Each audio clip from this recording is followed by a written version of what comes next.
Chapter 1049. Looks like I've been too stubborn. It's for the good of the poor. I have no objections. In Yanhuang College, Li Gang finally sighed and accepted this reality. Yen Silu stroked his beard and smiled. I told you, Wenji, you're too focused. Everyone in this world is for profit.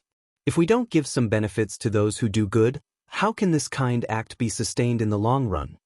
Li Gang nodded in agreement. Ma Zhou sighed. Marquis foresight. I'm impressed. I can foresee that before long, the Warm Tang Foundation scale will grow bigger and bigger. When that time comes, millions of people will benefit from Marquis' decision. Li Zishuan smiled and said, the most important thing now is not to discuss the Warm Tang Foundation but to prepare for the Academy's final exams. I've already told the three of you that I want to bring forward the final exams. Have the questions been prepared?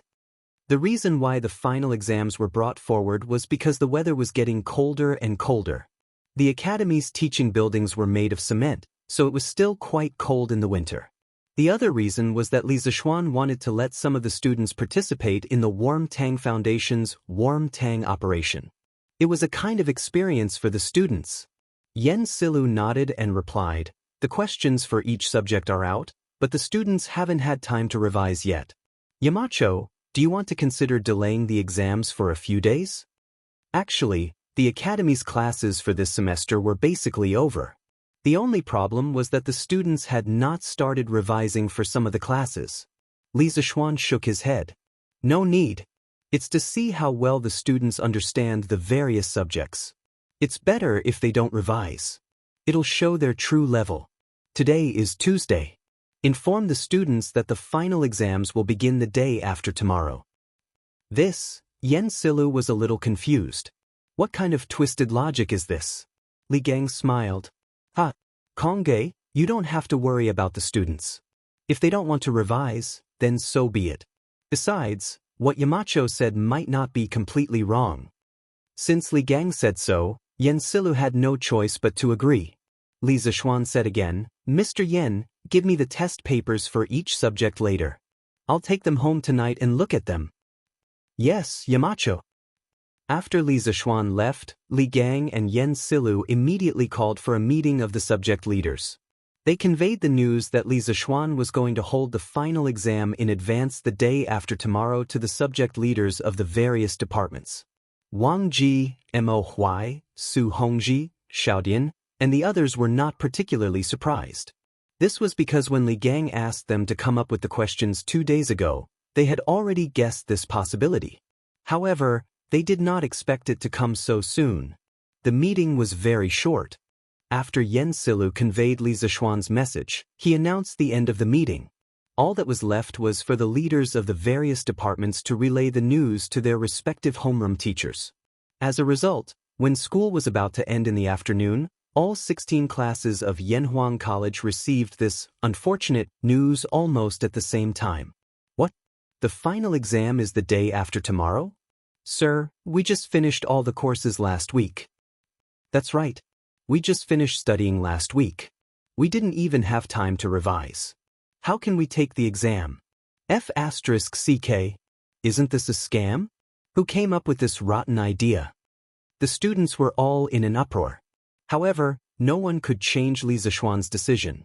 After realizing that the exam would be held as scheduled the day after tomorrow, the students gradually quieted down.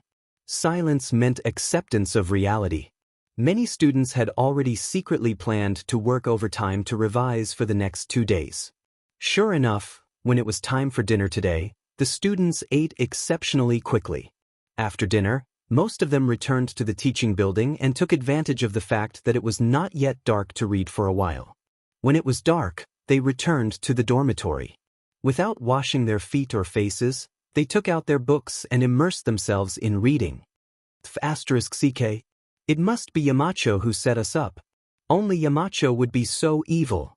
In the dormitory, Cheng Chumo muttered as he flipped through the classics textbook. All right, Cho Nyo, it's useless to say more now. Why don't you read for a while before the lights go out? Qin Huayu advised. Look. There are 5 courses in just one day. Even if I don't sleep, I won't be able to finish them. Sigh, I guess I'm done for this time. I just hope the final results don't come out before the new year. I still want to have a good new year. The far-sighted Chung Chumo had already considered the problems after the exam. One could not help but admire his big heart. Qin Huayu shook his head and said, "Cho Nyo, it's not good for you to give up on yourself like this. It's not like you're the only one who didn't revise. All the students are in the same situation. If you can read more before the exam, you'll have a better chance. You should hurry up and study." To put it bluntly, he was saying, don't give up on treatment. You can still be saved. Chung Chumo thought about it and felt that it made sense. He laughed and said, Huayu, what you said makes sense. Alright, I'll study. Study. I might not be the one who gets the last place. Qin Huayu was speechless. So this guy's pursuit was to be satisfied as long as he didn't get the last place? Sun Zifen and Li Tai, the two guys who usually like to insult others, did not mock Chung Chumo tonight. That was because the two of them were fully focused on their revision. Similar scenes were happening in almost every dormitory. The dormitory, which was usually bustling with noise and excitement after school, was exceptionally quiet today. That was because the academy had a rule that when it was 9 o'clock, all the dormitory lights had to be turned off and the students had to go to bed. If anyone violated the rule, the consequences. Actually, many students had experienced the consequences of violating the rule. Those who had experienced the collective punishment of standing up that night would never forget it for the rest of their lives. Therefore, the students wished they could break the quarter hour into half to use. Who would have the time to gossip? As night fell, tens of thousands of lights lit up one after another. Because of the curfew in Chang, and there were only patrolling marquises and night watchmen on the streets. Peace Square was the most special square in Chang'an City. It was the only square that did not have a curfew. It was brightly lit every night. Meng Jiao wrote in, after passing the imperial examinations, the past was filthy and unworthy of praise, but the present is debauched and unrestrained. Flushed with success, the horse gallops swiftly, seeing all the flowers of Chang'an in a day. He wrote about how proud he was of becoming the son of heaven's disciple. Speaking of which, this old man was also a refined person. After becoming a grand scholar, the first thing he did was to ride a fast horse to admire the flowers. He didn't admire peonies, nor did he admire morning glories. Instead, he went to Peace Lane to look for beautiful girls in the brothel. Tonight at Peace Lane, there was no proud scholar like Meng Jiao, who had just passed the imperial examination. However, tonight was destined to be an extraordinary night. Chapter 1050. Mama Hua, when will Miss Yen come out today? Usually, Yen would have come out by now. What's wrong today? Is Miss Yen sick? Mama Hua, I know an old imperial physician with superb medical skills. If you need, 100 Flowers Tower was a 4-story wooden building. It was brightly lit and crowded. In the hall on the first floor, many unrestrained young masters were hugging girls in revealing clothes with one hand and roaming around with the other. It was an unbearable scene. However, there were also many men in the hall who did not care about those common women. Instead, they were asking the procuress for Fang Fian's whereabouts. Ladies and gentlemen, please wait for a moment. Miss Yen learned a new song today and is dressing up now. She'll be out soon. The brothel keeper of the 100 Flowers Tower laughed so hard that her body trembled. It was a pity that she was already over 40 years old. If she were 10 years younger, she might have also charmed all the lechers in the tower. A new song? Great. We're going to have a good time today. That's right. We didn't come here in vain. Being able to listen to Miss Yen sing a song is really worth coming to this world. Everyone was excited when they heard that Fang Fian had a new song. They must have heard Fang Fian singing before. The waiting time was unbearable. The young masters drank the fine wine, but they felt that the wine in their cups had lost its flavor. However, they did not like the ordinary women beside them, so they could only drink cup after cup of wine into their stomachs. Fortunately, Fang Fian did not make them wait for too long. After about 15 minutes, Fang Fian's graceful figure finally appeared behind the stage on the first floor. She was wearing a light pink dress with a pure white veil over it, which accentuated her graceful figure. Her long hair was casually draped over her back. There was no decoration on her head except for a light blue ribbon that gently tied a lock of hair. She wore a pearl necklace on her neck. The pearls shone slightly under the light in the hall, making her skin as white as snow. She looked like a fairy who had descended to the mortal world. Her hands were soft, her skin was creamy, her collar was smooth, her teeth were like a gourd, her eyebrows were like moths, her eyes were beautiful, her eyebrows were like emerald feathers, her teeth were like shells, and her waist was like a bundle of silk. The lower half of her beautiful eyes were covered by a white, silk-like veil, but it still couldn't hide her alluring face. Her gaze was pure like water, occasionally carrying a hint of melancholy, giving people a feeling that they could only look at but not touch. It was intoxicating, and it was beautiful to the extreme. Lady Yen, I love you. Lady Yen, I love you too. As soon as Fang Fian appeared, all the flowers in the hall paled in comparison. Compared to her, the other girls could only be considered as ordinary women. She was so pure and holy that people could only look at her from afar, not daring to take a step closer. The young masters in the hall immediately let out a burst of wailing and howling. Such a peerless beauty, it was rare for them to fight over her. Due to the veil, people could not see whether Fang Fian was happy or angry. People cheered and shouted, but she just stood on the stage quietly with her hands crossed under her abdomen, motionlessly looking at the crowd in front of her. After a long time, the cheers finally died down, and at this time, there were a few more tables on the stage. They were brought up by the servants in the brothel during the cheers just now. On the tables, there was a dark red, high-quality guqin made of paulownia wood and catalpa wood. Next to the guqin, there was also a green, hollowed-out glass cup. Fang Fian bowed slightly to the crowd, then she opened her red lips and said, "Young masters, Fian accidentally learned a song today, and I'm here to perform. If I don't sing it well, I hope you won't laugh at me." Her voice was very soft, and as sweet as honey, flowed into the ears of the crowd like aged peach wine. The young masters below the stage were intoxicated. "Lady Yen, you're too modest. If you don't sing well, then no one in Chang can sing well. Lady Yen, will love whatever you sing." "That's right. Lady Yen, quickly sing." In Sima Xiangru's Ode to the Upper Forest, there was a saying, "Long eyebrows are continuous, a slight smile is disdainful, and the soul is captivated, and the heart is happy." This was the current state of this group of people. The person they liked was the best no matter what she did. So what if she didn't sing well? As long as she was beautiful, everything would be fine. Fang Fian nodded slightly, then slowly knelt in front of the tables. Her white, jade-like fingers first plucked the strings. After she felt that the sound was mellow, she took a deep breath and began to sing. A beautiful and mellow melody spread from the center of the stage. Suddenly, there was no other sound in the hall except for the sound of the guqin. On the tables, green smoke curled up from the glass cup, exuding the fragrance of osmanthus flowers. This fragrance and the elegant sound of the guqin drifted out of the window with the wind and flew into the clouds. On the stage, Fang Fian was kneeling beside the guqin. Her jade-like fingers danced and plucked the strings of the guqin. Her jade-like slender hands danced rhythmically on the strings, making it seem as if a fairy was playing the guqin. After the beginning of the melody, she finally opened her mouth and sang, "This is the call of the heart, this is the dedication of love, this is the spring of the world, this is the source of life. As long as everyone gives a little bit of love, the world will become a beautiful world." Compared to the dedication of love sung by the modern Wei, Fang Fian's singing was more beautiful and lovely. This had nothing to do with her singing skills.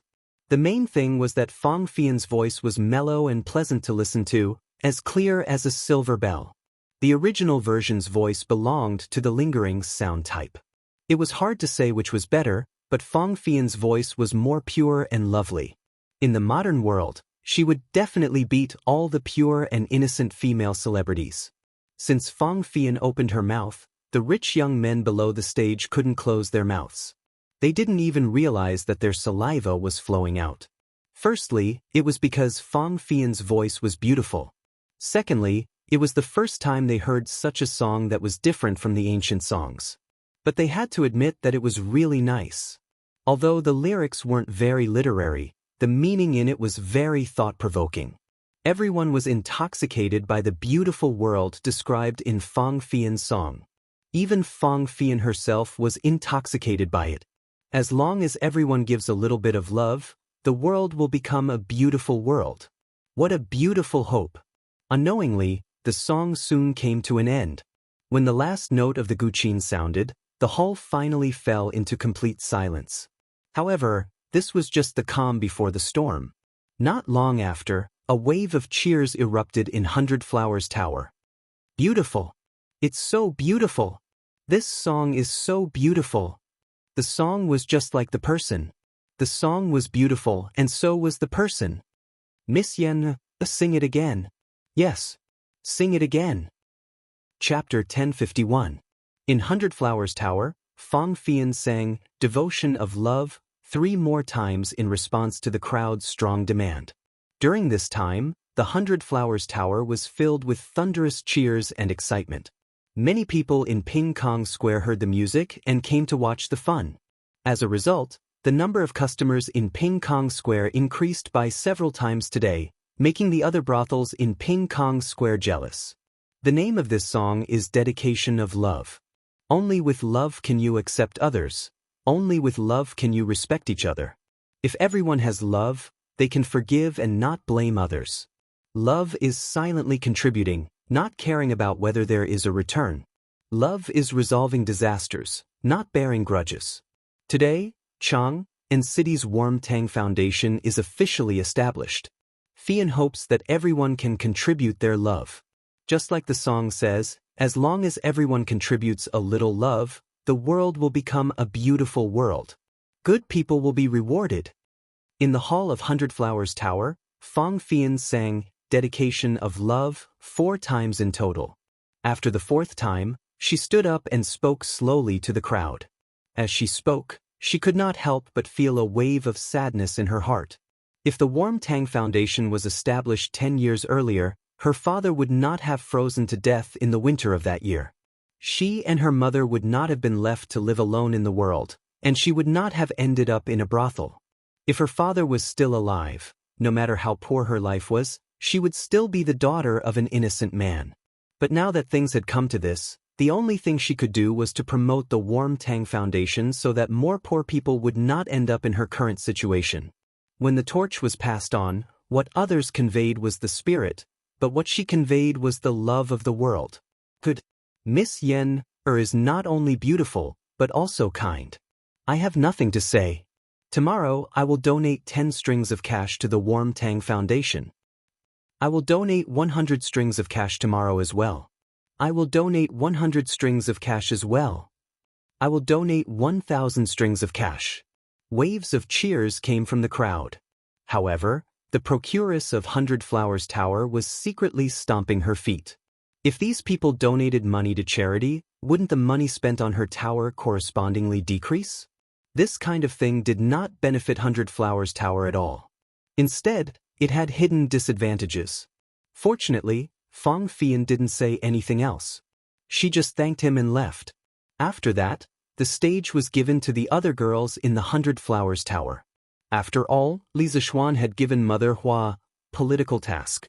The girls in the tower had to sing Devotion of Love 10 times a day. The next day, on the front page of Datong Daily, it was no surprise that the Nuan Tang Foundation's donation was published yesterday. The top 20 donors were directly highlighted and praised. The headline, no one knew if it was an accident or a coincidence, but it turned out to be, as long as everyone gives a little love, the world will become a beautiful world. Just these 20 donations added up to nearly 150,000 strings of cash. Of course, the Marquis of Yong's family donated more than 20,000 strings of cash. Ugh, so much money. According to the usual donation of 4 coal stoves and 200 honeycomb briquettes, how many coal stoves and honeycomb briquettes will the Marquis of Yong and donate this time? There are at least several 100,000 of them. But for every 4 coal stoves donated, the Marquis of Yong and will lose 200 copper coins. No matter how you look at it, the Marquis of Yong and has paid a huge price. Sigh. Who said it wasn't? But the poor people of Chang and City are lucky this year. They definitely won't be cold anymore. Of course, this is all thanks to the Emperor and the Marquis of Yong. Hey! Speaking of which, did you buy the coal stoves and honeycomb briquettes at Chitsu Pavilion yesterday to test them? We tried them. It's so convenient to use them to boil water and cook. And a piece of coal can burn for a long time. From yesterday afternoon until now, the coal stoves at home have only burned 2 pieces of coal. Ah, that's right. I also want to say that the coal stoves are good. My second brother said that he's going to buy some coal stoves and honeycomb briquettes today. While the ordinary people were talking about the Nguyen Tang Foundation and the honeycomb briquettes, some elegant people were shocked when they saw the headline. What the F***CK? Am I seeing things? Why is the headline the same as the lyrics of the new song that Miss Yener sang last night? Wow, it's true. Could it be that the person who wrote the news also went to 100 Flowers Tower last night? What 100 Flowers Tower? What Miss Yener? What new song? Brother Lu, Brother Chow, what are you talking about? Ah, Brother Yen, you didn't go to 100 Flowers Tower last night? I didn't go, something happened at home. Ah, I think your tigress didn't let you go, right? Bullsh**T. I'm the head of the family, how can that woman control me? Don't talk nonsense, tell me what happened. Ah, keep bragging. But it's a big loss that you didn't go to 100 Flowers Tower last night. Because Miss Yener sang her new song last night, and it was really good. You don't know, but almost everyone in Peace Lane who was awake went to listen to it live. It was really a heavenly sound. What was it? Wasn't it just a song? Did it have to be so good? Besides, what does this song have to do with today's news? Hey, it has a lot to do with it. The title of this news is a line from yesterday's song. Don't you think it's a coincidence? That person picked up the newspaper, looked at the headline and muttered, as long as everyone gives a little love, the world will become a beautiful place. Brother Chow, how did you sing that song? Can you sing it for me? The young master opposite him instantly became proud. Hee. You've asked the right person. I heard Miss Yener sing it 4 times last night, so I already knew how to sing it. Listen. Cough cough. After that, he cleared his throat and started singing, this is the call of the heart, this is the dedication of love, this is the spring of the world, this is the source of life. As long as everyone gives a little love, the world will become a beautiful place. Ah. Stop. Stop F***king ah, it's too bad. Shut up. No, I haven't finished singing. Stop singing. I'll go to 100 Flowers Tower personally tonight. Listening to Brother Chow's singing is really terrible. Damn, what do you mean? Which part of my singing is not good? Come on you. But to be honest, the tune of this song is quite special. I've never heard it before. And the lyrics are not bad. I'll go to the Nguyen Tang Foundation later to donate some money, just take it as a bit of my love. Yo, our great young master Yen still has such awareness? When did he become so kind? Damn you. I still have a conscience, unlike you, whose heart has already turned black. Damn, you're the one whose heart is black. I was already planning to donate money later. Chapter 1052. Husband, the total is out. Yesterday, our Nguyen Tang Foundation received a total of 250,000 strings of cash. The warehouse at the Chitsu Pavilion workshop is almost half full. In the morning after breakfast, Han Yushi held an account book and said happily to Li Zixuan. This could be considered her first career. She had always been walking on thin ice in her heart. In the end, after the first day, not only did she not make any mistakes, but she also gained a lot. This made her very happy. Li Zixuan pretended to sigh sadly. Sigh. 250,000 strings of cash. How many coal stoves and honeycomb briquettes do we have to give away for free? Han Yushi said angrily, Husband, aren't we doing a good deed? Besides, you were the one who suggested this idea before. But are you regretting it now? Li Zishuan laughed and said, I'm just teasing you. How can I go back on my word? Han Yushi rolled her eyes. She thought for a moment and said to Li Zishuan seriously, Husband, now that the donation has been paid, our workshop has to hurry up and prepare the coal stoves and honeycomb briquettes. Otherwise, people will say that we only accept money and don't do anything. Li Zishuan nodded slightly.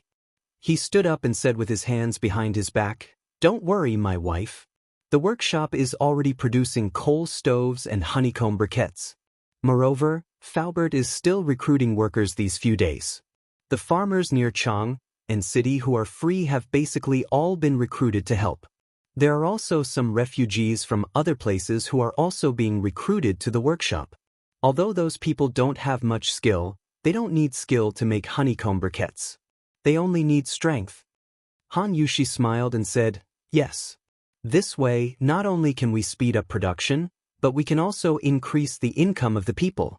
Husband, you are doing a good deed. Li Zishuan said half-jokingly, Hee. Wife, don't you think your husband is comparable to the great philanthropist of 9 lives now? Even if I want to die, the king of hell would probably be too embarrassed to accept me, right? Ba. Why are you talking about death for no reason? Hubby, you promised this concubine that we would be together for the rest of our lives. Han Yushi panicked and hurriedly covered Li Zishuan's mouth as she said angrily. Li Zishuan removed his wife's hand and laughed. Fine. But is a lifetime not enough? That's 2 lifetimes. Cough. While the two of them were speaking shamelessly, a dry cough suddenly came from behind them. Li Zishuan turned his head and saw Yi Fashion standing behind with an awkward expression. Cousin, I have something to talk to you about. I wonder if it's convenient for you now. Only God knew how Yi Fashion, who had just finished his breakfast, was feeling at this moment. However, it was impossible to tell what the child was thinking just by looking at his face. It's convenient. Of course it was convenient. Monk, come and have a seat. Li Zishuan had high hopes for this little cousin of his. Some important people had already shown that they were different from others when they were young. Yi Fashion belonged to this group of people. Han Yushi was a little shy at first when she was caught speaking sweet nothings. However, when she saw that it was Yi Fashion, her expression quickly returned to normal. After Yi Fashion came in, Han Yushi turned around to pour a cup of hot water. She smiled and said, Monk, let's sit down and talk. Come, it's cold. Drink some hot water. Yi Fashion took the cup and was flattered. Thank you, cousin-in-law. Han Yushi said, You're welcome. Yi Fashion then looked at Li Zishuan and said, Cousin, after yesterday, the Nuan Tang Foundation should have received a lot of donations, right? Li Zishuan nodded and said, That's right. Preliminary calculations show that it's about 250,000 strings of cash. Even though he was mentally prepared, when he heard this number, Yi Fashion could not help but be shocked. He widened his eyes and said, So much? Then, cousin, when do you plan to use this money to officially do good deeds? Li Zishuan thought for a while and answered, In 2 days. But, Monk, do you have any suggestions? Yi Fashion shook his head and said, I don't have any suggestions. Cousin, you have more experience in this area than I do. I just want to help you run some errands when the time comes. This can be considered as doing good deeds. No problem. Actually, when the time comes, there will be a lot of things to do. For example, investigating the poor farmers in the villages, delivering coal stoves and honeycomb briquettes to them, and recording the accounts. All these require manpower. Monk, if you're willing to come and help, that's the best. I'll do my best. In the morning, when the morning court was about to end, Li Zishuan took the carriage and went to the palace again. After the eunuch reported his arrival, Li Zishuan met Li Er in the Ganlu Hall. What's wrong? You've been running to the palace recently. In the past, when you saw me, you couldn't wait to take a detour. What's wrong with you now? Have you changed? Li Er raised his head and joked with him. Li Zishuan's face was instantly filled with black lines. He said gloomily, "Your Majesty, you've misunderstood me. You have a lot of things to do every day. You're responsible for the entire Tang Empire. If I were to disturb you for no reason, wouldn't I become a sinner of the Tang Empire?" Li Er laughed and said, "You're such a smooth talker.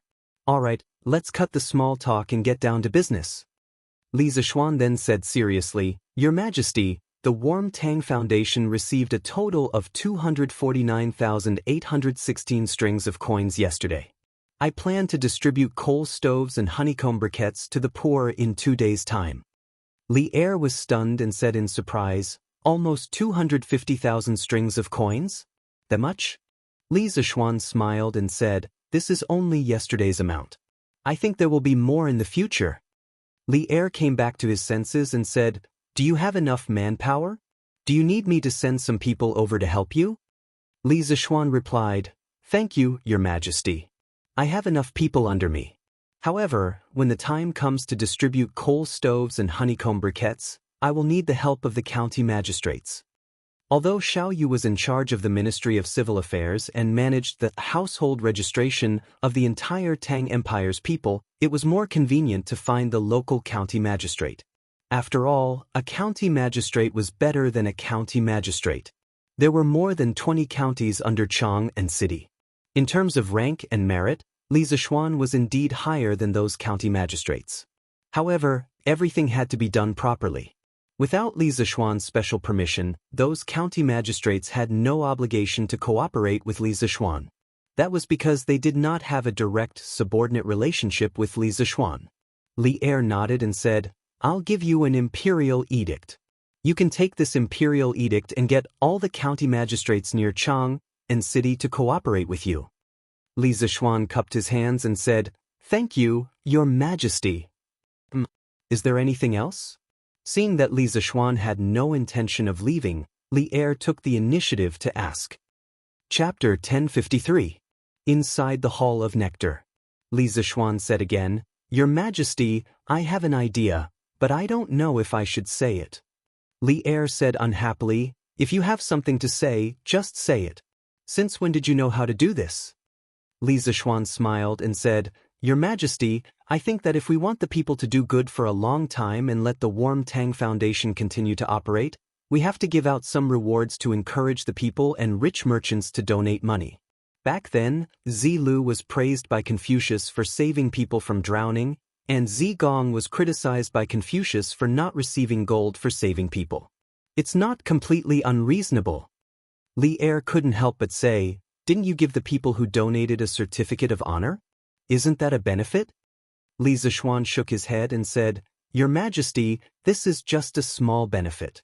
If we want the rich people to donate money willingly, we have to give them some sincere and tangible benefits. For example, some special treatment, bastard. Are you asking me to become Lu Hong and sell my official position?" Li Er suddenly guessed something and immediately slammed the table and stood up in anger. The Lu Hong he was talking about was Emperor Ling Han, a fatuous emperor who pushed selling officials to the extreme. Some emperors before Lu Hong had also sold officials, but most of them only did it occasionally, and the money they received was usually for the urgent needs of the country. Only this comrade Lu Hong was able to push this shady business of selling official positions to the extreme. The most ridiculous thing was that this comrade had actually opened an official exchange in the West Garden. He had clearly marked the price and openly sold officials. Regardless of talent, character, integrity, as long as one had money, they could buy officials.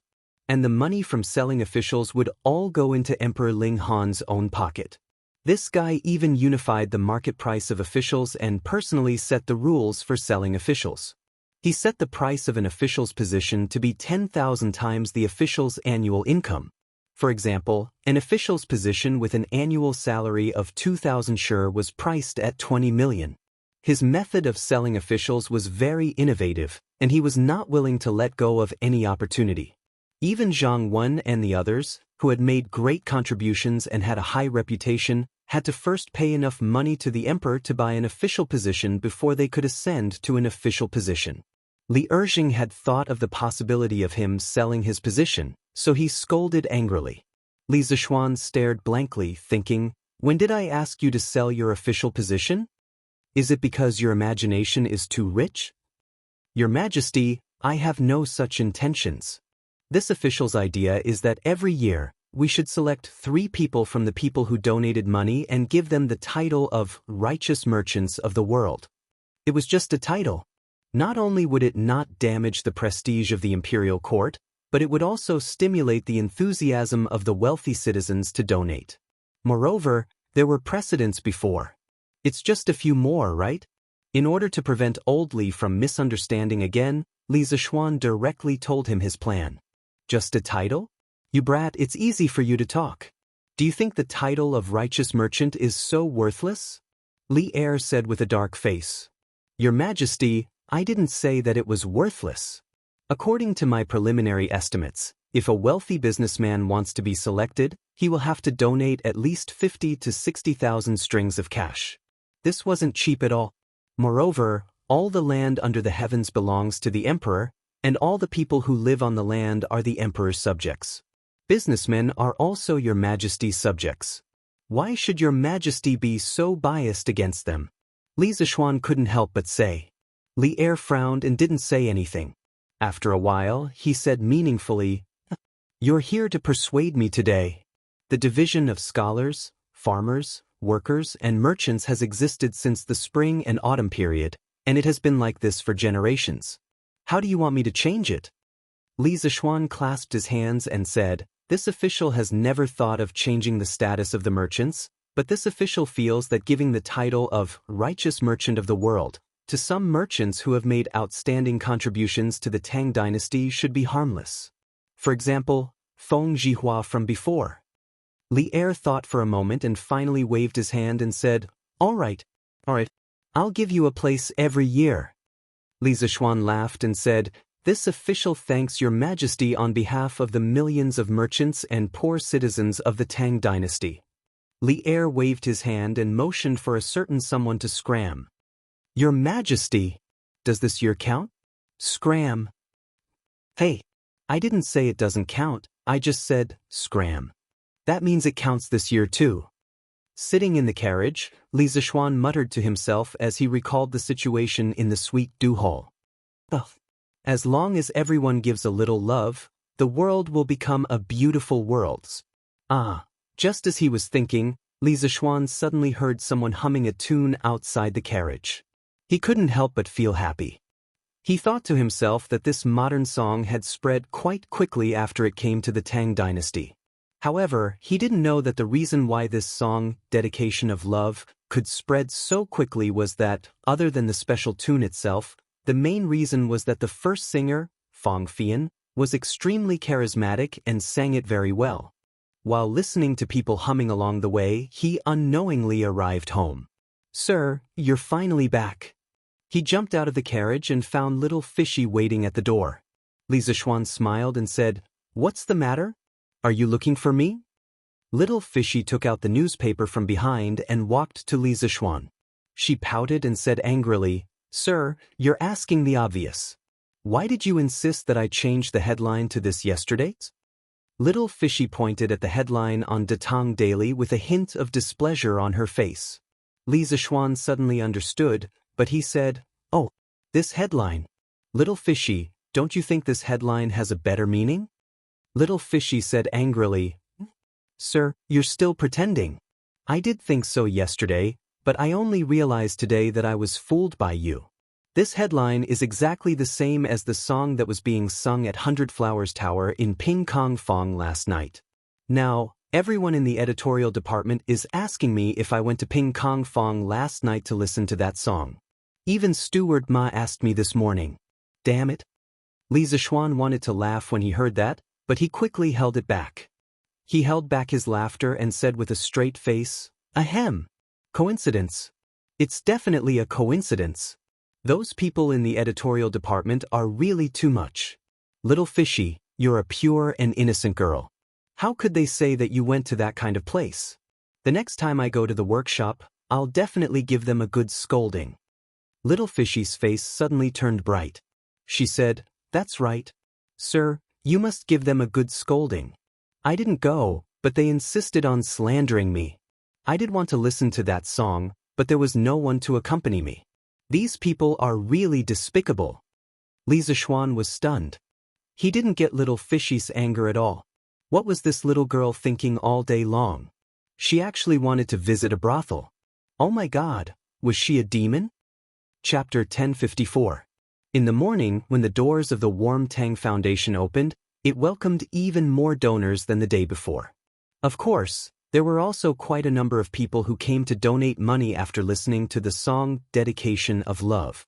Speaking of which, the merchants who had donated money yesterday and received a certificate of honor for doing good, all of them had their certificates of honor framed and hung in the most conspicuous place in their shops, attracting the attention of the customers who came and went. When the shopkeepers who did not have a certificate of honor for doing good saw this, they were more or less unhappy, so they came today to get a certificate. Otherwise, if other people had one and they did not, wouldn't they lose out in terms of prestige? Li Zishuan was very happy to see this kind of behavior where people competed even when doing charity. He did not approve of people competing for power and influence, but he approved of people competing for charity. What he wanted was the kind of enthusiasm that if you donate 100 strings of coins, I will donate 200 strings of coins. The Warm Tang Foundation was still popular, but Curious Pavilion was not bad either. In fact, it was even more popular. The people who came to buy the coal stoves and honeycomb briquettes yesterday were all believers of Curious Pavilion. They firmly believed that the things from Curious Pavilion were the best, so they bought them as soon as possible. However, after the first batch of testers tried it, people realized that honeycomb briquettes were indeed better than charcoal by a few hundred times. Therefore, basically, people who were not poor came to buy the coal stoves and honeycomb briquettes. These things were the best tools to survive the winter, boil water, and cook rice. As for those who were really poor and could not afford the coal stoves, they were hoping that the Warm Tang Foundation would come to send warmth. This winter, no one in Chang and city would be cold anymore. Yo, Uncle Hu, Uncle Nyo, Second Master Lu, why are you all here? In the afternoon, Li Zishuan went to the workshop in Plum Village to check on the progress of the production of the coal stoves and honeycomb briquettes. However, he saw Hu Hanyun, Lu Wanshan, and the other villagers of Plum Village outside the workshop.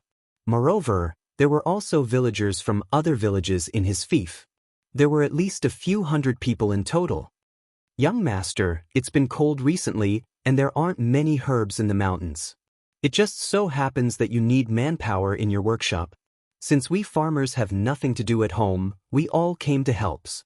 Hu Hanyun was knocking on a piece of coal when he saw Li Zishuan coming over.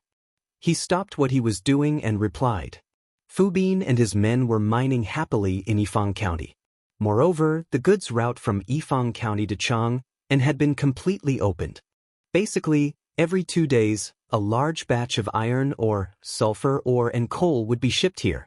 The sulfur ores were naturally piled up in the warehouse, while the iron ores and coal ores were piled up outside the workshop. Because there were too many of them, they took up space inside. Thus, young master, you're using the coal stoves and honeycomb briquettes to do good deeds. Even if we farmers donate money, we won't be able to donate much. If we help young master make honeycomb briquettes, isn't that the same as doing good deeds? Just nice, I can do some work in the winter to warm up my body. Second Master Lu was old, but his body wasn't old at all. He always looked hale and hearty, and it felt like some young men in their 20s or 30s weren't as strong as him. Li Zishuan listened and nodded. That's fine too. One more person means one more share of strength. Moreover, the farmers can also earn more money because of this. Not bad, not bad. At first, Li Zishuan didn't let Faubert recruit people from his fief.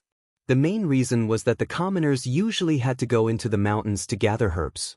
Moreover, recently, every household was basically distributing bean sprouts. He expected that they wouldn't be able to free themselves. However, since the situation was like this now, he didn't have any objections. It was more reassuring to recruit people from his own side than outsiders. Young Master, Xiao Hu and the others refused to accept wages no matter what. This old man has been trying to persuade them until my mouth is about to break. Just as Li Zixuan finished speaking, Faubert's voice came from behind. There's actually such a thing? Li Zixuan was startled. He immediately looked at Hu Hanyun and Second Master Lu and said seriously, Uncle Hu, Second Master Lu, this work is like doing business. How can you only contribute and not receive money? How can I have the face to ask the workshop to hire you to work like this? Old Hu said stubbornly, Young Master. Old Hu, have never done business before, and I'm not doing business now. We all owe Young Master a favor, and we're all here to return the favor. We all know how Young Master usually treats us. At this time, it's not a busy farming season, and we have nothing to do at home. We're all here to help and put in some effort. How can we still ask Young Master for money? Don't you think so? Yes. Xiao Hu's words are reasonable. We farmers don't know how to do business, but we understand the fickleness of human nature. What's the point of money? Now that everyone can eat, drink, and wear warm clothes, it's enough. Why do we need so much money?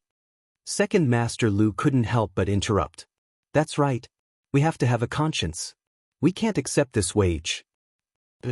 We can't accept it. Young Master, please don't try to persuade us anymore. My family has made a lot of money from selling bean sprouts recently. If we really want to calculate it, we should be the ones giving Young Master money, not the other way around. So we definitely can't accept this wage. At the side, the other farmers in Li Zixuan's fiefdom all shouted loudly. Li Zixuan smiled helplessly. These farmers were usually quite clumsy with their words, but now each one of them was better than the other. Moreover, their thoughts were very clear. He didn't know how to persuade them even if he wanted to. All right then. I'll accept the friendship of my fellow villagers. It's fine if you don't accept the wage, but everyone has to eat lunch at the workshop. It's best if you call your wives and children over to eat. There'll be enough food. Some friendships could not be measured with money. It would only be an insult to these friendships, so Li Zixuan decisively stopped trying to persuade them. Instead, he said half-jokingly, Good. That's not a problem. Old Hu, can eat a few more bowls of rice to my heart's content. Hearing Li Zixuan's bold and unrestrained words, the other farmers also laughed heartily. When the other farmers who came to work saw Li Zixuan and the other farmers in the fiefdom, their eyes were filled with yearning. At this time, they, who could get paid, started to envy the farmers in the Han village, Plum village, and Liujia village who couldn't get paid. This was because they also wanted to have such a kind-hearted master. Faubert asked the people below to improve the food conditions of the construction site. At the very least, we must ensure that there's fatty meat in every meal. After entering the workshop, Li Zixuan said to Faubert. The corners of Uncle Fu's mouth twitched. This is really... Of all the construction sites in Great Tang, which one would provide meat for every meal? However, he also knew that Li Zixuan didn't lack money, so he didn't object. Yes, young master. Chapter 1055. That's right, Faubert. The workshop recently gave me 2,200 coal furnaces and 220,000 honeycomb briquettes. I have a use for them. Li Zixuan thought for a moment before speaking to Faubert. He planned to give 2 coal furnaces and 200 honeycomb briquettes to every farmer in his fief for free. Since the farmers were not willing to accept wages, he could only use this method to give them benefits. Furthermore, it did not add up to much, and he had already donated 20,000 strings of cash to the Warm Tang Foundation. There was no reason for him to only take care of outsiders and neglect his own family, right? Young master wants so many coal furnaces and honeycomb briquettes. Are you planning to give them to the farmers? Faubert thought for a moment and understood Li Zixuan's intentions. Furthermore, after interacting with Li Zixuan for so long, he had more or less figured out Li Zixuan's personality. He knew that Li Zixuan had always been very kind to his own people. That's right. We can't really let the farmers work for free, right? Li Zixuan said with a smile. Faubert shook his head and did not deny it. In any case, he felt that Li Zixuan was already very kind to the farmers. Even if he did not give them wages, there was nothing wrong with it. Faubert, can the workshop keep up with the iron smelting speed, the furnace speed, and the honeycomb briquettes production speed? Li Zixuan finally asked the question he was concerned about. Faubert nodded lightly. It can keep up. Now that the workshop has recruited close to 5,000 workers, there is no need to worry about the honeycomb briquettes production speed. The furnace is also smelting iron day and night, so we don't lack iron here. As for the furnaces, as long as there is no shortage of iron, the workshop's production speed can keep up with the consumption speed of the interesting pavilion. Now at night, the workshop was ablaze with flames. Because the blast furnace had to work day and night, there was no such thing as light pollution in this era.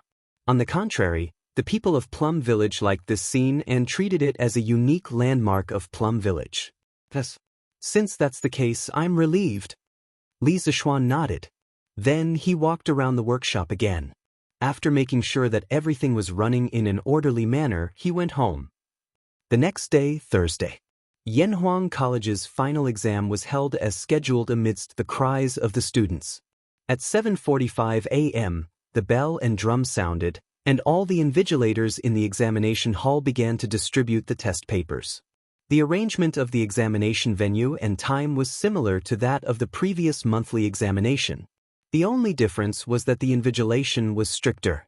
Entering the examination hall actually required a body search.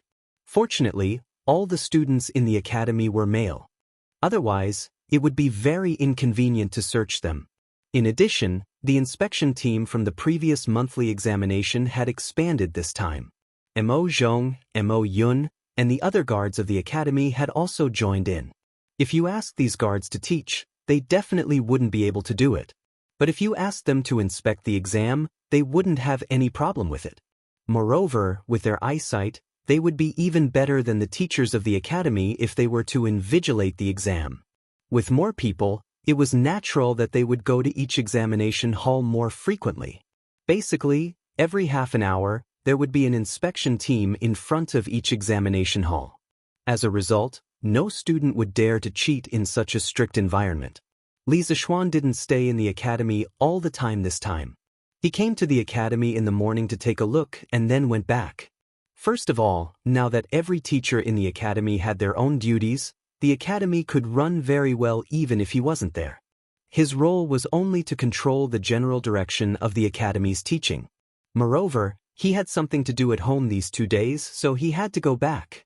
This morning, Faubert sent someone to deliver the heating pipes and radiators that Li Zishuan had ordered previously. As for the heating boiler, it could be used after a slight modification of the one at home. Although Li Zishuan was eager to experience heating, he still went to the academy to inspect it.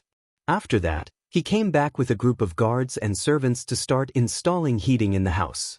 The main hall in the front yard, all the bedrooms in the house, including the maids' and servants' bedrooms, and the 2 study rooms, all needed to be installed with radiators. Under Li Zishuan's command, Pang Feiji, San Bao, and the others started the large-scale renovation of the heating system in the residence. Feiji, take 5 people and carry these 8 radiators to the west courtyard. As for the pipes outside, you guys install them according to the method you used in the front yard, understand? Understood. Xiongde, Xiong'er. You 2 brothers, get 2 more people to carry this boiler to the east courtyard. While you're at it, help me install the pipes on the boiler. Remember, the valve on the boiler must be opened. I'll go check later. If it's not done properly, run 10 kilometers. Take a dozen men with you and move the remaining pipes and radiators to Yunshan Villa. I'll be there in a moment. Yes, young master.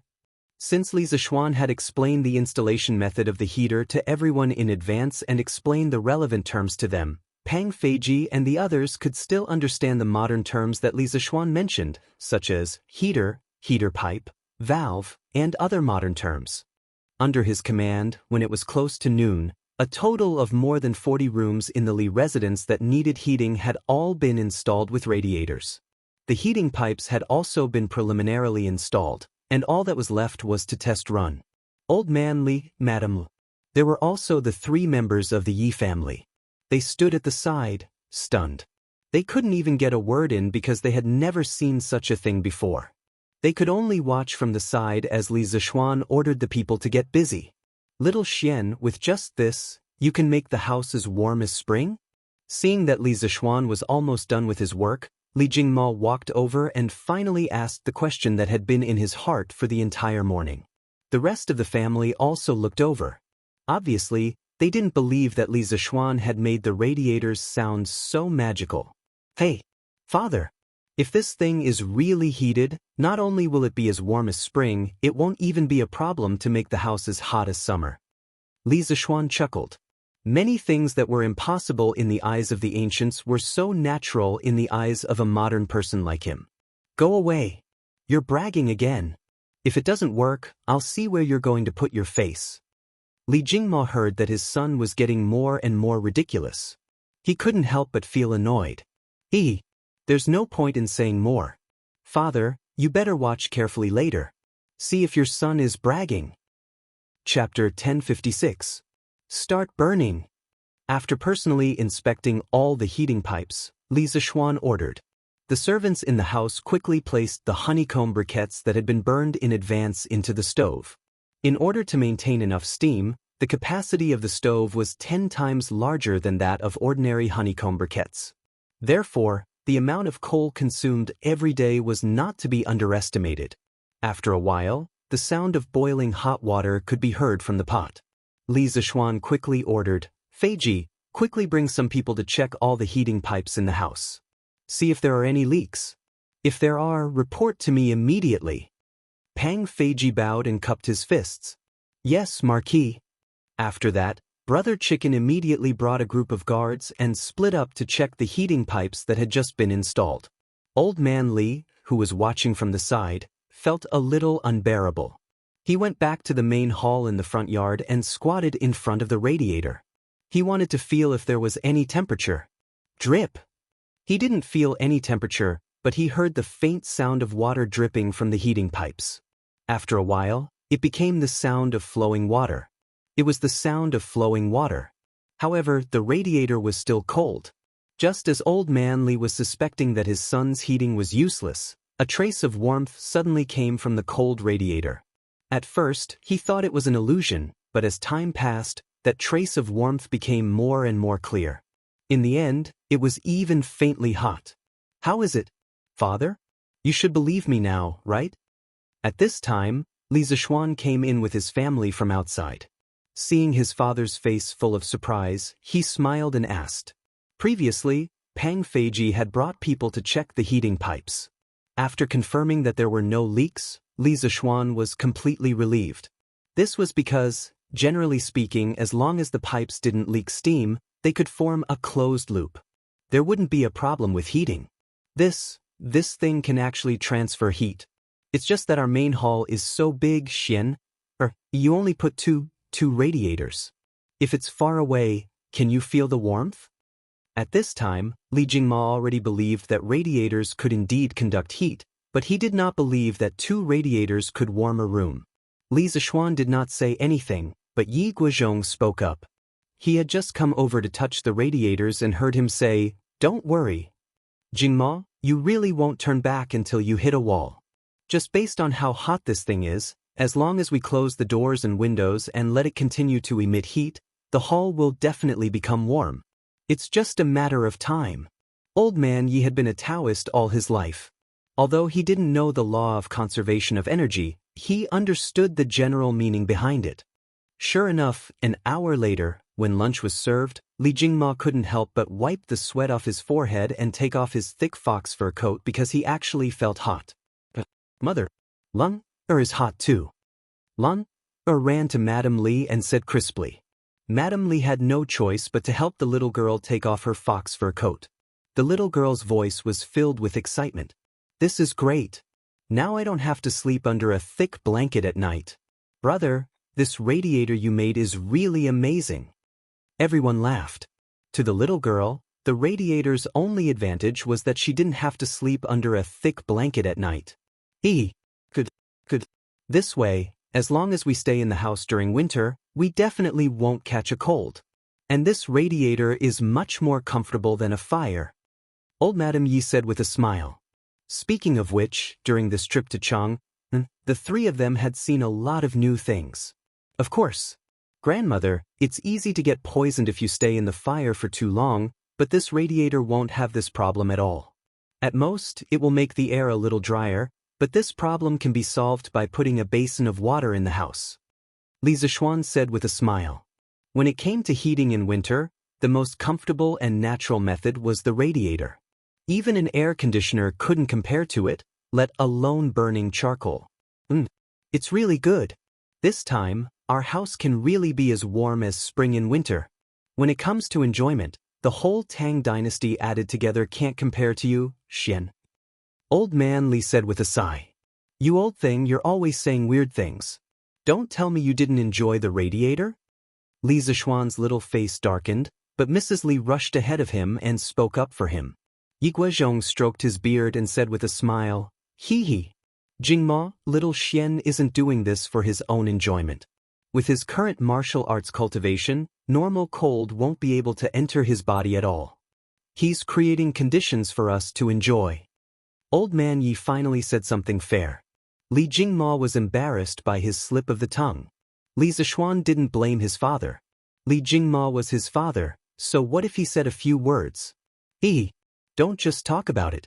Father, mother, grandfather, grandmother, let's eat. I'll go to Yunshan again in the afternoon and install radiators there. The next morning, almost everyone in the Li residence was in high spirits. Compared to a few days ago, it was like the difference between the heavens and the earth. If you ask why, of course, it was because of the radiator. Sleeping in a heated room at night, they didn't even need to warm their beds. They could fall asleep after lying down for a while. However, before they went to sleep, they didn't forget Li Zishuan's suggestion and put a basin of water in their room. It was hard not to be energetic when they woke up in the morning. This radiator is really something. I never dreamed that the house could be as warm as spring in winter. Yeah.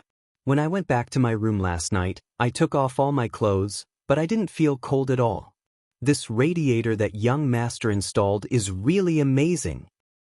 Young master is really good to us. This radiator must be very expensive, but young master installed it for us without even thinking about it. Damn it, there were 6 people who betrayed young master for money last time. Those people should be struck by lightning. That's right. Strike them to death. Now, even if someone wants my life, I won't betray young master and the Li family, let alone give me money. Yes.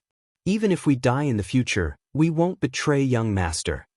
The servants got up early to boil water, cook, and clean the courtyard. The most discussed topic was the radiator that they experienced last night. When they talked about this, the servants were all grateful to Li Zishuan. If the same thing happened in other people's homes, the master would definitely not let the servants enjoy such a good thing like radiators. At this moment, Lian was glad that she didn't betray Li Zishuan, but she also felt a little guilty that she almost betrayed Li Zishuan. She had mixed feelings.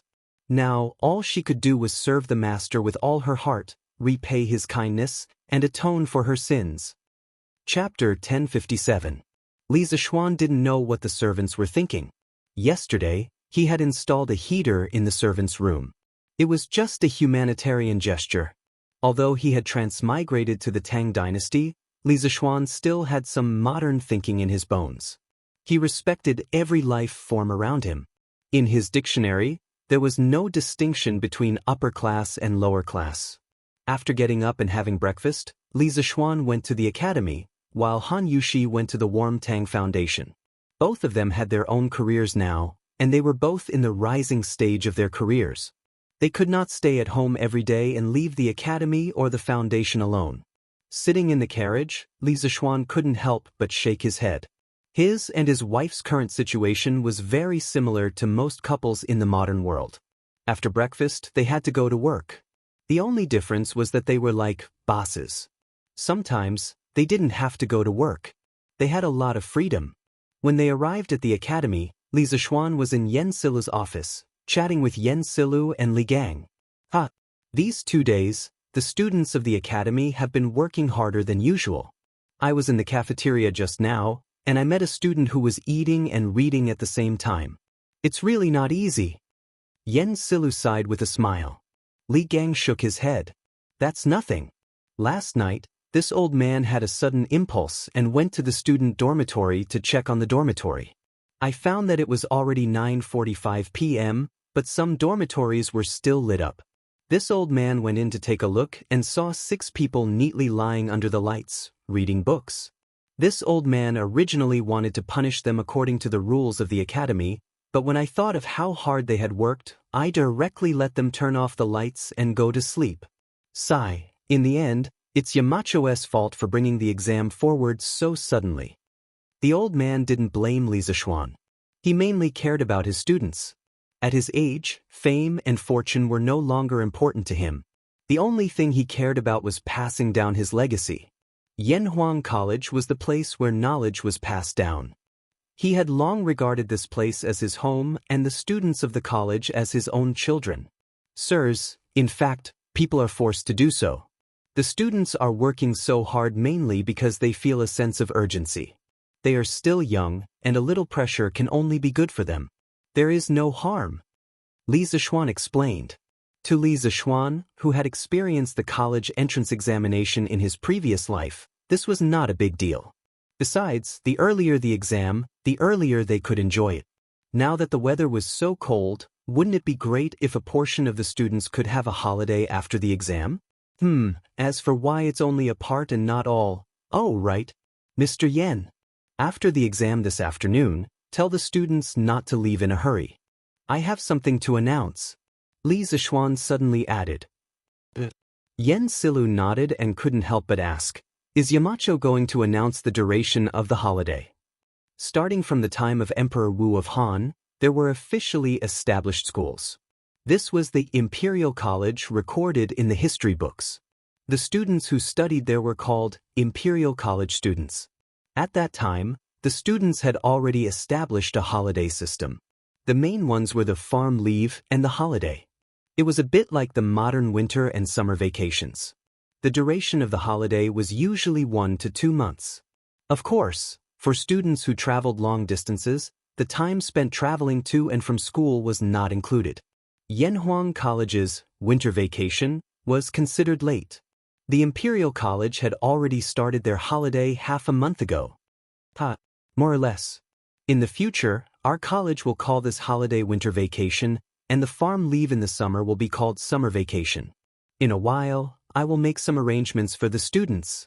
The college had a lot of new concepts and terms, so it didn't matter if there was an extra winter and summer vacation. However, when Li Zishuan talked about the arrangements for the winter vacation, why did the smile on his face look so creepy? After staying at the college for a while, Li Zishuan returned to the courtyard to rest. Yesterday afternoon, he had brought some people to install a heater here. It was a good time to go in and enjoy himself. I have to find some time to install a heater in Li Gang's house too. The old man is so old, how can he stand the cold? After installing the heater, I will ask Priest's son to give him a physical examination next year. Li Zishuan was inexplicably startled. He suddenly remembered that according to history, Li Gang had less than 4 years to live. Moreover, the old man was now 81 years old. Let alone the academy, even in the entire Great Tang, people of this age were as rare as phoenix feathers and qilin horns. He absolutely had to be taken care of. Therefore, Li Zishuan planned to install a heater in Li Gang's courtyard. In addition, he was thinking of asking Sun Simiao to give Li Gang a physical examination. He sincerely hoped that his arrival could slightly change history and let Li Gang live a long life. Clang, clang, clang. In the afternoon, the sound of gongs and drums suddenly rang out in Yanhuang College. It meant that the students' 2-day final exam was finally over. Stop writing. Stand up. The teachers in the 32 examination halls gave the order at the same time and started to collect the papers. Regardless of whether the students had finished or not, they all obediently put down their pens and returned to their classrooms after handing in their papers. Then the students started to chat. Some compared their answers, some complained that they did not do well, and some looked forward to a better life during the holidays. Suddenly, the classrooms of each class became noisy.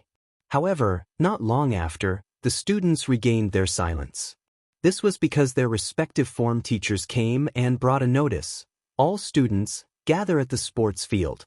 The students did not find anything unusual. They guessed that Li Zishuan was probably going to tell them some things to take note of during the holidays. However, Li Zishuan's first sentence almost made the students kneel down. Students, although the final exam to test your results for this semester is over, your semester is not over yet. You have more important tasks to do next. Buzz, buzz. Without any pleasantries, Li Zishuan immediately laid out his plan. The students were still fantasizing that they could finally finish their exams and go home to relax during the holidays. They didn't expect that their dreams would be mercilessly shattered by Li Zishuan in one fell swoop. The students found it hard to accept and could not help but whisper to each other below the stage. Damn, does Yamacho mean that they are not going to give us a holiday? No, it's going to be the Chinese New Year in about 20 days. What does Yamacho mean? Please don't give us a holiday. My house is far away. We have to leave early to go home. Otherwise, we won't be able to make it in time for the Chinese New Year. Isn't this too much? Chapter 1058. That's enough. Quiet down. The students whispered among themselves for a while before Li Zishuan used his penetrating voice to stop them. The rowdy crowd instantly quieted down. Li Zishuan continued, I'm not saying that you're not allowed to have a holiday, but there are more important things that you need to do. I'm also not saying that you're not allowed to go home for the New Year. Those who live more than 200 miles away from Chang and can pack up and go home tomorrow. School will officially start on the 25th of the first lunar month next year. As soon as he said that, many of the students' faces lit up.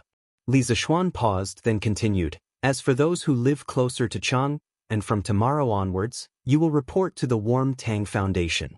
When school started, I told you that Yanhuang College does not nurture useless students who only know how to study. You must apply what you've learned to benefit the country and its people. Sending you to the Warm Tang Foundation is a very valuable opportunity for you to practice. At the same time, what you're doing is very meaningful. I hope that you'll cherish this opportunity. Yamacho, what does the Warm Tang Foundation do? Yeah, why does the name sound so weird? After listening to Li Zishuan, many of the students were confused. They were not confused because they could not have a holiday, but because they had no idea what the Warm Tang Foundation was. On the day that the Warm Tang Foundation was first established, the students had received news that the final exams would be held on Thursday. Because of that, they did not even have enough time to study, let alone read the newspaper. This included Chen Tianhua and Liao Feichen, the two part-time novel writers, who did not have time to read the newspaper. Detang Daily's editorial department was still using the manuscripts that they had sent over last week. Therefore, more than 80% of the students had not heard of the Warm Tang Foundation that had recently become the talk of the town. Li Zishuan was stunned when he heard the whispers of the students. However, he quickly recovered and cleared his throat. It seems that everyone has been studying hard recently. It doesn't matter if you don't know about the Warm Tang Foundation. I'll ask Mr. Ma to tell you about it now. Other than being the leader of the Academy's economics department, Ma Zhou was also the head of the editorial department of Detang Daily. Among all the teachers in the academy, the one who knew the most about the Warm Tang Foundation was definitely Ma Zhou. Under Li Zishuan's invitation, Ma Zhou walked up to the rostrum. He did not prepare a speech in advance. If it were someone else, they would definitely be at a loss. However, Ma Zhou was someone who had seen big scenes. How could he be afraid now? Ma Zhou quickly organized his words in his heart. Then he looked at the students below the stage and said in a clear voice, Students, the Warm Tang Foundation is a charity department that was personally established by the current emperor to empathize with the people. It uses the donations of the people to help the poor people. Ma Zhou was best at writing and strategy. Under his narration, Li Zishuan became the holy son of heaven who worried about the people day and night, and Li Zishuan became the great philanthropist who would rather use up all his wealth to help the poor. The students could not help but be greatly moved. At the same time, a strong sense of pride rose in their hearts. This was because Li Zishuan was their Yamacho. They felt proud that they were Li Zishuan's students.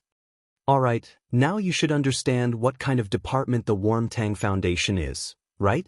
Now, let me talk about your upcoming tasks.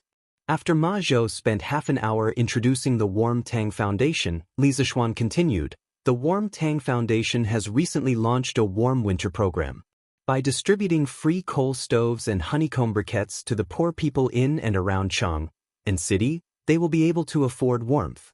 Your task is to be responsible for distributing the coal stoves and honeycomb briquettes. This task is actually not simple at all. First, you have to select the people who meet the requirements and confirm that there is no one who is pretending to be poor because they are greedy for our things. Then, you have to bring people to deliver the coal stoves and honeycomb briquettes to the people who meet the requirements. Finally, you have to make a record of every donation and summarize the accounts every 1 or 2 days. These tasks are indeed difficult for you, but there is nothing in this world that is impossible for those who set their minds to it. Among you, some of you will take part in the imperial examinations after you graduate from the academy and enter an official career. Some of you may stay in the academy and continue your studies. Some of you may only want to use the knowledge you have learned to settle down in a corner and become a rich man. But no matter what, you cannot forget that you graduated from Yanhuang College. Since you are a student of Yanhuang College, you have an obligation to do something for the Tang Empire and the people of Tang Empire. Many years later, when you look back on this holiday practice, you will definitely not regret the effort you have put in. Good and evil will be repaid, and the heavens will reincarnate. Your good deeds will definitely be rewarded. I hope that you will put your heart into this holiday practice. I hope that you will use your love to warm this city. Use your love to warm this city. After Li Zishuan finished speaking, the entire field suddenly became quiet. At this time, no one had any complaints about Li Zishuan not having a holiday because Li Zishuan's words had touched them. Use your love to warm this city. The Tang people's sense of national honor was actually the strongest in the entire history of China. They loved this land and their people. Now that they had a chance to help their people, how could they not help because of their own selfishness? Yamacho, I want to join too. I don't have to go home for the new year. On the field, among the silent students, such a voice suddenly rang out. This shout was like a fuse, and it was followed by more and more similar shouts. Yamacho, I don't have to go home for the new year. I also want to join this holiday practice. Yamacho, I don't have to go home either. More and more students stood out. They were not locals of Chang, and they lived far away from the academy. Li Zishuan had also given them the opportunity to go home for the new year, but at this moment, they felt that some things were more important than going home for the new year. When Li Zishuan saw this, he smiled and said, Good. I am very happy that so many people are willing to give up the opportunity to go home for the new year to help the Nuan Tang Foundation. But I still hope that you will think carefully before making a decision. Those who are willing to go home, I will support. Those who are willing to stay at the academy to do good, I will also support. Tonight, think about it carefully, and tomorrow, you will tell your final decision to your class teacher. Chapter 1059. The next morning, when Li Zishuan arrived at the academy, he found hundreds of students gathered in front of the school building. He glanced around and found that the number was about the same as the one at the field yesterday. He could not help but nod to himself. In fact, he placed great importance on the first batch of students from Yanhuang College. This was because the temperament and style of the first batch of students would determine the future of the academy. If they went astray, then the next batch of students would most likely go astray as well. At that time, it would be impossible to correct them even if he wanted to. Fortunately, the first batch of students from Yanhuang College went astray. Yamacho is here. Quick, stand still. Some students noticed Li Zishuan walking toward them. The noisy crowd immediately quieted down. Yamacho, other than 2 students who have urgent family matters, the rest of the students are willing to join the warm winter operation. Ma Zhou walked to Li Zishuan's side and said, Li Zishuan nodded, then walked to the front of the group of students. He paused for a moment before saying, I'm glad that most of you have chosen to stay. In the next half a month, you will definitely get more than what you put in. All right, I've said everything that needs to be said yesterday. Let's go now. To the Warm Tang Foundation. The students answered loudly. And so, more than 600 students, led by Li Zishuan, left Yunshan and headed toward Chang'an City. At the headquarters of the Warm Tang Foundation, there were already people lining up at the entrance to donate money. Compared to the first and second day of donations, the amount of donations received every day had gradually decreased. This was something that couldn't be helped. When something new first appeared, there would be a period of popularity. After that, people would gradually return to their rationality. In fact, the current situation was enough for Han Yushi and the others to be busy. Collecting donations every day was easy. However, when it came to closing the accounts every night, it was not easy at all. This was because there were many people helping out, but few people knew how to calculate accounts. Most of the time, Han Yushi was the one who personally went into battle. Uncle Wang, arrange for someone to go to the workshop and get some more certificates of honor. I heard from Sanbao that we are running out of certificates of honor here. The workshop was originally a small room used to store blueprints. Han Yushi had transformed it into a study room. At this moment, she was sorting out the accounts while speaking to Wang Zhong. Yes, madam. Wang Zhong accepted the order and left. Han Yushi lowered her head again, but she suddenly heard a commotion outside. She thought for a moment and recalled what Li Zishuan had told her last night, so she quickly got up and walked out of the door. Sure enough, there were already hundreds of students in the front yard of the workshop. They were all dressed in scholarly robes. When they stood together, they looked really imposing. Those who were about to donate money couldn't help but whisper when they saw this scene. Wow, where did these half-grown children come from? Are you here to help? They seem to be students from Yanhuang College. What? A student of Yanhuang College?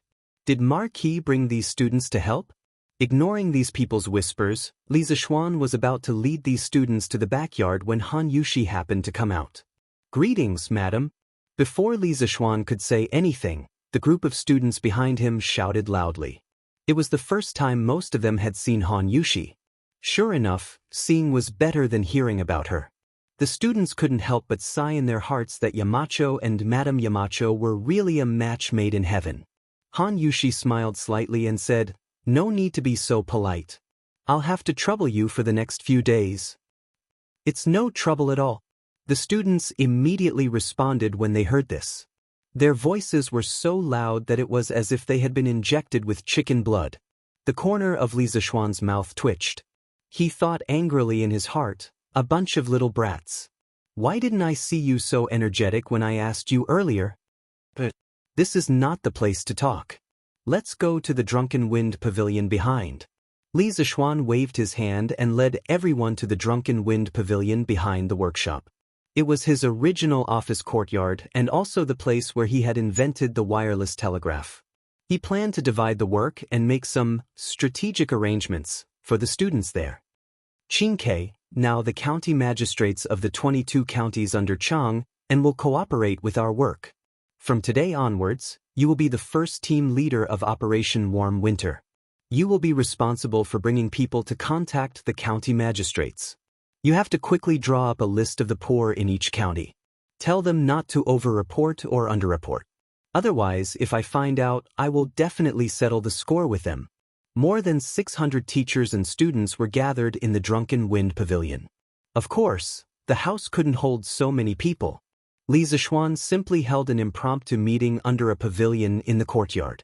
Li Tai was the most suitable person to be in charge of contacting the local magistrates.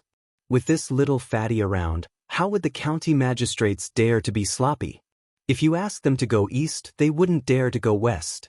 Li Tai didn't expect good things to come so quickly. He couldn't help but feel energized. He quickly nodded and said, "Yes. Yamacho, I guarantee that we will complete the task. But how many people are there in the first team?" Li Zishuan thought for a moment and said, "I will allow you to have 100 people. You can choose your own people. Of course, the other students can also recommend themselves. But in the end, both sides have to agree." "Okay. Qingke understands." Li Tai nodded and replied. Li Zishuan continued, "Li Ku, I appoint you as the second team leader of Operation Warm Tang.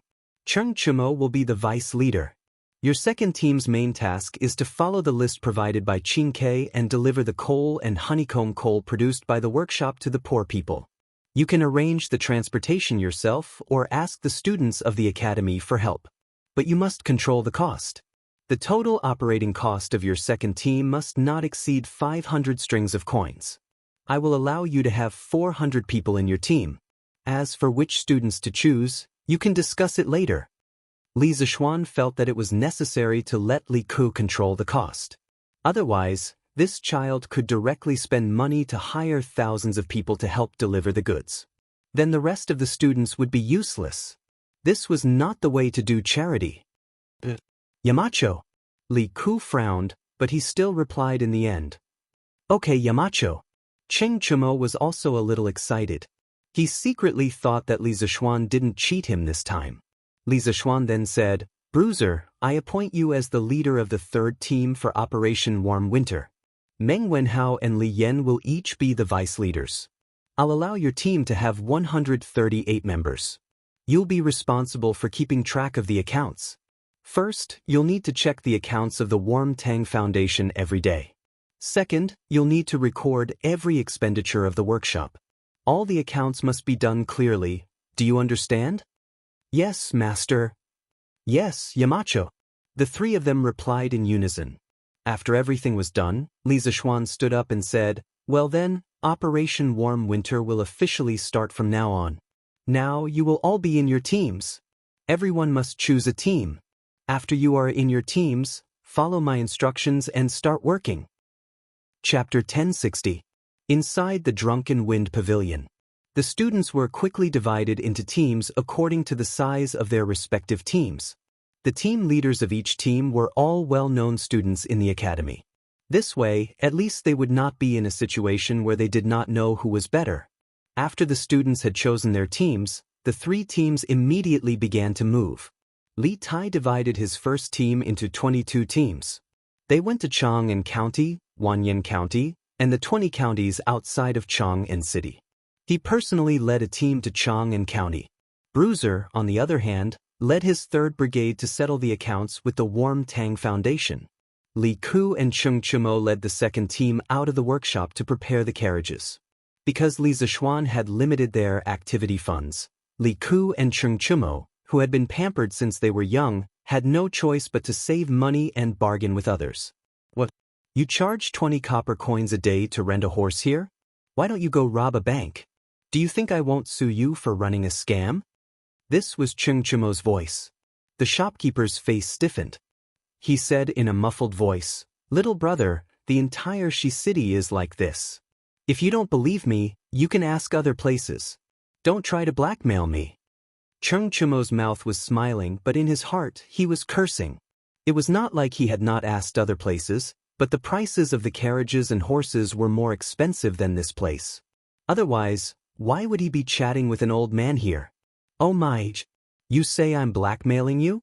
Let this young master tell you, an old horse like yours can only earn 3 copper coins a day at most.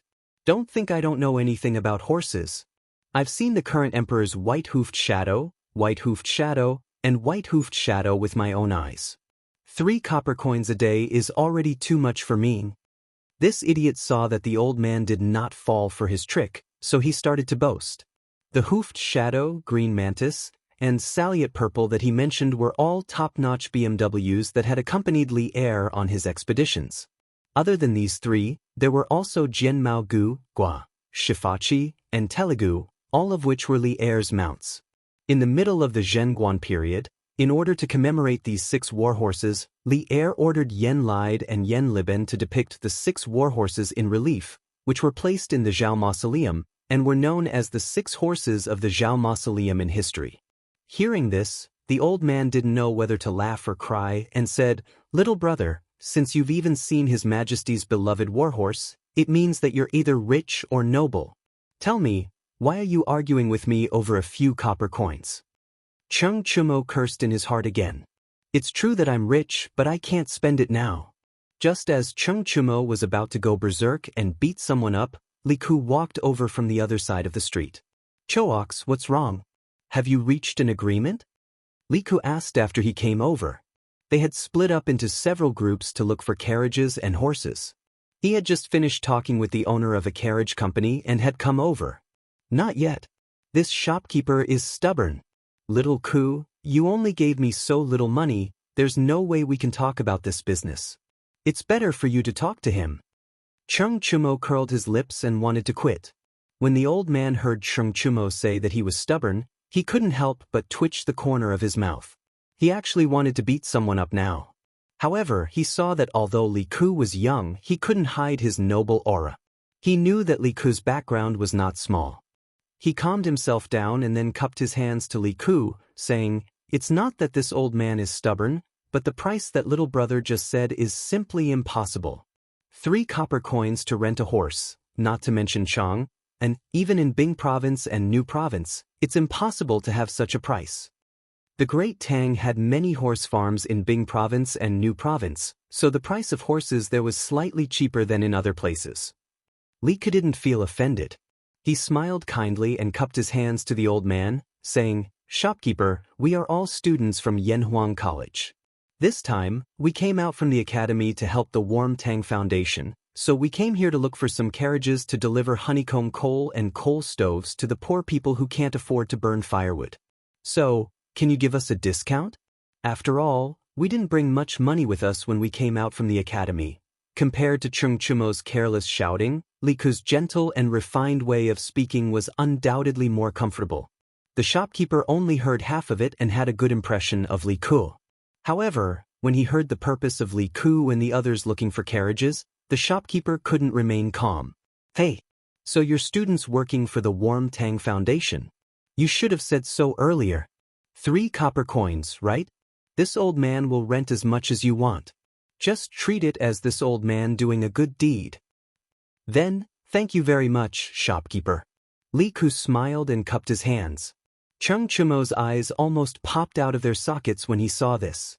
How the F***ck is this possible? Does that mean that all the effort I've put into talking for so long was all in vain? When he thought of this, Cheng Chumo looked at the old shopkeeper with resentment.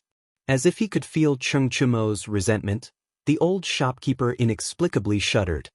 He looked at Cheng Chumo and smiled apologetically. "Little brother, you can't blame this old man for this. If you had told me your purpose from the beginning, this old man wouldn't have disagreed no matter what." Cheng Chumo snorted and ignored the old man. Li Ke couldn't help but laugh. "Shopkeeper, don't mind him.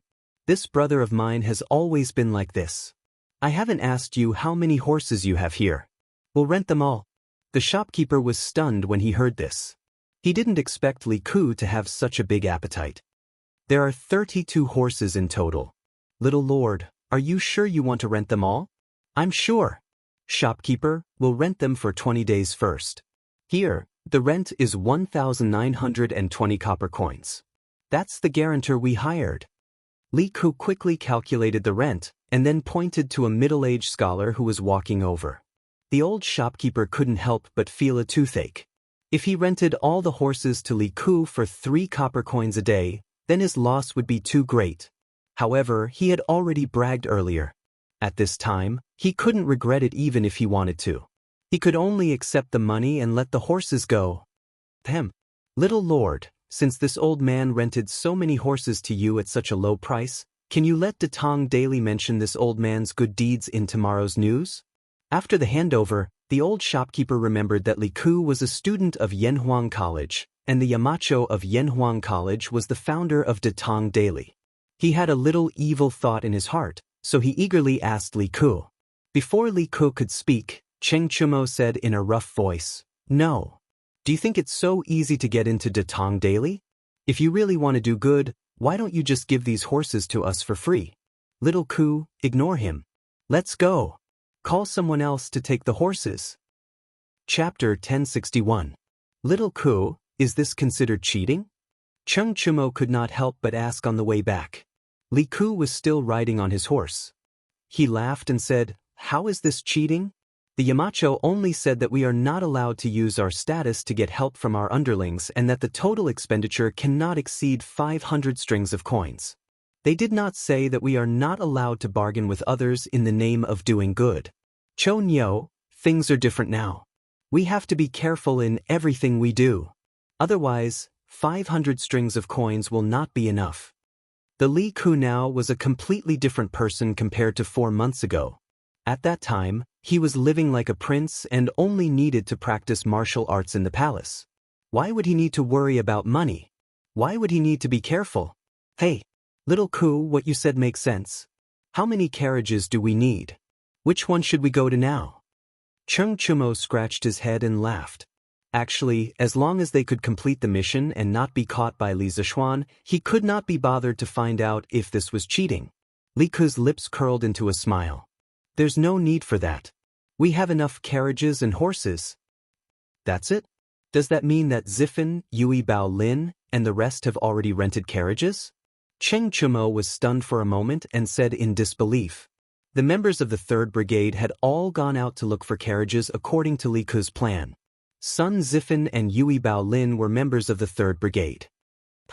This is also a coincidence. Sun Zifan's family opened a carriage company, and the scale is not small, so we rented a lot of carriages from there at a low price. Now all of them added up, it is completely enough. Li Ku said with a smile. He even emphasized the word, low price. It was obvious what he meant. *CK. Sun Zifan's family owns a carriage business? Why didn't this kid say so earlier? He made us look so hard for carriages. *CK. No, he should be back at the workshop now, right? I'm going to find him. This kid tricked me. Hiya. Cheng Chumo's eyes widened. His face was filled with disbelief and anger. Yes, anger. At this moment, he felt that Sun Zifen was even more despicable than the old man from the carriage company. After saying that, he slapped the horses but hard, and the man and the horse rushed forward. Hey, ugly bulldog. Li Ku hurriedly urged his buttocks to catch up and dissuaded him. Zifen usually doesn't care about his family's business. He only just remembered that his family has a carriage business. We can't blame him for this. Instead, we have to thank him. It's because of his family's carriage business that we saved more than 20 strings of money. Money. When it came to money, Cheng Chumo felt a headache coming on. He could not help but wonder in his heart, is this still the king of Han, Li Ku? Why do you only care about money? All right then. For your sake, I won't be angry with that brat. Cheng Chumo waved his hand. He didn't want to hear Li Ku talk about money anymore. Chinghe, how are the preparations on your side? Did you get the list of the poor people in each county? When it was close to noon, all the students returned to the Drunken Wind Pavilion in the backyard of the Warm Tang Foundation. This used to be the workshop of the Strange Taste Pavilion, so of course, there was a cafeteria. Half of the chefs in the academy's cafeteria had been transferred here by Li Zishuan, so the students had lunch there. At this time, Li Ku was holding a bowl of rice and chatting with Li Tai about work. Oh, I got it all. I'll give it to you after I finish eating. Li Tai's cheeks were puffed up. He used to be a person who lived like a prince, but after being trained by Li Zishuan, he could enjoy eating from a big pot of rice. Especially when he was in the academy's construction team, Li Zishuan's lecture left a deep impression on him. At least from then until now, he had never wasted a meal in public. Good. Our 3rd Brigade's carriages are ready. This afternoon, we'll go from house to house and deliver coal stoves and honeycomb briquettes according to the list. Li Ku said as he stuffed rice into his mouth.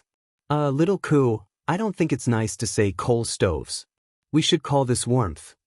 Didn't Yamacho say that?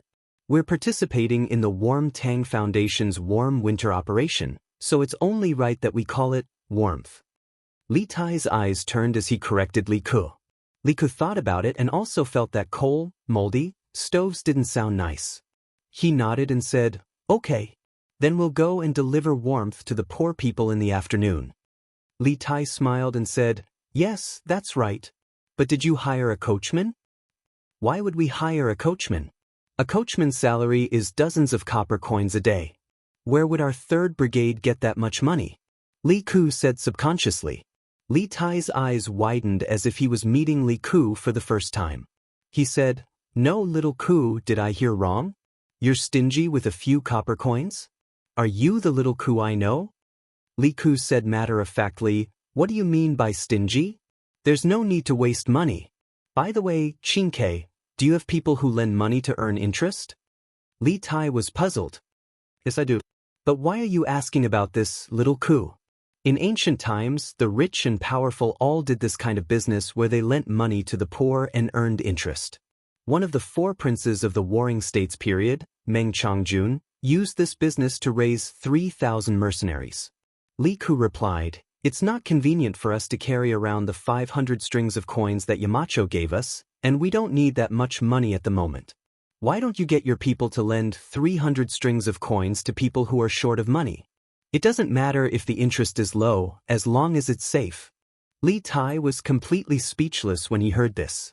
To think that Li Ku was so meticulous in his calculations, he really suspected that Li Ku was possessed by a devil. Little Ku, you're quite quick-witted. Using money to earn money, not bad, not bads. Li Zishuan, who had just finished eating at home, heard the second half of the conversation between Li Ku and Li Tai and couldn't help but laugh. Although he didn't support Li Ku's business of lending money, he still appreciated Li Ku's idea of using spare money to earn money. Because if an ordinary person was in Li Ku's situation, they would only use the 500 strings of coins in their hands sparingly. Very few people would be like Li Ku, not only saving money, but also earning money. Yamacho. The two brothers heard and hurriedly turned around to greet him. You guys continue to eat, don't worry about me. Yamacho, I'm not breaking the rules, right? I just feel that it's inconvenient to leave the 500 strings of coins with us, so I thought. Li Ku's face turned red and quickly explained. Chapter 1062. You're trying to cover it up. Inside the Drunken Phoenix Pavilion, Li Zishuan looked at Li Ku and said with amusement, I've said before that you're not allowed to use your status to ask for help from others. Now that you're asking Green Sparrow for help, aren't you asking for help from others? Yamacho, Li Ku's face froze and he was speechless. Li Zishuan continued, but I'm glad that you know how to increase income and reduce expenditure. You said that it's inconvenient to carry 500 strings of coins around, and that's not unreasonable. But we're Yanhuang College's people, and we have to solve problems when we encounter them. When this matter is over, little Ku, you can think of a way to solve this problem. If you can solve it smoothly, then you'll start a new era, and your name will go down in history. Although, it's inconvenient to carry 500 strings of coins was just an excuse that Li Ku came up with, this was indeed a problem that Great Tang was facing. Not only would a cumbersome currency affect trade, it would also affect the economic development of a country. The Song dynasty was not as strong as Tang, but why was its economy the largest in ancient China? It was because banknotes replaced the heavy metal currency, and it greatly promoted the prosperity of domestic commerce. At that time, the Song dynasty's imperial court collected business taxes every year, and it far exceeded the agricultural taxes. Li Ku's excuse reminded Li Zishuan of the financial plan he had been planning for Tang, banknotes and banks. These two things must be done in the future. Start a new era? Go down in history? Li Ku originally thought that he would be reprimanded, but he never expected to hear such a shocking thing from Li Zishuan. His breathing became a little rapid. Yamacho, what method is so powerful? It can go down in history directly? Li Zishuan laughed. You have to think about it yourself. Come find me when you've thought about it. After that, he left with his hands behind his back, leaving a stunned Li Ku behind. Hey, little Ku, don't think about it. Eat first, we still have work to do in the afternoon. Li Tai saw that his brother seemed to have lost his soul, so he pushed Li Ku's arm and said, Oh, Li Ku came back to his senses and continued to shovel rice into his mouth. Tai Zhu, open the door. The people from the Warm Tang Foundation are here to deliver the coal stove. In the afternoon, in the Maojia village of Xinfeng County outside Chang and City, 4 or 5 students from Yanhuang College were driving a carriage. They followed a middle-aged man with a stocky back and a bear-like waist and knocked on a shabby courtyard door. Mao Lijing, our captain, said that it's to send warmth. You can't call for coal stoves. It turned out that this middle-aged man was Li Zheng of Mao Village. Hearing him shout like that, the students behind him quickly corrected him. Fine. That's called sending warmth. As expected of a scholar, even the way he speaks is different from the people in our village. Mao Lijing didn't get angry. Instead, he gave a simple and honest laugh. Then he shouted towards the dilapidated courtyard, "Hey! Taizhu, open the door. Someone is here to bring you warmth." Only then did a skinny little girl come out of the courtyard. It was winter, but she was only wearing a few pieces of unlined clothing. Moreover, they were all tattered. If one looked closely, one could see that her 2 legs were trembling. "Li Zheng, you're here." The little girl opened the courtyard door and greeted Mao Li Zheng. Then she timidly began to look at the students behind Mao Li Zheng. Dia, where's your father and mother?" Mao Li Zheng walked in with the students of the academy. He looked around and then asked, "Li Zheng, my mother went to the mountains to collect firewood. My father's legs acted up again 2 days ago. He's still in bed now." The little girl replied, "What? Taizhu's legs aren't listening to him again?" "It's not good to have an attack in the winter." Mao Li Zheng was stunned. He sighed in surprise and then said to the students behind him, "Hey, you guys don't know. Taizhu accidentally broke his leg when he was hunting in the mountains. Every time it's cold, he can't get out of bed. Therefore, in autumn and winter, it's usually Dia's mother who is busy with the work inside and outside the house. Let's not talk about this first. Come in. Dia, go and boil some hot water. Today, we're all literary stars. We're here to bring coal to your family, to bring warmth." After that, Mao Li Zheng led the group of Yanhuang College students inside. "Mao Li Zheng, you go in first. We'll go and take down the coal stove and honeycomb briquettes from the car," a student said.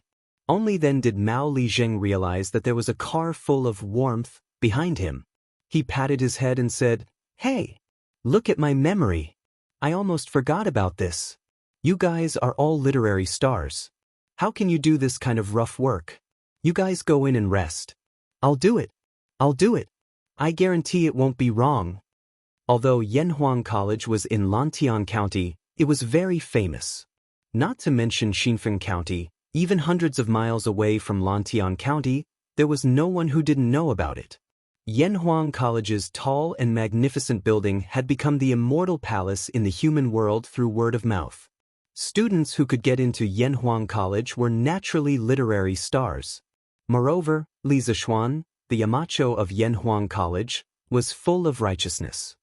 He had always taken care of the people in his fief. Everyone knew about his benevolence. Therefore, the people were very respectful to Li Zishuan and Li Zishuan students. Mao Li Zheng, before we went down the mountain, the Yamacho told us that we have to do it ourselves. We can't let others do it. Thank you for your kindness." The students of the college quickly stopped him. "Since that's the case, I won't break the rules of your college. But you guys are so soft and tender." "Oh no, I mean you guys who study all year round.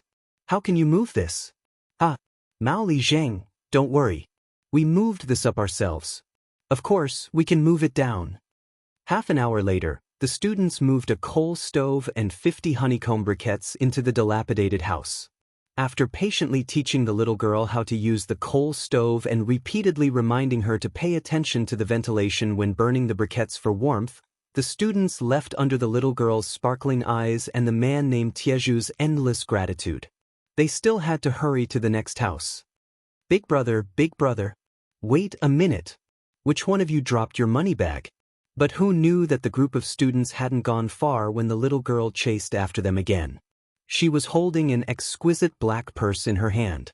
The whistling north wind messed up her hair and blew her little face red, but it still didn't stop her footsteps. Huff. "Big brother, look, which one of you dropped your money bag in the house?" Chapter 1063. Zhishuan, what kind of memory do you have? How could you forget the money pouch? Luckily, the girl from the farmer's family was honest.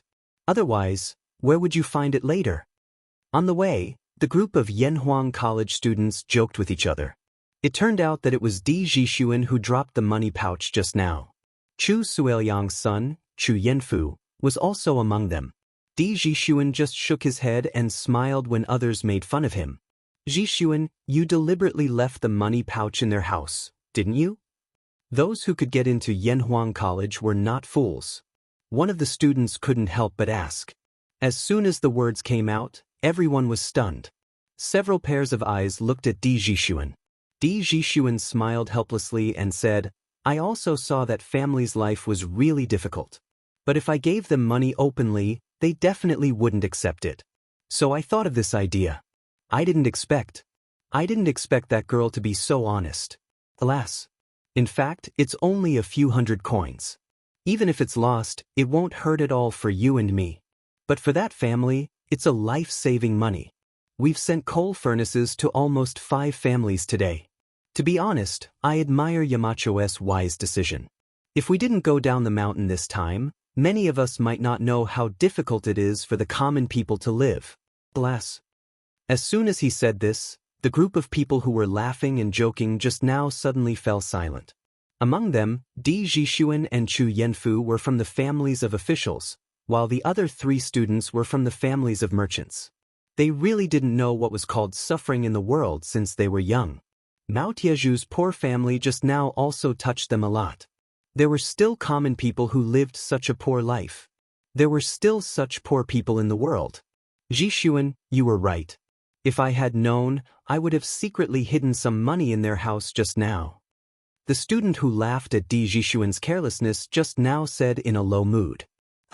Chini, it's useless. Even if they can't find the money you hid now, once they find it later, they'll come back to return it to you no matter where you go. Di Jixuan shook his head.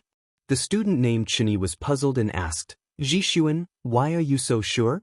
Di Jixuan didn't explain, but Chu Yanfu laughed and said, enough.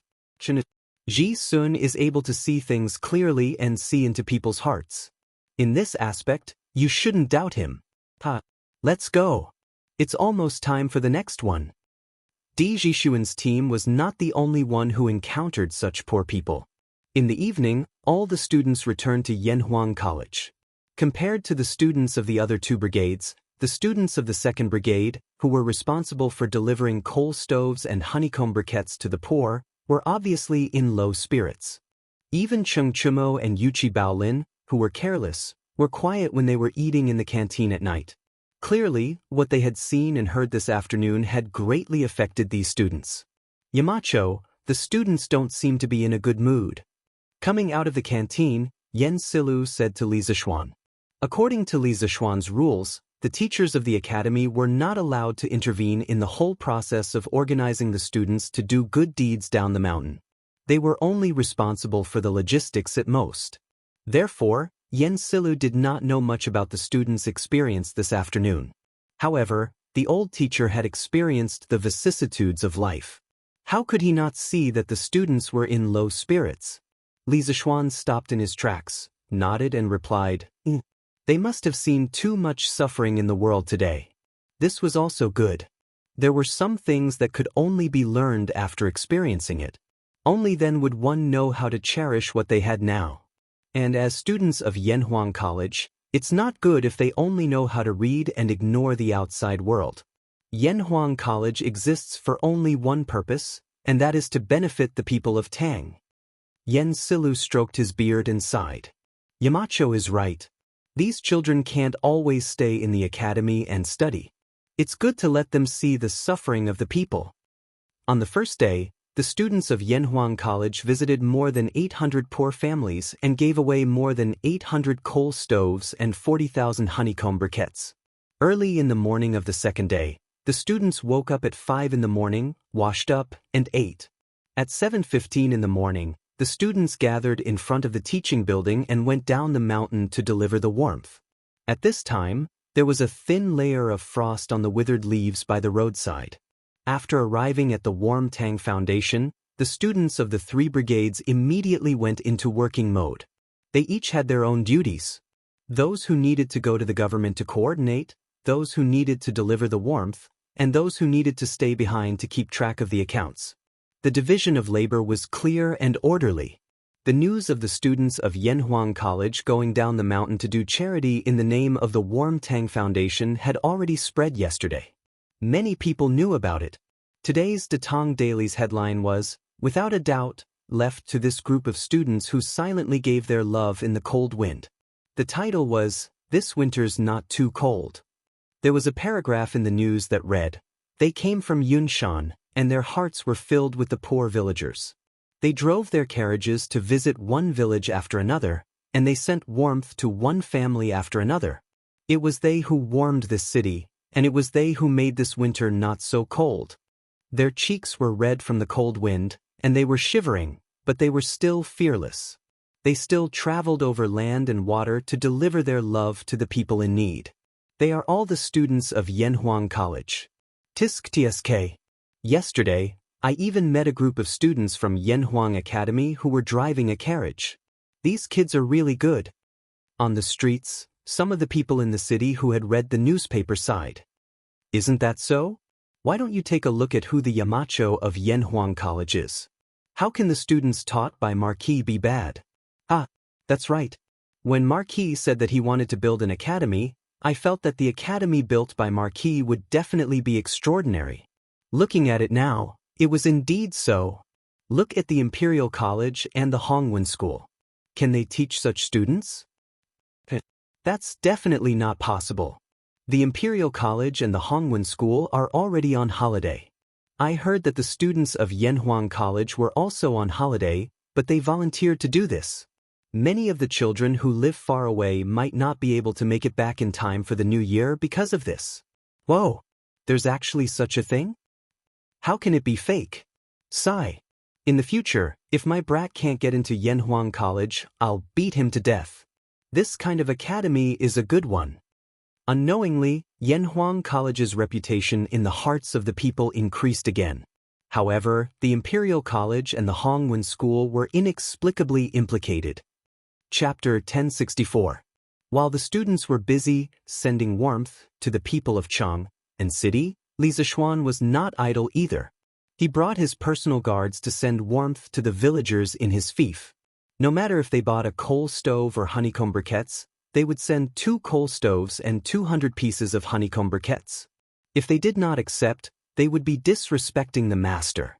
"Young master, the house is so big. 1 coal stove is enough. Isn't it a waste to send 2? What's there to waste? It doesn't matter if the house is small. 1 stove can be used to boil water and cook rice. The other stove can be used to warm the fire. It's so cold today. Don't let these 3 children freeze. Quick, Sanbao, move the coal stove in. We have to hurry to the next house." "Hey, don't. Young master, it's better for this old man to move it himself. We can't tire your men out." Sanbao chuckled and said, "Second Master Han, it's not tiring. Sanbao won't tire himself out with this kind of work. Let me do it." After unloading the coal stove and honeycomb briquettes in Second Master Han's house, the small team continued to send warmth to the next house. When they went out, they met Hu Hanyun, who had heard the news and rushed over. "Young master, it's so cold today.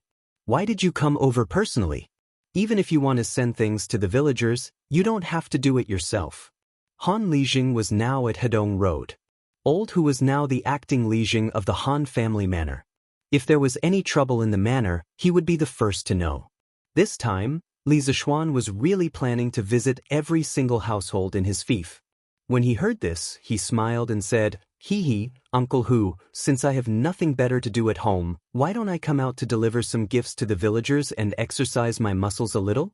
Old Hu sighed helplessly. He thought for a while and said, "Hey, young master, the villagers appreciate your kindness. But there are more than 1,000 villagers in your fief. If you send them one by one, how long will you be able to do it?" In this Old Hu's opinion, you can leave the Han family manor and to the Plum village to this Old Hu. Everyone was the first to follow young master. Even if young master didn't go personally, everyone would still appreciate your kindness. His suggestion was mainly to lessen the burden on Li Zishuan. Among the 8 villages under Li Zishuan's control, the Han village and Plum village had the largest population. Without these 2 villages, Li Zishuan would have a much easier time. Uncle Hu, I appreciate your good intentions. However, this matter is not urgent. If I can't finish running in 1 day, I'll run for 2 days. If I can't finish running in 2 days, I'll run for 3 days. I can't just go to one house and not go to another, right? It just so happens that the academy doesn't have classes now, so I still have time, Li Zishuan said with a smile. Actually, he wasn't doing this because he had nothing better to do. Previously, when he was conferred the title of Marquis, Li Er had rewarded him with some land. Later on, he had merged into a few villages. Because he was busy with work, he didn't go there much, let alone know the villagers. As for those few villages, Wang Zhong had been taking care of them for him. Now that the academy had stopped classes, he could finally take some time out to walk around his fief. At the same time, he could also get to know the villagers in his house. Seeing that Li Zishuan was so insistent, Hu Hanyun knew that he couldn't persuade him anymore. He said, "Hey, since I've met young master, there's no need to trouble young master to personally send them to my house. I'll move them back myself."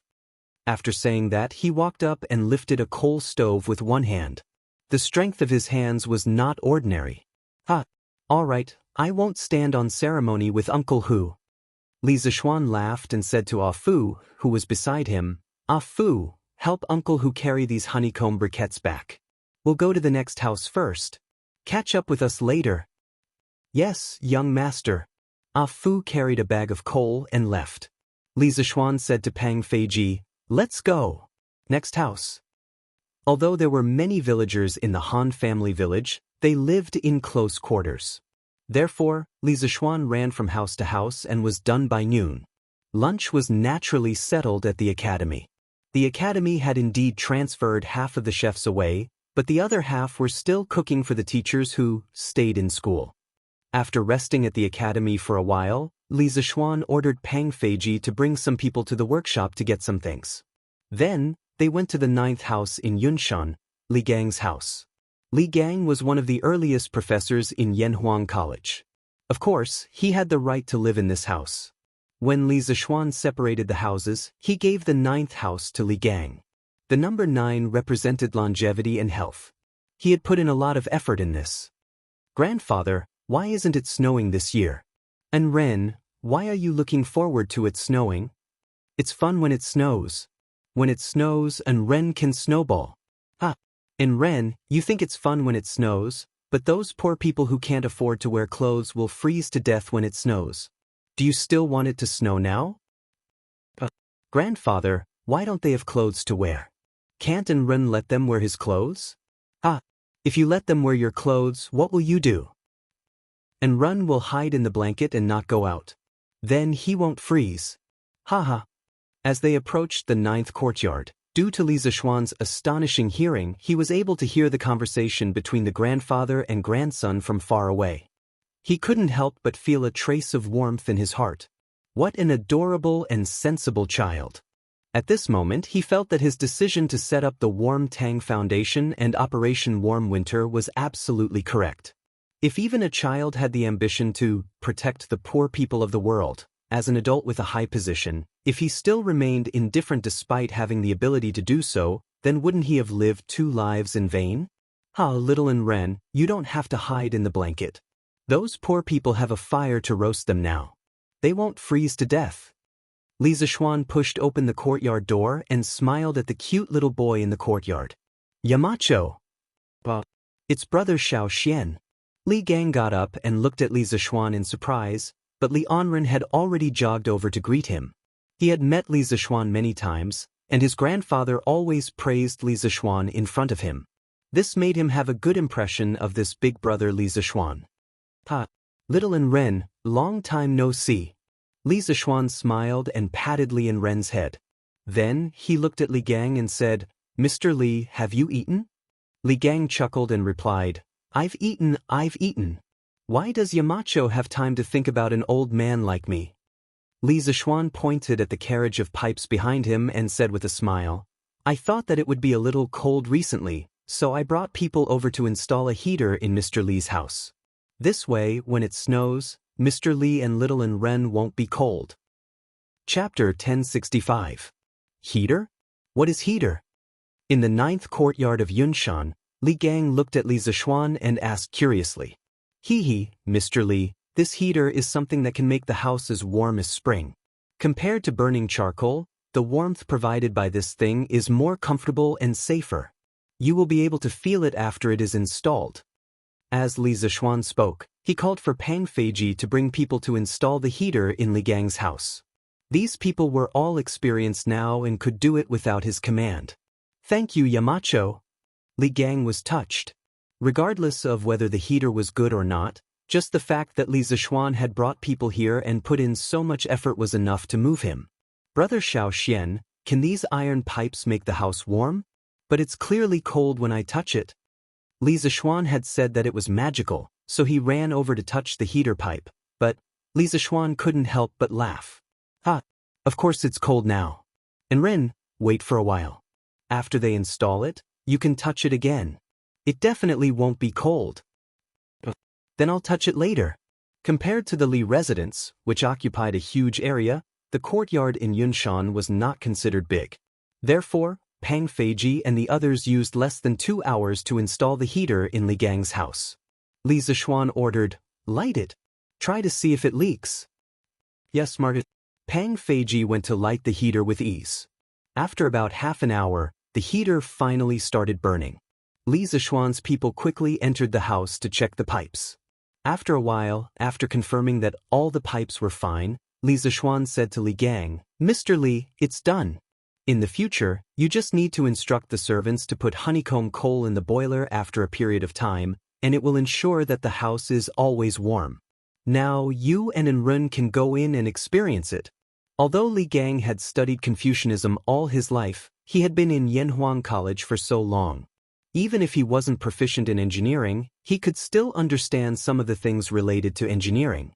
When he saw Pang Feiji and the rest install the heater, Li Gang could roughly guess the operating principle of the heater. Yamacho's creativity is unprecedented. On behalf of Mayan Ren, this old man would like to thank the mountain head for his trouble. Li Gang politely cupped his hands and said, Mr. Li, don't be in a hurry, let's try it first.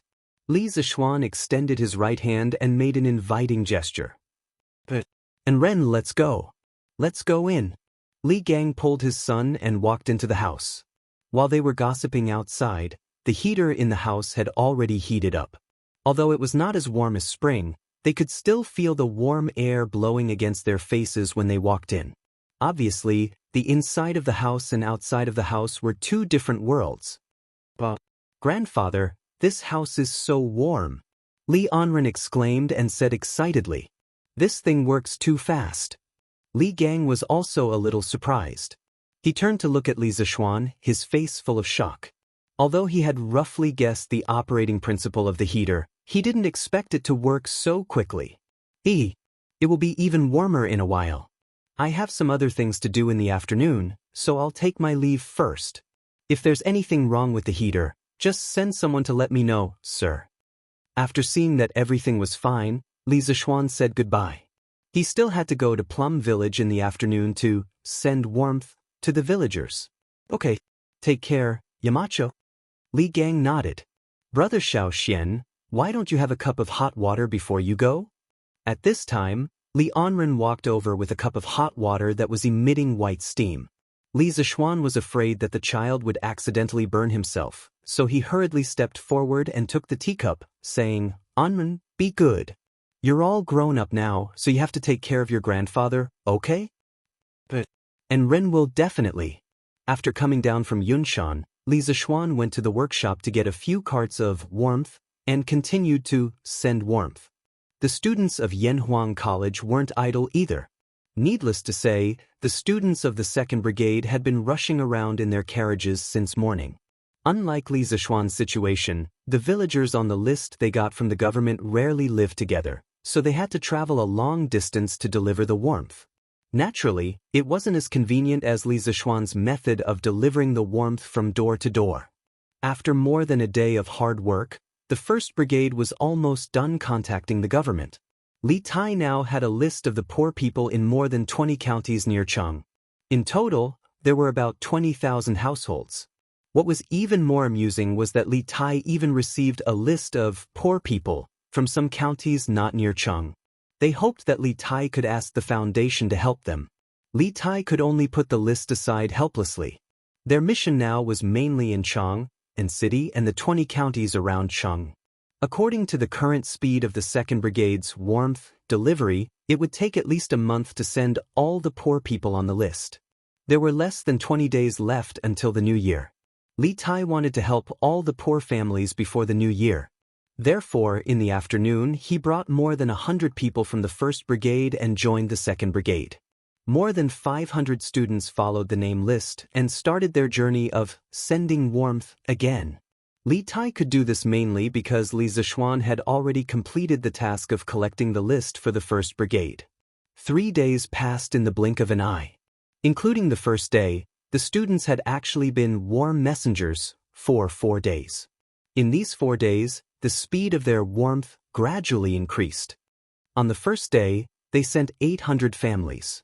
On the second day, they sent 1,200 families. On the third day, they sent 1,500 families. On the fourth day, they sent 2,000 families.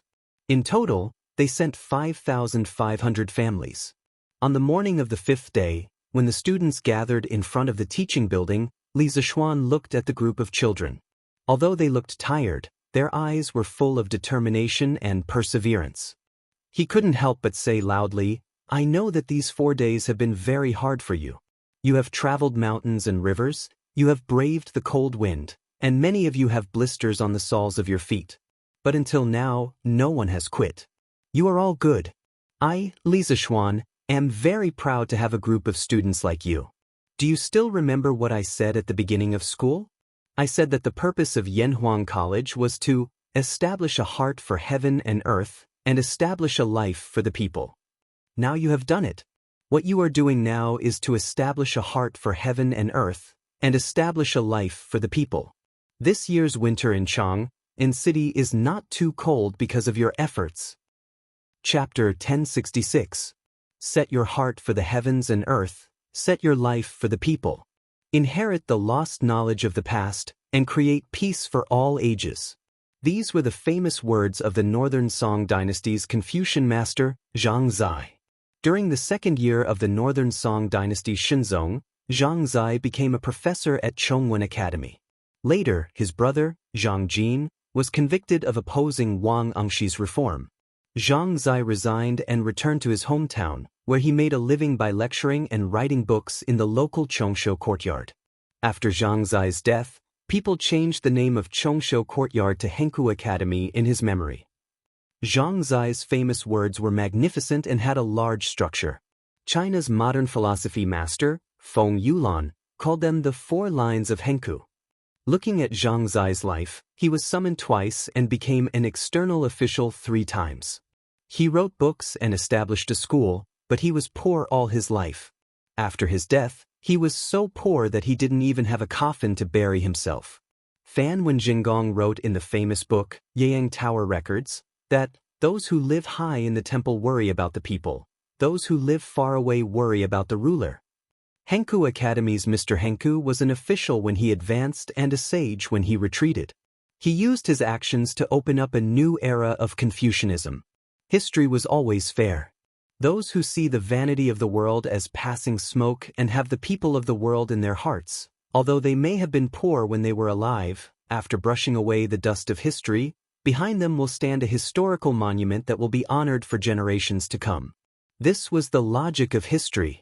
Although Li Zixuan founded engineering, he didn't completely oppose Confucianism. He admired some of the great Confucians from the bottom of his heart. He was also very willing to accept some of the advanced ideas in Confucianism.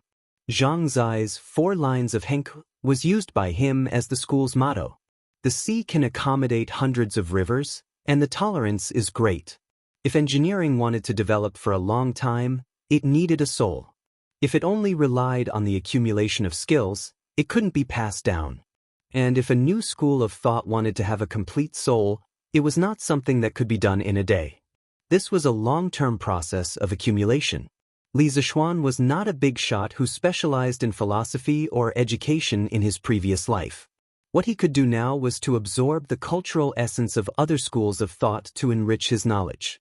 This was also the reason why he had invited famous scholars like Li Gang and Yan Silu, as well as leaders and elites like Mo Huai and Mo Lingwei to teach at the academy. Establishing a heart for the heavens and earth, establishing a life for the people.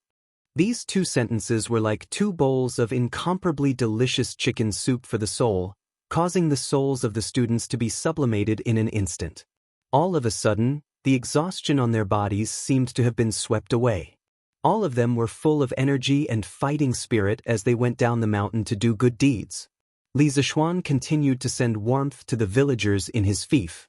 There was only one village left, and he estimated that he would be able to finish running it by the morning.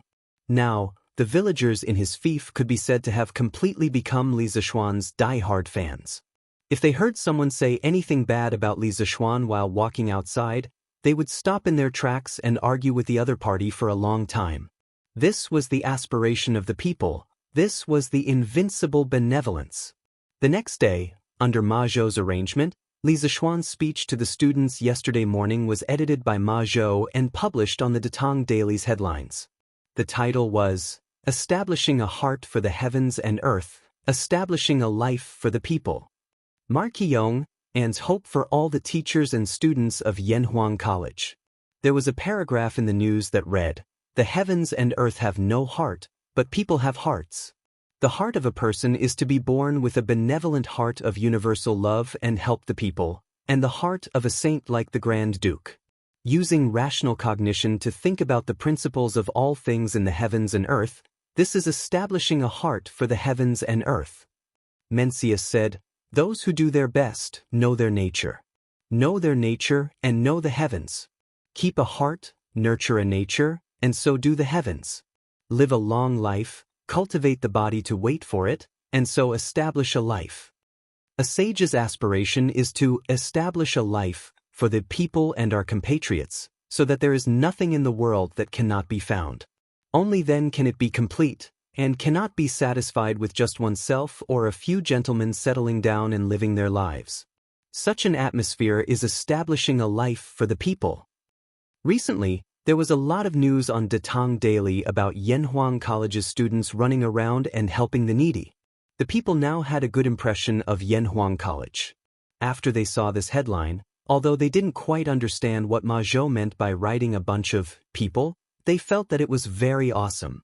This was probably what it meant to not understand clearly. But when the scholars saw this news, they couldn't remain calm. Establishing a heart for the heavens and earth, establishing a life for the people. What great courage! What a broad-minded mind! In a 3-story house near the Imperial College, Kong Yingda was holding the latest issue of Datang Daily. His hands were trembling. Other than shock, there was also a trace of regret on his face. Establishing a heart for the heavens and earth, establishing a life for the people? This person has such a big tone. Grandfather, who said this?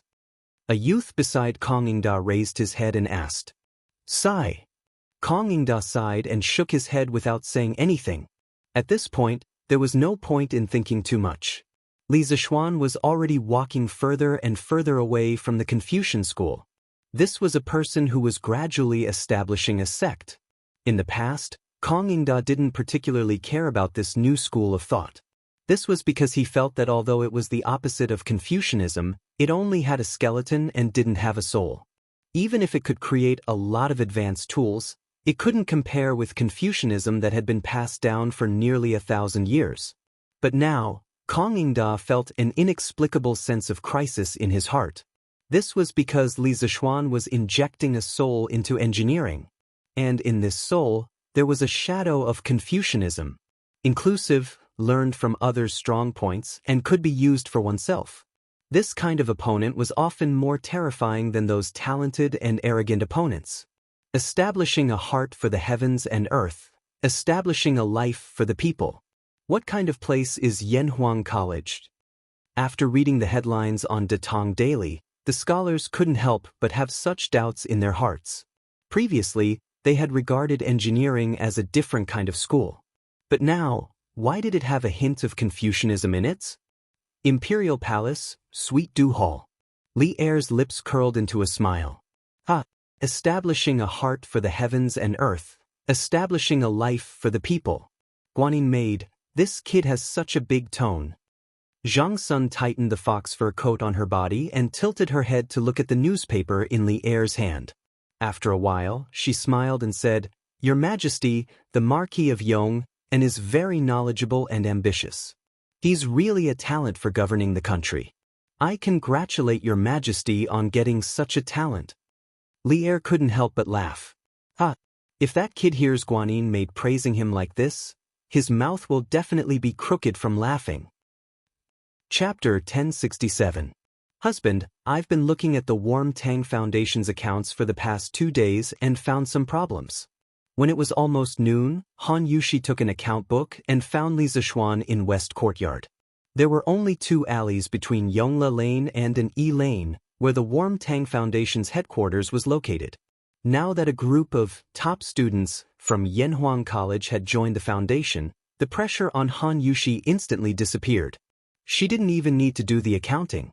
This was because the people from Yanhuang College were very good at accounting. Compared to them, she was a layman. Therefore, Han Yushi didn't need to stay at the Warm Tang Foundation all day.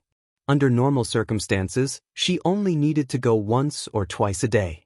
Moreover, the 2 places were close to each other, so it wouldn't take long for her to go back and forth. "Oh, wife, what problem did you find?" Li Zishuan, who was leaning against the couch and reading a book, raised his head and asked in surprise. Han Yushi held the account book, bent down and said, "Husband, look. The Warm Tang Foundation has received nearly 400,000 strings of cash so far, but according to the list Xianxia got, the poor people we need to help only add up to about 20,000. If we spend 200 copper coins per household, it'll only add up to 5 or 6,000 strings of cash. Compared to the total amount of donations, this is just a drop in the bucket." Li Zishuan frowned. He really hadn't considered this problem at the time. Recently, he had let his wife and students manage the charity business under him, so he didn't know much about the 20,000 poor families. After thinking for a while, he muttered to himself in confusion, "What's the matter? Could it be that what I said back then scared the county magistrates?" Previously, when he assigned the task to Li Tai, he said that he had to instruct the county magistrates to draw up a list of the poor as soon as possible. They are not allowed to over-report or under-report. Otherwise, he will definitely settle accounts with them. Li Zishuan couldn't help but wonder if the county magistrates were following the principle of the less trouble, the better, and only reported the people who were too poor to live. He couldn't be blamed for thinking too much. The main reason was that the population of Chang, and city and the 20 or so counties around Chang, and city added up to at least 3 to 4 million people. It was impossible to say that there were only 20,000 poor people. Thinking up to this point, Li Zishuan opened his mouth and said, "Wife, let Xianxia bring a few people and negotiate with the various county offices. Order the county magistrates to compile a more detailed list of the poor commoners. As long as they can't afford to buy coal stoves or honeycomb briquettes, they must all be on the list. Not a single one can be left out. These few days, I will personally go to each county to check. If I find any missing people, I will report it to His Majesty. The Ministry of Official Personnel Affairs will also lower the results of their examination this year." The so-called examination was the examination of the achievements of the officials in China's ancient imperial court.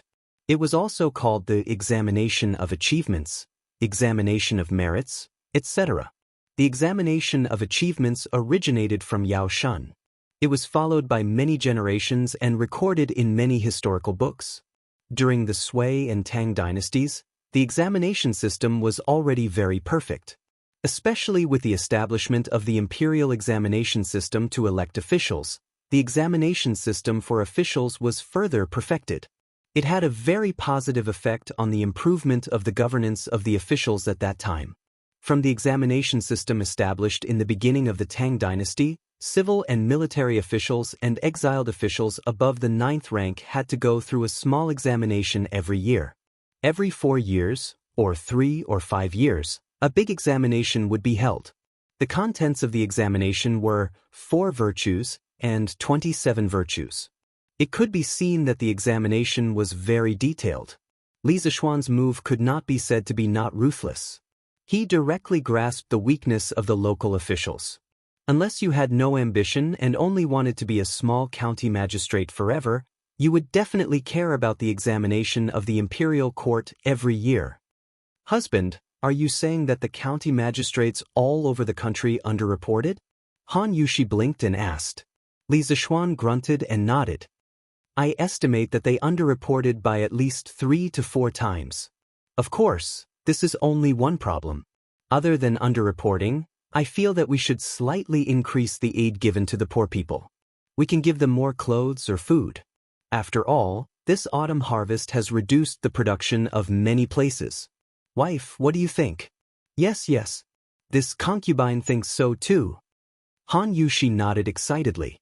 Li Zishuan smiled and said, even so, there will definitely be a lot of money left. But that's fine. This year, we will help the poor people around Chang'an City.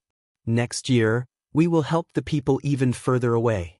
Besides, if there is a natural disaster in the future, the money from the Warm Tang Foundation will become life-saving money. Speaking of natural disasters, Li Zishuan's eyes suddenly became deep. He was no longer the young boy who had just arrived in Chang, and without any foundation. His status was higher and his ability was greater. Correspondingly, he could do more things and play a greater role. This natural disaster, I'm definitely going to take care of it.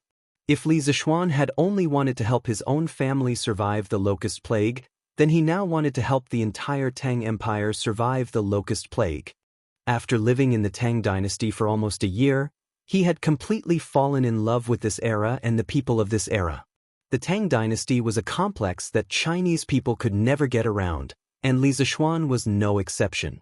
It was because of this that he had previously pushed for the imperial court's policy of reducing taxes by raising chickens, and the policy of exchanging grain with the south.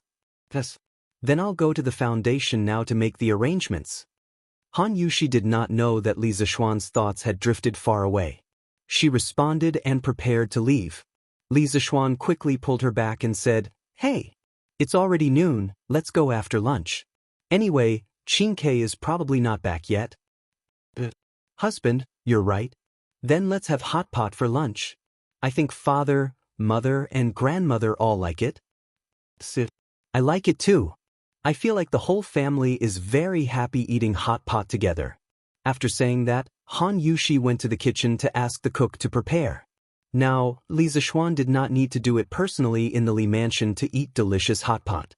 However, the mutton rolls still needed Li Zishuan to cut them personally. This was because there were not many people in Chang and who were as good at cutting as Li Zishuan. An hour later, in the main hall of the Li mansion, the whole family gathered together to eat hot pot. This time, Qing Yaojin did not join in the fun, but the two brothers came. What are you guys eating? It smells so good. Xiao Xian, are you there? Xianxia, what a coincidence. You're here too? He didn't know if Li Chengqian and Li Tai had made an appointment, but they just so happened to meet at the entrance of the Li estate's main hall at this time. Chapter 1068. Greetings to Your Highness the Crown Prince, Your Highness King Wei.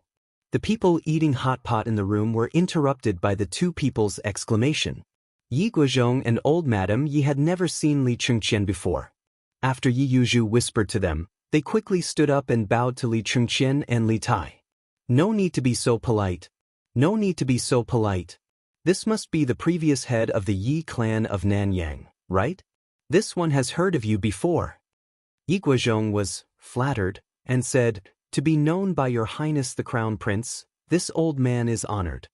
Li Chengqian quickly waved his hand and said with a smile, He. This one and the Marquis of Yong and are good friends, so head ye need not be so polite. Everyone continued to eat. Li Tai could finally get a word in. He licked his lips and said with a greedy expression, Yamacho, what is this eating method? It looks so satisfying. If it wasn't for Li Chengqian being here, Li Tai would have already sat down and started eating without a care for his image. However, in this situation he had to be reserved and restrain himself. Otherwise, Li Chengqian, as the eldest brother, would definitely scold him.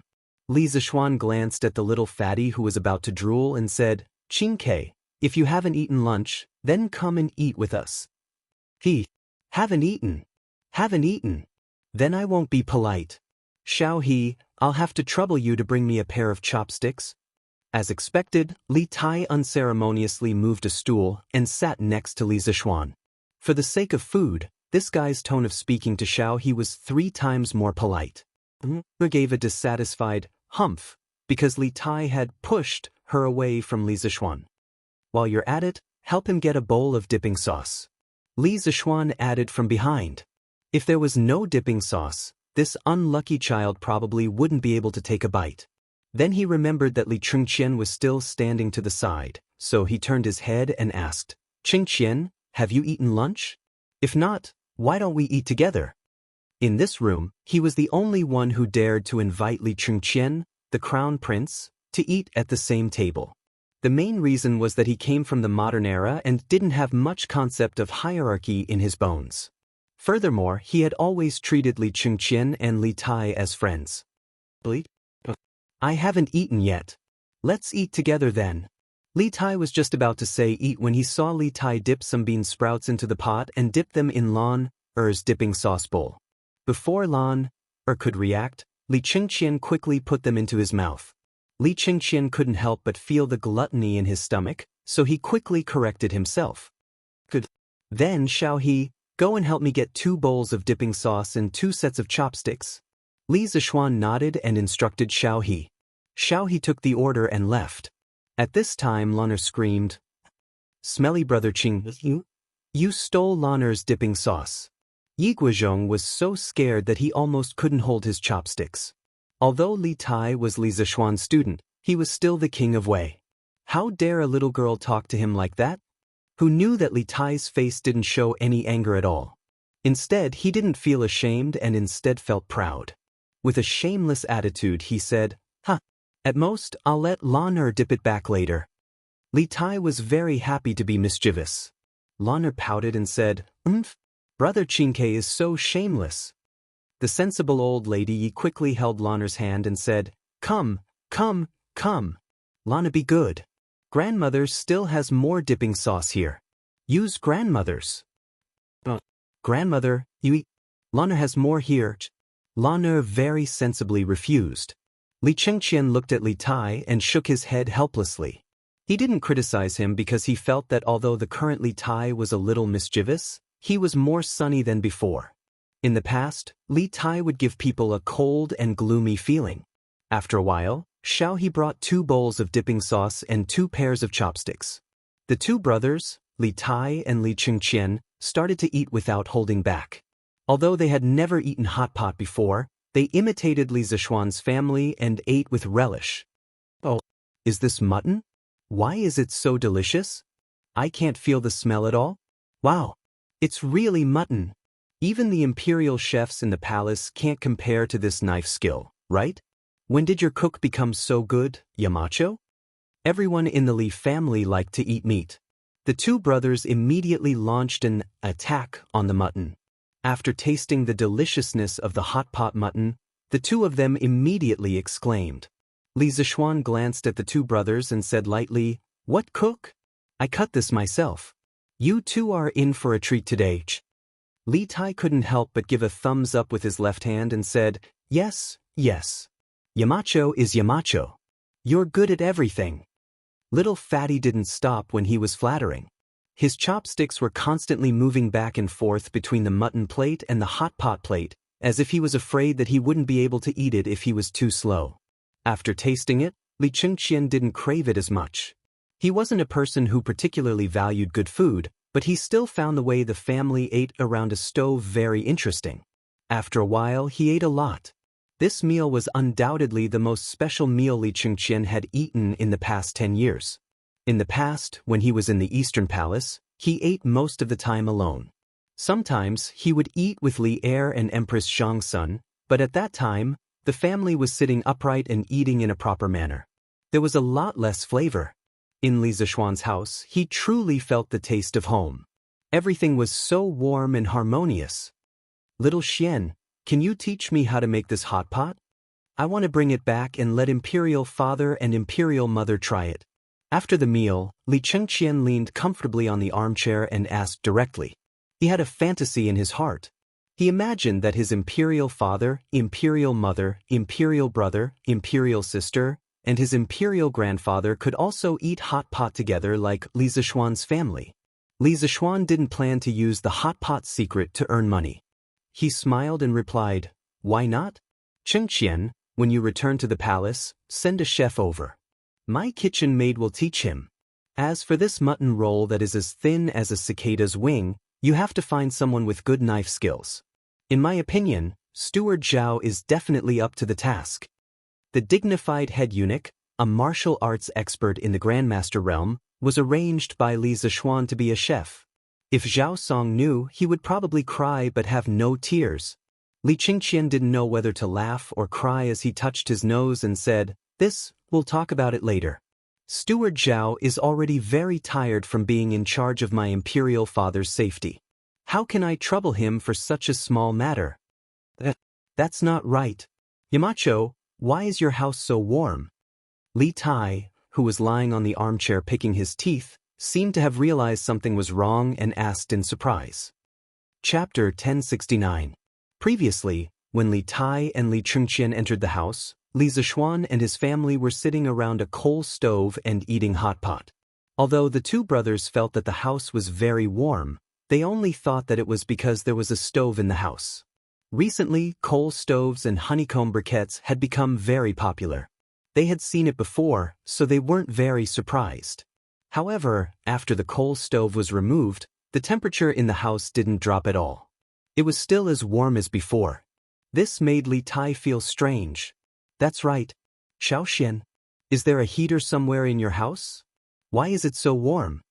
After Li Tai's reminder, Li Chengqian also reacted. He sat up straight and asked, There isn't a heater in this house. Qingke, you've taken chemistry class before. You should know that a heater can poison people, right?" Li Zishuan shook his head and laughed. Li Tai rubbed his chin and thought for a moment. He nodded and said, "There is such a saying. However, if there isn't a heater in this house, why is it so warm? Yamacho, don't keep us in suspense." Li Qingqian nodded in agreement. He also looked at Li Zishuan curiously. Li Zishuan pointed at the row of heaters behind Li Tai and said, "There. Go and touch that piece of metal and you'll know why." When Li Tai heard this, he couldn't help but retract his hand. "You want me to touch a cold piece of metal in the middle of winter? Isn't that asking for my life? I'm very afraid of the cold." Li Chengqian saw Li Zishuan's solemn vow and felt that Li Zishuan wouldn't deliberately trick him. He stood up and took 2 steps forward. Then he reached out to the metal heaters. The expected cold didn't come. Instead, it was a very comfortable warmth. This warmth was even a little hot. What's going on? Not only is this lump of metal not cold, but it's also hot. This is really strange. Even though Li Chengqian was mentally prepared, he was still very surprised at this moment. This clearly went against common sense. Let me try." Hearing this, Li Tai immediately perked up. The little fatty walked to Li Qingqian's side and placed his white and fleshy palm against the radiator. Sure enough, what he felt was warmth and not coldness. His eyes lit up and he said excitedly, "Yamacho, I understand. It's because of this iron lump that your room is as warm as spring, right?" Lana rolled her eyes and said disdainfully, "What a lump of iron. This thing is called a radiator.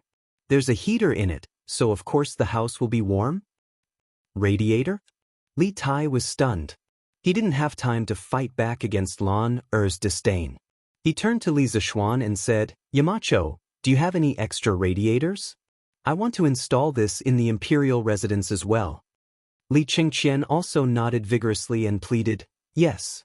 Little Xian, this radiator is really useful. Do you have any more? I'll take it back and install it in the palace as well. During this winter, father, mother, and Chang'e all suffer.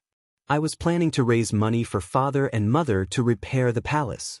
Now it seems that this radiator is enough."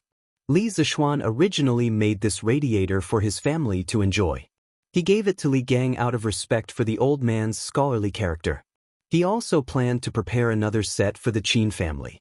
He didn't expect that before he had time to prepare, the 2 brothers, Li Tai and Li Chengqian, came to ask for it. However, he couldn't not give it to them because he wasn't worried about whether Li Chengqian would suffer or not. He, who had transmigrated from the modern world, knew that Li Chengqian would sit on the throne for many, many years. However, it was different for Zhang Sun and Chang'e. These two extremely virtuous women also contributed a lot to the prosperity of the Tang dynasty. According to history, they couldn't escape the fate of death. According to historical records, one of them died in the 10th year of Xinguan at the age of 36. The other died in the 17th year of Xinguan at the age of 23. Li Zishuan admired Empress Zhang Sun and Princess Chang'e very much. He didn't want these two women to die early from illness. Empress Zhangxuan's influence on Li Chengqian didn't need to be mentioned. Since ancient times, when a country was about to prosper, there would be a wise ruler and a virtuous empress. Empress Zhangsun protected righteous subjects and lived up to Guanju's beauty. As for Li Lizzie, as the pearl in the emperor's palm, she didn't take advantage of her parents' doting to become arrogant. After marriage, she was filial and respectful. When the court officials couldn't persuade her father to cede land to meritorious subjects, she stood out to help at the crucial moment and put an end to the hidden danger of the Tang dynasty's provinces being divided. In Li Zishuan's view, these two women died because of their illness. They were the two biggest regrets of Xinguan's golden age. From the modern era to the Tang dynasty, Li Zishuan saw the two women he admired. One treated him like an elder, while the other was like his own little sister. He didn't want these two women to die from the bottom of his heart. Previously, he had asked Han Yushi to teach Chang'e Tai Chi. He didn't know if this little girl persevered every day. In fact, even if she persevered every day, Li Zishuan didn't have the confidence to cure Chang'e's illness through Tai Chi. Illness was similar to asthma. It was a stubborn disease that couldn't be cured in modern society. All Li Zishuan could do was try his best to reduce the frequency of Chang'e and Zhangxuan's illness. Winter was the peak season for asthma. The cold air irritated the respiratory tract mucosa and could easily cause asthma. Therefore, the imperial palace also needed heating. Qingqian, this radiator needs to be customized with the heating pipe, and the heating pipe needs to be planned according to the specific size of the building. You can install heating in the palace, but you have to provide Faubert with some size data.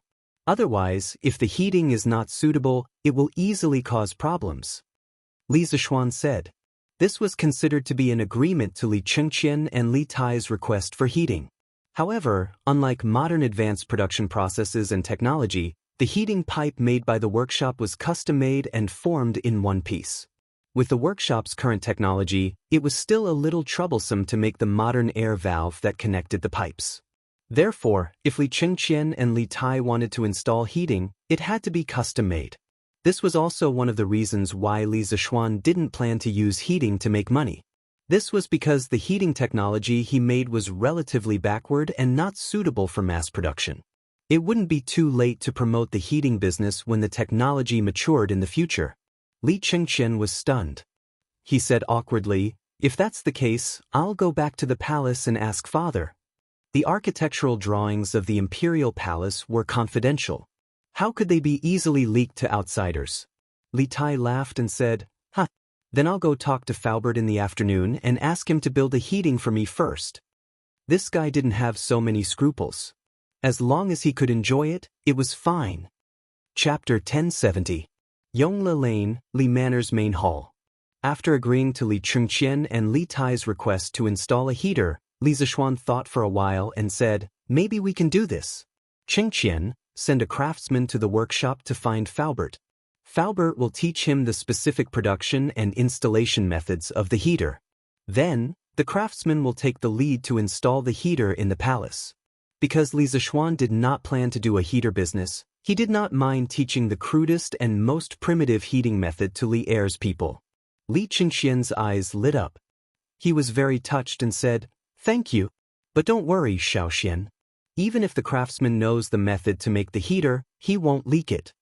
This child was quite loyal. He knew that he could not ruin Li Zishuan's business because of his own selfish desires. Li Zishuan smiled carelessly. Then, he looked at Li Tai and said, "Qingyi, did you come to find me at noon?" Li Tai was stunned. It took him a while to remember the purpose of his visit. He quickly sat up and said to Li Zishuan, "Yes, yes, yes. There is indeed something. Yamacho, after so many days of running around, the students of our academy have almost run to all the families on the list given by the local government. But when everyone was delivering the coal stoves, they found that many people who were not on the list were having a hard time. And I heard from the people of the 3rd Brigade that the Foundation still has a lot of money left. Yamacho, can you expand the range of the coal stoves?" Li Zishuan could not help but think that it was a coincidence.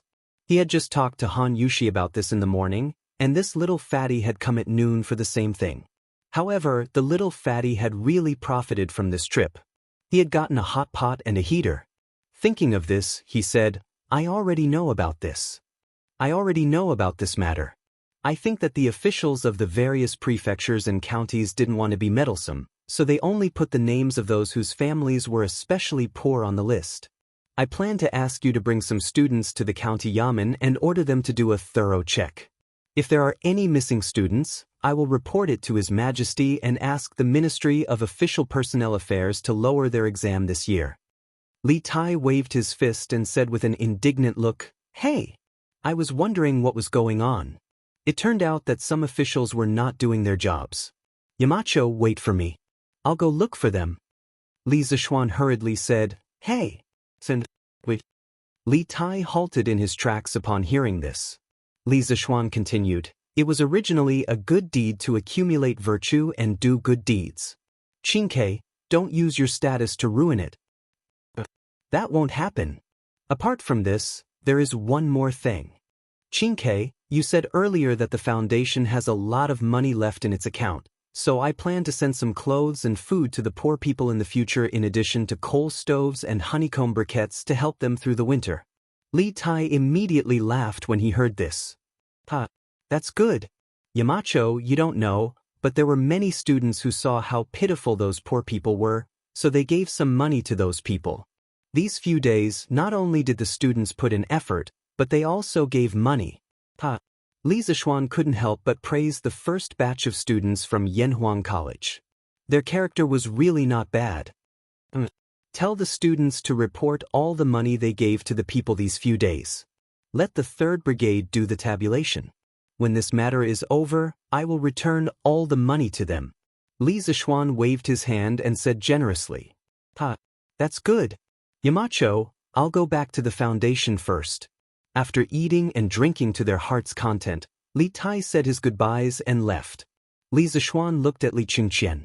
Li Qingqian looked embarrassed and said, "Ahem.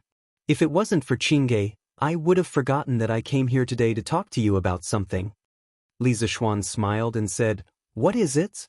Li Qingqian said slowly, "Recently, when I was in the palace, I often heard news of Yanhuang College's students running around to help the needy. Father is usually very busy and may not have the time to pay attention to these things, but as the heir to the throne, he also wants to do something for this matter. Xiaoxian, do you still need manpower? The East Palace has 100 guards, 30 eunuchs, and more than 50 carriages at your disposal." He didn't come here to freeload today. This was his main purpose for coming to the Li family. However, he was attracted by the hot pot and the heater and forgot his purpose. Li Qingqian had already put it this way. How could Li Zishuan still have any reason to disagree? He smiled and said, "Sure. It just so happens that the tasks on the shoulders of the students will become heavier. Qingqian, the people in your East Palace will be assigned to Qingke later." One more person meant one more force. Moreover, the guards in the East Palace could be considered martial arts experts. One guard was almost equivalent to 3 students. After the warm people expanded, the Foundation just happened to be lacking manpower. With the help of the East Palace, they would be able to complete the warm winter operation before the end of the year. Good. Then I'll take my leave first. Li Qingqian stood up and cupped his hands. He originally came here to send people off, but in the end, it could be said that he gained a lot. Not only did he get the recipe for the hot pot, but he also got the heater. This trip was really worth it. After Li Qingqian left, Mo Zhong came to inform him that Sun Simiao was looking for him. Li Zishuan could only sit in the carriage and go to Yunshan. selling sesame cakes. Fragrant and crispy sesame cakes. 3 copper coins for 1. 3 copper coins for 1. Just as the carriage left Yongla Lane, Li Zishuan heard the voice of an old woman hawking outside the carriage window. He couldn't help but be startled. Logically speaking, this kind of wandering peddler rarely came out in winter. Moreover, it was selling sesame cakes. That was even more impossible. Sesame cakes cooled quickly in winter. In this era, there was no cheap way to keep them warm. Who would buy them? This sesame cake was baked with sesame and flour. Among them, the Tang dynasty's Chong and Fuha Square's production was more outstanding. The poet Bai Ji once wrote, "Sesame cakes imitate the capital in every aspect, crispy and fragrant from the oven." Later on, it gradually evolved into sesame cakes. Thinking of this, Li Zishuan quickly asked San Bao to stop the carriage. He jumped down from the carriage and curiously looked in the direction of the old woman hawking sesame cakes. The scene in front of him immediately stunned Li Zishuan. He saw that the old woman was pushing a wooden cart. On the cart was a coal stove. On the stove was an iron pot that emitted waves of steam and fragrance. In front of her was a line of people who came to buy sesame cakes. Damn! Wasn't this similar to those peddlers in the future who pushed a cart on the street and sold roasted sweet potatoes from the stove on the cart to passers-by? In the end, it was because honeycomb coal had replaced charcoal and became a more economical fuel. If it wasn't for this old woman wouldn't be pushing a cart out to sell sesame cakes. Otherwise, she would have to spend a day burning charcoal to pay for it. Hey! This young master has inadvertently opened up a new business for the people. Li Zishuan thought proudly in his heart. Chapter 1071. Young master, here's the sesame cake you wanted. On the streets of Yongla Lane, Li Zishuan saw that there was more than one vendor by the roadside. On a whim, he asked San Bao to buy him a sesame cake. Since he hadn't eaten his fill in the afternoon, he wanted to try the sesame cake from the Tang dynasty. More than half of the mutton from lunch went into Li Tai's stomach. Li Zishuan took the sesame cake from San Bao. It was slightly hot to the touch. He opened it and took a sniff. He smelled the aroma of roasted flour and sesame. He smiled and said to San Bao, "All right, let's go to Yunshan." After that, he boarded the horse carriage and was ready to enjoy the authentic Tang dynasty sesame cake in the carriage. "All right, young master," San Bao replied. Soon, the horse carriage started moving again. Most of the roads from Chang and to Yunshan were paved with cement. The road was wide and flat. The horse carriage sped along and arrived at Yunshan in less than half an hour.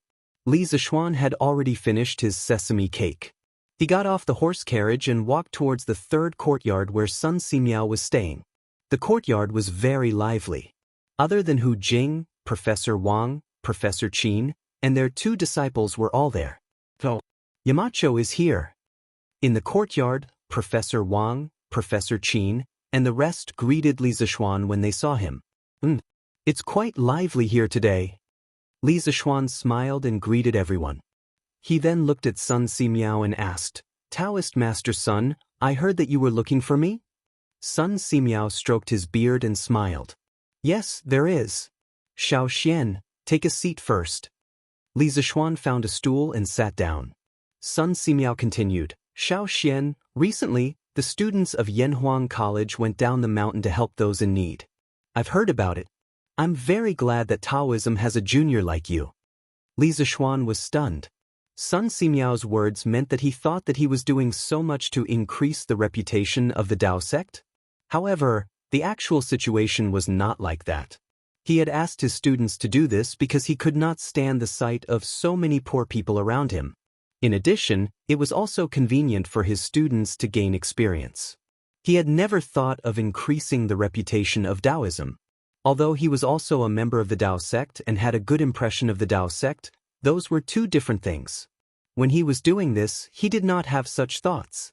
"Priest son, I just want to help the poor people around me. This has nothing to do with factions."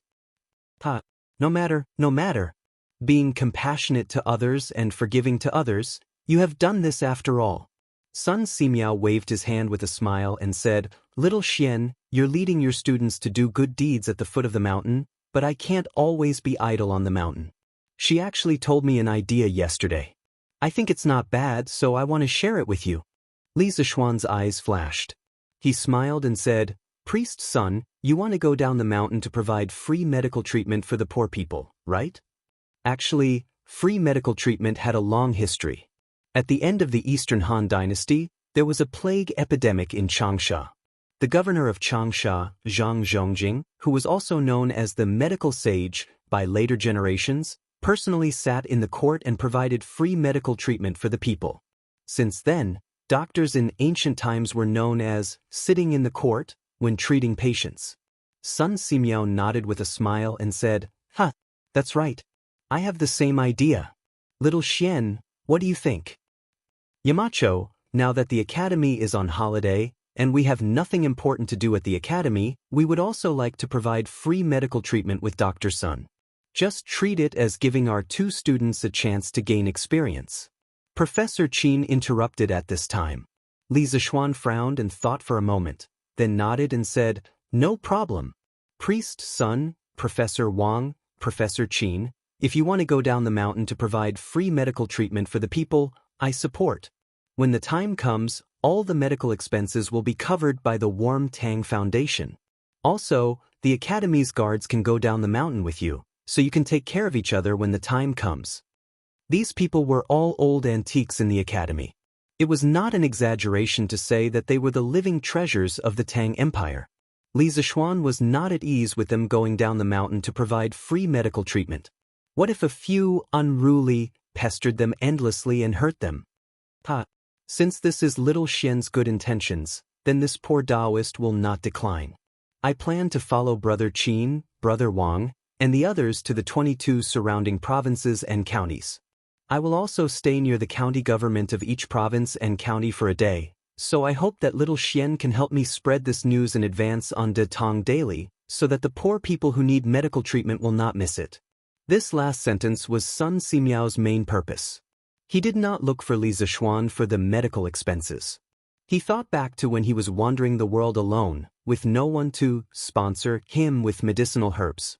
Didn't he save so many poor people by himself? The main reason was that he now had 2 Xinglin experts by his side to help him. He wanted to save as many poor people as he could, so he needed Li Zishuan to help him advertise on De Tong Daily. If not for this, he would have already brought Hu Jing down the mountain to provide free medical treatment.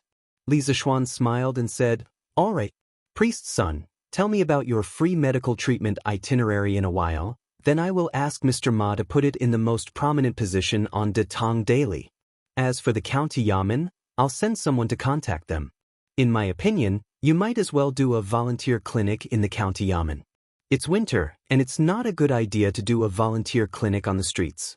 Sun Simiao waved his hands and said, no need, no need. We can't delay the local government from handling the case. I have been living in the open all these years and I am used to it.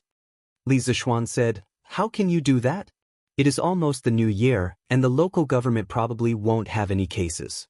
Besides, didn't the medical sage do the same back then? It even became a story that was passed down from generation to generation. It's settled then. In Li Zishuan's opinion, if a godlike figure like Sun Simiao went to the counties to provide free medical treatment for the people, the county officials would be very happy. Because in their areas of jurisdiction, fewer people would die of illness, and for them, their political achievements would be much better. After settling this matter, Li Zishuan went down the mountain directly and went to the workshop to find Ma Zhou. Since he had promised Sun Simiao, he had to help advertise this free medical treatment in the newspaper. When he arrived at the workshop, Li Zishuan found Ma Zhou in the editorial department of De Tong Daily and told him about Sun Simiao's free medical treatment plan in detail. After hearing it, Ma Zhou agreed. In the end, Ma Zhou said with a smile, Marquis, something interesting has happened at De Tong Daily recently. What is it? Li Zishuan asked curiously.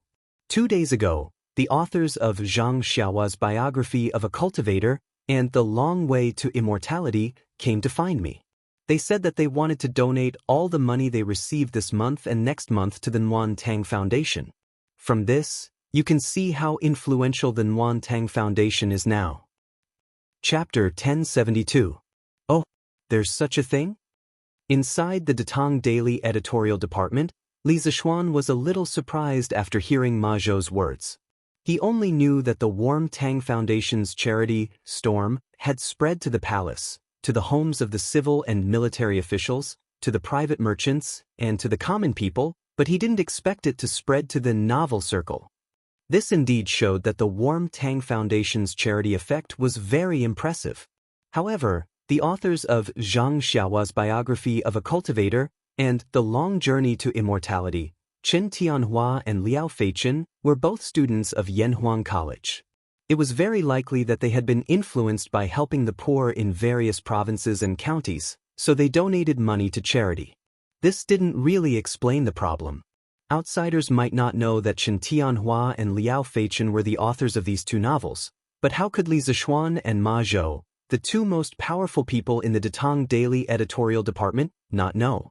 Li Zixuan wouldn't criticize his students for writing novels while attending school to earn money, as long as it didn't affect their studies. Moreover, he had also written novels when he was in university in his previous life, but it was a flop. Otherwise, he wouldn't have had to worry about finding a job when he graduated. Tomorrow, put a paragraph at the top of Datang Daily Dehuajianghu to publicize Chen Tianhua and Liao Feichen's charity work. Tell all the authors that if anyone is willing to donate their rewards like them, Datang Daily will not take any commission and will donate the full amount. According to the rules, the editorial department will take a 50% commission for the rewards received by the authors. Li Zixuan thought for a while and said. Ma Zhou smiled and replied, yes. Li Zixuan chatted with Ma Zhou for a while. Just as he was about to leave, he suddenly remembered something and said, by the way, Brother Ma, the headline on Datang Daily today is very good. Brother Ma, you have a deep chest and a poetic mind. No wonder Mr. Li Gang has been praising you. Ma Zhou was stunned, then he waved his hand and said modestly, Marquis is overpraising. It's not that Ma Zhou wrote it well, but that Marquis said it well. Ma Zhou was enlightened and benefited a lot from those two sentences. Establish your heart for the heavens and earth, establish your life for the people. Brother Ma, you're too modest. I can't write that splendid essay of yours. Li Zixuan smiled and walked 2 steps with his hands behind his back. Suddenly, he stopped and said, actually, there are 2 more sentences after these 2 sentences. Oh, please enlighten me, Marta. Ma Zhou's eyes lit up like a hungry man seeing a peerless beauty. He stared at Li Zixuan with burning eyes. Li Zixuan sighed and said softly, the complete 4 sentences should be, establish your heart for the heavens and earth, establish your life for the people, inherit the lost knowledge for the past saints, and establish peace for all ages. After that, he shook his head and walked out of the door, leaving Ma Zhou in a daze. Mr. Wang? Why are you here? After leaving the Datang Daily editorial department building, Li Zixuan inadvertently caught a glimpse of a familiar figure coming out of the ironworks yard in the west. He couldn't help but be curious. He chased after him and found that it was Wang Ji. He couldn't help but ask, oh, so it's Yamacho. Wang Ji's hair was disheveled and his beard was unshaven. He looked like a prisoner who had just been released from prison. His appearance was completely different from the glorious image that a teacher of the academy should have. When he saw that the person who called him was Li Zixuan, he hurriedly tidied up his messy hair and said, Yamacho, I heard that a big blast furnace was built in the workshop, but I was too busy with the academy's affairs to take a look. Later, when the students finished their exams, they were dragged down the mountain by you, Yamacho, to help the needy. I wanted to take a look and verify some of the chemical reactions recorded in the textbook, Chemistry. Li Zixuan was speechless. No wonder it was not easy to meet Wang Ji in the academy recently. It turned out that this old man came to the workshop. Looking at his sloppy appearance, he probably ate, drank, and slept in the workshop. How much hatred did he have to work so hard? I'm just verifying some chemical reactions. Mr. Wang, you don't have to be like this, Li Zixuan pretended to be puzzled. Wang Ji's expression was awkward. He laughed and said, ahem. I've been a little busy recently and forgot to clean up. Sorry for my rudeness. But with Yamacho's current state, you shouldn't judge a book by its cover like the rest of the world, right? Moreover, compared to those people who look good on the outside but are rotten on the inside, I'm much better. Li Zishuan cursed in his heart. This old man had been in the academy for so long, when did he become a little shameless? Was he influenced by the bearded man? Oh, that's right. Yamacho. I've recently discovered something new. Come and take a look. Suddenly, Wang Ji patted his head and said excitedly. Li Zishuan was just about to ask what it was when old Wang pulled him by the arm and walked quickly to the workshop's office building. After going up to the 3rd floor, they turned left and right again. The two of them walked to the door of a room. Wang Ji said as he opened the door, "This is a room that I asked Manager Fu to specially use to test some chemical reactions. Recently, according to the teaching materials, I found someone to help me burn some tools. I've been doing experiments in this room for the past few days." While they were talking, the door had already opened. Li Zishuan almost thought that he had transmigrated back to the modern world because the table in the room was filled with glass containers of various shapes, such as distillation bottles, beakers, measuring cylinders, test tubes, and so on. Also, Li Zishuan even saw an alcohol lamp. This old man really knows how to make a mess. At this moment, Li Zishuan really admired Wang Ji. When he was writing the academy's chemistry teaching materials, he only drew some rough outlines of the experimental equipment and briefly introduced the principles of some chemical reactions. He didn't expect the students to understand all the chemical reactions in the book.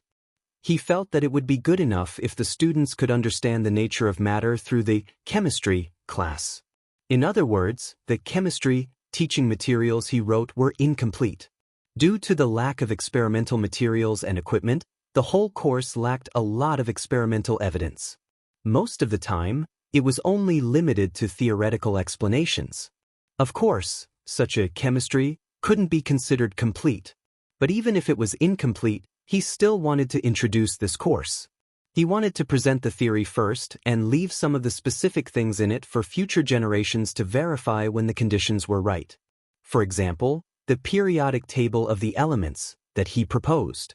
At this time, the students might not think much of it, but in a few decades or 200 or 300 years later, people would definitely be amazed by the periodic table of the elements. He wanted to introduce the knowledge of chemistry to the Tang dynasty and be a prophet in this field. Chapter 1073. Ahem. Yamacho, this room is a bit messy, please don't mind it. But everything that should be here is here. Take a look. This is the beaker that you mentioned in the chemistry textbook. This is the measuring cylinder. This is... In a room in the workshop's office building, Wang Ji introduced the experimental equipment in the room to Li Zishuan with great familiarity. In fact, there was no need for him to introduce them. Li Zishuan knew better than anyone else. If one paid close attention to Wang Ji's tone, one would notice that when it came to chemistry, his attitude towards Li Zishuan became more respectful. This was because in the field of knowledge, the one who was more knowledgeable was the teacher. Li Zishuan was better than him in this field, and that was a fact. Very good. I can see that Mr. Wang has been working hard these days. Li Zishuan looked at the experimental equipment in the room and nodded in admiration. Wang Ji heard this and immediately grinned. In the end, it's all thanks to your workshop, Yamacho. Without the help of those craftsmen, no matter how capable I am, I wouldn't be able to create so many things in such a short period of time. He was right. Li Zishuan was definitely the one who contributed the most. If he hadn't invented the method of burning colored glaze, Wang Ji wouldn't have been able to make any of the experimental instruments in front of him.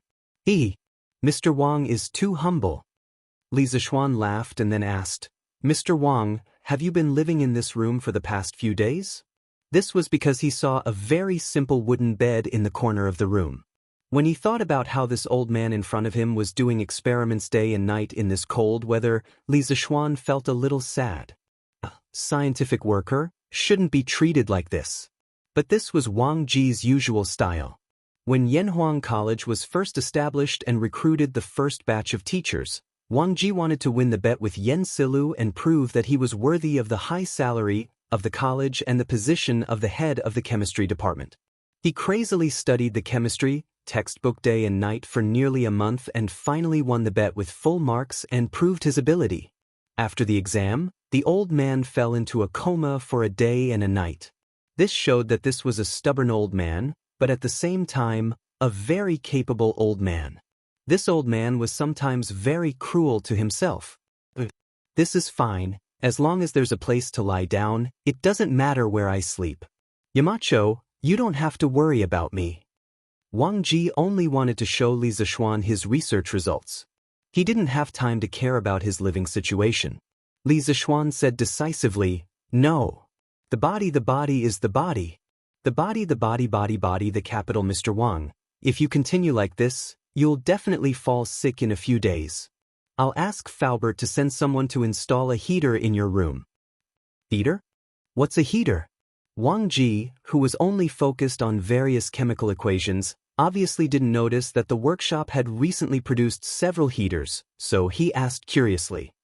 "Let's not talk about this first, Mr. Wang, you'll understand when it's installed." Li Zixuan waved his hand and then got to the point. "Mr. Wang, just now outside, you said that you recently discovered something new. What is it that made you so happy?" Wang Ji immediately became spirited. He quickly walked to the experiment table and took a small glass bottle with a label. There was still half a bottle of colorless liquid in it.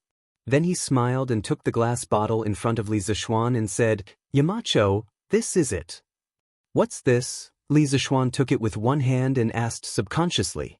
But before he finished, he had already seen the H2SO4 label on the bottle.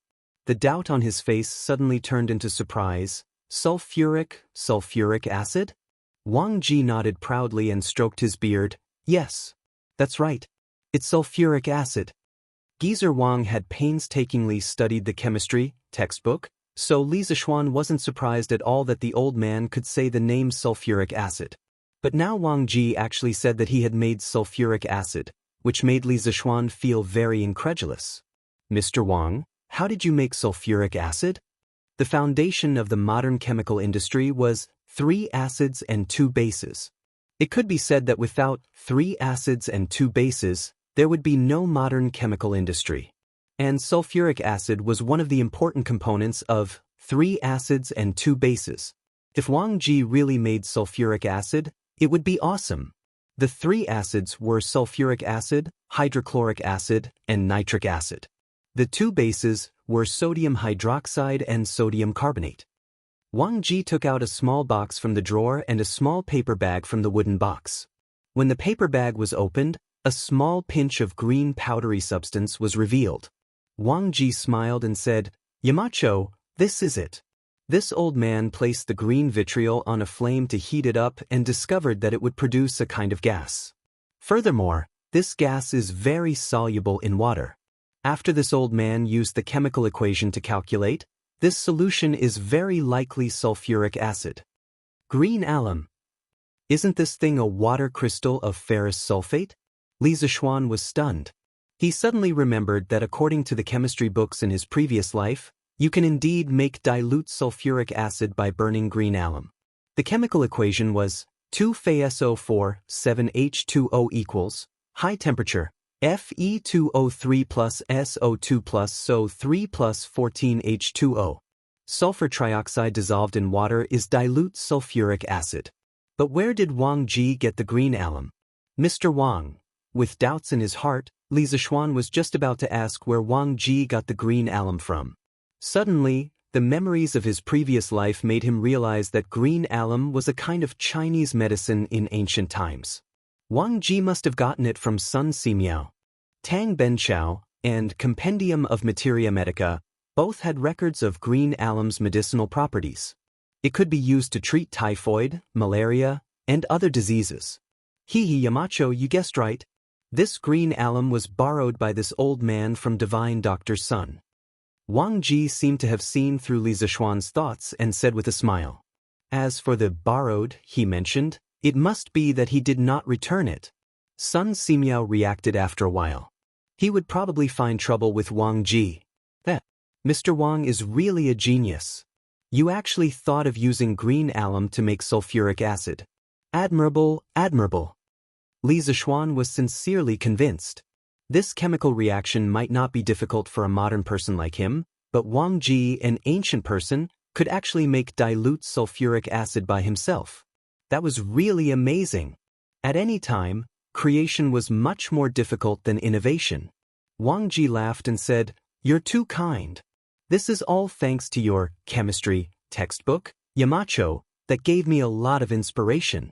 Also, some of my experiences in my early years also gave me a lot of help." Chapter 1074. In one of the episodes of the TV series, The Palace, the female lead, Luo Qingchuan, recalled a quote from a teacher in a modern school. Sulfuric acid has been around since ancient times, but it wasn't called sulfuric acid back then. It was called green vitriol, and it wasn't used in industrial production. It was usually used to treat diseases like typhoid and dysentery. According to historical records, thieves in ancient times would burn the green vitriol collected from pharmacies and make it into a liquid. The liquid would corrode the walls of rich families and steal from them. Sulfuric acid had been widely used more than 1,000 years ago. Although green vitriol could be used to make sulfuric acid, there was something wrong with the description in the TV series. According to the Compendium of Materia Medica, green vitriol was a traditional Chinese medicine that could treat diseases like typhoid and malaria. However, green vitriol couldn't be burned, so it was definitely wrong to use it to make sulfuric acid. In the first chemistry laboratory, in Tang Dynasty, the latter half of Wang Ji's sentence made Li Zixuan curious. He asked, "What happened in your early years? What did you do in your early years, Mr. Wang?" Wang Ji blushed and said, "I used to be a Taoist priest in my early years, and I used to make elixirs." Li Zixuan widened his eyes and looked at Wang Ji as if he was looking at an alien. He asked, "Mr. Wang, you used to make elixirs?" He only knew that Wang Ji was good at writing and used to be a Taoist priest, but he didn't expect this old man to be an alchemist. The academy had really picked up a treasure, a ghost. The ghost? Wang Ji was embarrassed. He coughed and said, "Ahem. That's all in the past, Yamacho. Don't mention it again. Don't mention it again." Now that Wang Ji had studied chemistry, he finally understood how ridiculous his alchemy was. The elixirs he made were just poisonous pills. If it weren't for Li Zixuan asking about it today, he would definitely not have mentioned the matter of refining pills all those years ago. In his opinion, this matter should be considered a stain in his life. Li Zixuan pursed his lips into a smile and said, "Then I won't mention it. Mr. Wang, please continue." Wang Ji glanced at Li Zixuan with hidden bitterness before he continued. "Back then, when this old man was refining pills, I once threw green vitriol into the furnace. As a result, a small piece of the furnace was corroded. A few days ago, this old man suddenly thought of this matter. Combined with the chemistry textbook that Yamacho wrote, I felt that the reason why the furnace was corroded was probably because the green vitriol was decomposed under high temperature, producing sulfuric acid." Li Zixuan had a complicated expression on his face. In his previous life, he had read a post on Tieba saying, "Why did Western alchemy develop into chemistry, while Eastern alchemy only left behind some illusory elixirs?" In fact, this conclusion was a little too one-sided. The alchemists of ancient China were not completely useless. They invented gunpowder, sulfuric acid, and discovered oxidation reduction, metal displacement, and acid-base neutralization reactions. For example, the Eastern Jin dynasty's alchemist Gu Hong successfully summed up the saying, "Cinnabar is burned into mercury, and when it accumulates, it becomes cinnabar." This was the first time that humans had used chemical methods to obtain a substance that was exactly the same as a natural product. It could be said to be a great creation. From the Han Dynasty to the Tang Dynasty, many alchemists recorded that copper could be replaced by iron in a sulfuric acid solution. This method was called the copper immersion method. It did not require high-temperature smelting to obtain copper powder. It was easy to operate, and the cost was lower. It was the world's earliest metal displacement reaction. In the Tang Dynasty, during the Kaiyuan era, the alchemist Gu Gongzi recorded in his Yellow Emperor's 9 Cauldrons Divine Pill Scripture the 9th volume of the refining stone gallbladder essence extraction method. It was the dry distillation of stone gallbladder, CuSO4, 5H2O, to obtain sulfuric acid. This was the world's earliest documented sulfuric acid production case. Western alchemists, on the other hand, originally refined copper, iron, lead and other base metals into precious gold and silver to increase their wealth. In the Middle Ages of the West, alchemists believed that all metals were composed of mercury and sulfur. Mercury was the origin of all metals, sulfur was the common component of all combustible substances, and gold and silver contain the purest mercury and sulfur. Therefore, in their view, the difference between ordinary metals and precious gold and silver was mainly in the ratio and purity of mercury and sulfur. Using a kind of philosopher's stone, the nature of the metal could be changed, and the base metals could be transformed into precious metals. This kind of philosopher's stone was revered as the wise man's stone. It was sacred and had magical properties. Countless alchemists went through thousands of mountains and rivers, and tried their best to find the legendary wise man's stone. In this way, alchemists had been engaged in this kind of useless labor in the mineral, plant, and animal world for a long time. From the ancient Greek era to the Middle Ages, people spent more than 1,000 years on alchemy experiments. In the end, the dream of refining stone into gold did not come true. However, 1,000 years of pursuit did not make them give up their dream. Therefore, from this point of view, the alchemy of the Western Middle Ages represented the spirit of scientific inquiry. Perhaps this was why the alchemy of the West, after continuous development, finally found its home on the path of science, while the alchemy of our country and the Arab countries, although developed earlier, remained in the primitive form of chemistry. Looking at Western alchemy dialectically, it could be seen that Western alchemy, from the early days of blindly chasing stone into gold, developed to the later days of exploration and knowledge of natural substances, had ups and downs, and finally died out. However, without the early alchemists' painstaking exploration, it was likely that there would not be modern chemistry. The 16th century English philosopher Francis Bacon once made a fair and reasonable evaluation of the contribution of alchemy to science. He said, "The painstaking perseverance of alchemists in searching for gold has led their descendants to many useful inventions and beneficial experiments, and indirectly led chemistry to the bright road." To some extent, the ancient Western alchemists and Eastern alchemists were a group of ancient chemistry supergeniuses.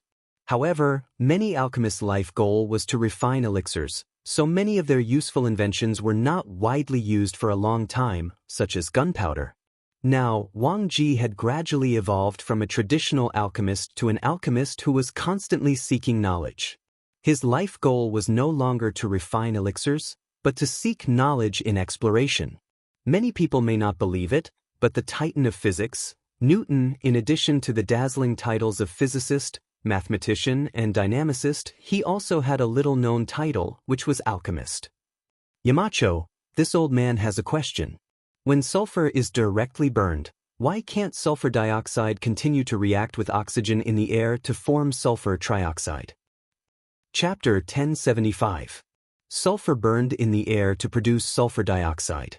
Wang Ji was wondering why he couldn't use the reaction between sulfur dioxide and oxygen to produce sulfur trioxide and sulfuric acid. Not only had he thought about it, but he had also done a lot of experiments recently, all of which ended in failure. Li Zishuan heard this and couldn't help but secretly praise Wang Ji. This old man was very talented in the field of chemistry.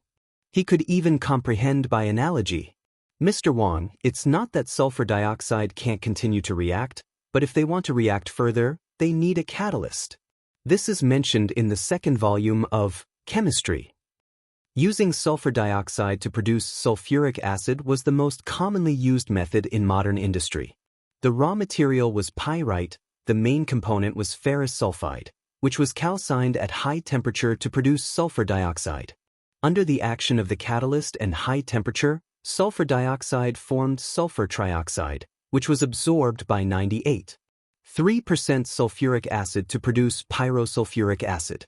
Finally, water was added to produce sulfuric acid. Catalyst?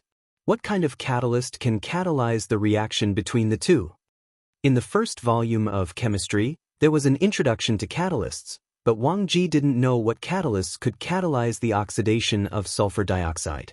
Platinum or vanadium pentoxide?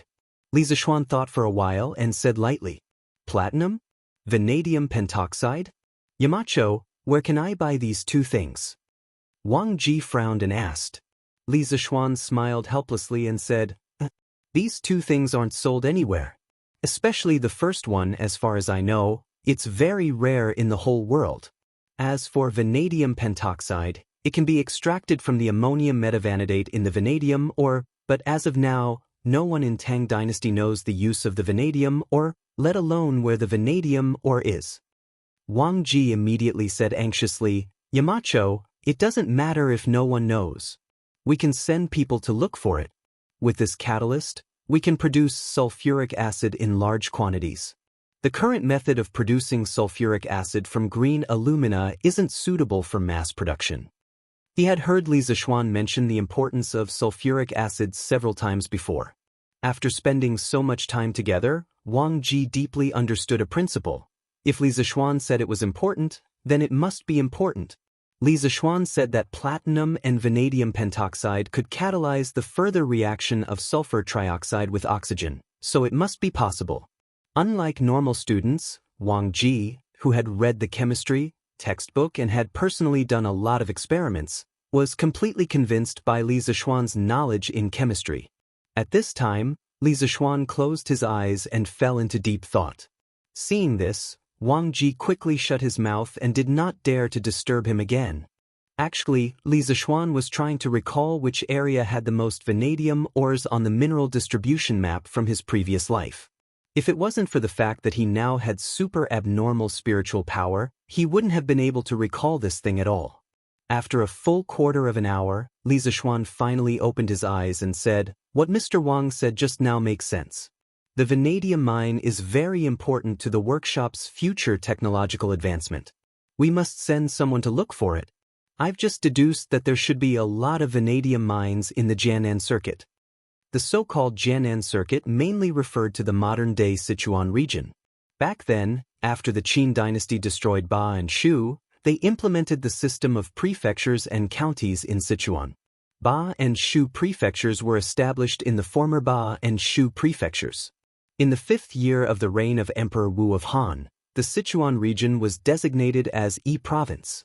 In the 1st year of Xinguan, Li Er abolished the system of prefectures and changed Yi Province to Jianan Circuit.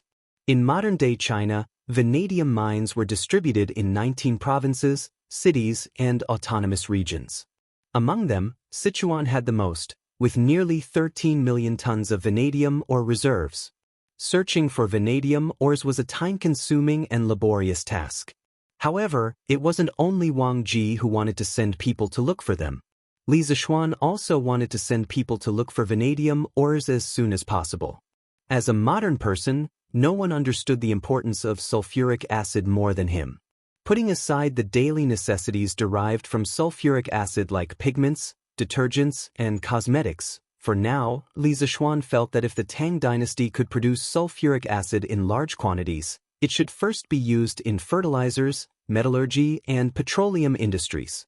These three industries were all inseparable from sulfuric acid. When the conditions were ripe, they could also use sulfuric acid to introduce batteries. With sulfuric acid, it would be much easier to manufacture electric scooters. Going off topic, the production of nuclear fuel for nuclear reactors, the preparation of titanium, aluminum, and other alloy materials used in reactors, as well as titanium alloys used in rockets, supersonic jets, and man-made satellites were all directly or indirectly related to sulfuric acid. Sulfuric acid was really the cornerstone of the national defense industry. When Wang Ji heard Li Zishuan say that there was a vanadium mine in the Jianan circuit, he couldn't help but be delighted. He exclaimed in admiration, "Could it be the disciple of spiritual master Ling Su? This old man admires Yamachi's immensity." Old Wang thought that this result was really calculated by Li Zishuan. In addition, he had also heard about Fu Bin's previous trip to Hudong Circuit to look for vanadium ores. Therefore, he was even more impressed with Li Zishuan. Alright. Mr. Wang, you go ahead with your work. Let's talk about the vanadium mine after the new year. You also have to pay attention to your rest during this period. Don't tire your body out. Li Zixuan felt a little guilty under Wang Ji's fanatical and worshipful gaze and hurriedly ran away. Although sulfuric acid was very important, the new year was equally important. The Chinese people's feelings towards the new year had not weakened for thousands of years. Li Zixuan didn't want to send people to Sichuan to look for vanadium ores at this critical juncture near the end of the year. Ma Zhou was very efficient. In the afternoon, he had written a beautiful article about the free medical consultation. After Li Zixuan read it, he couldn't help but secretly sigh, "How can a golden fish be a fish in a pond?" This small temple of his would probably not be able to accommodate a great Buddha like Ma Zhou in a few years. There were some things that he could change, but there were some that he couldn't. A person like Ma Zhou who was full of talent would definitely become a country's prime minister in the end. The next day, Datong Daily's headlines announced that with the support of the Warm Tang Foundation, Sun Simiao and 2 former doctors from the Imperial Physician Department were planning to hold a free medical consultation in the surrounding counties of Chong'an City. When the news spread, thousands of people cheered. Regardless of whether it was modern or ancient times, there were many people who couldn't afford to fall sick. They didn't even dare to fall sick because sometimes a seemingly insignificant illness could very well drag down an entire family. Now that Sun Simiao, the Tang Empire's publicly recognized miracle doctor, was planning to hold a free medical consultation, many families with patients would be reborn because of this free medical consultation. How could the people not be happy? Those who knew the news spread it everywhere. In an instant, the people of Chong'an City and its surrounding areas were beaming with joy as if it was the new year. Chapter 1076. This morning, Sun Simiao and his group arrived at the Lantian County Yamen first. This was the first stop of their volunteer medical treatment trip. They chose this place mainly because it was close to Yunshan. The county magistrate of Lantian County had already received the news, so he personally came out of the Yamen to welcome them. There were desks, tables, and chairs in the yard of the county Yamen. Everyone entered the county Yamen. Sun Simiao and the other doctors took their seats one by one, while Mo Zhong and the other academy guards stood on both sides. Sun Simiao smiled and said, "County Magistrate He, I'm ready. Don't delay your work." County Magistrate He was a middle-aged scholar in his 40s. He had a small beard on his chin and did not have a big belly like the other officials. He looked like an easygoing person. It's fine. It's fine. There haven't been any cases in the Yamen recently. I've also learned some medical knowledge since I was young. Today I can learn from Dr. Sunday. It won't delay my work." Li Zixuan had sent people to greet the county magistrates of the 22 counties in Chong'an yesterday afternoon. They must treat Sun Simiao and his group well and ensure the safety of Sun Simiao, Dr. Qin, Dr. Wang, and the others. Lantian County was where most of Li Zixuan's fiefdom was located. Strictly speaking, county magistrate He was a subordinate of Li Zixuan. Today, all the Yamen runners were present. No matter what the reason was, they were all summoned back by county magistrate He. It could be said that the Yamen was on full alert today to prevent any troublemakers from offending Sun Simiao.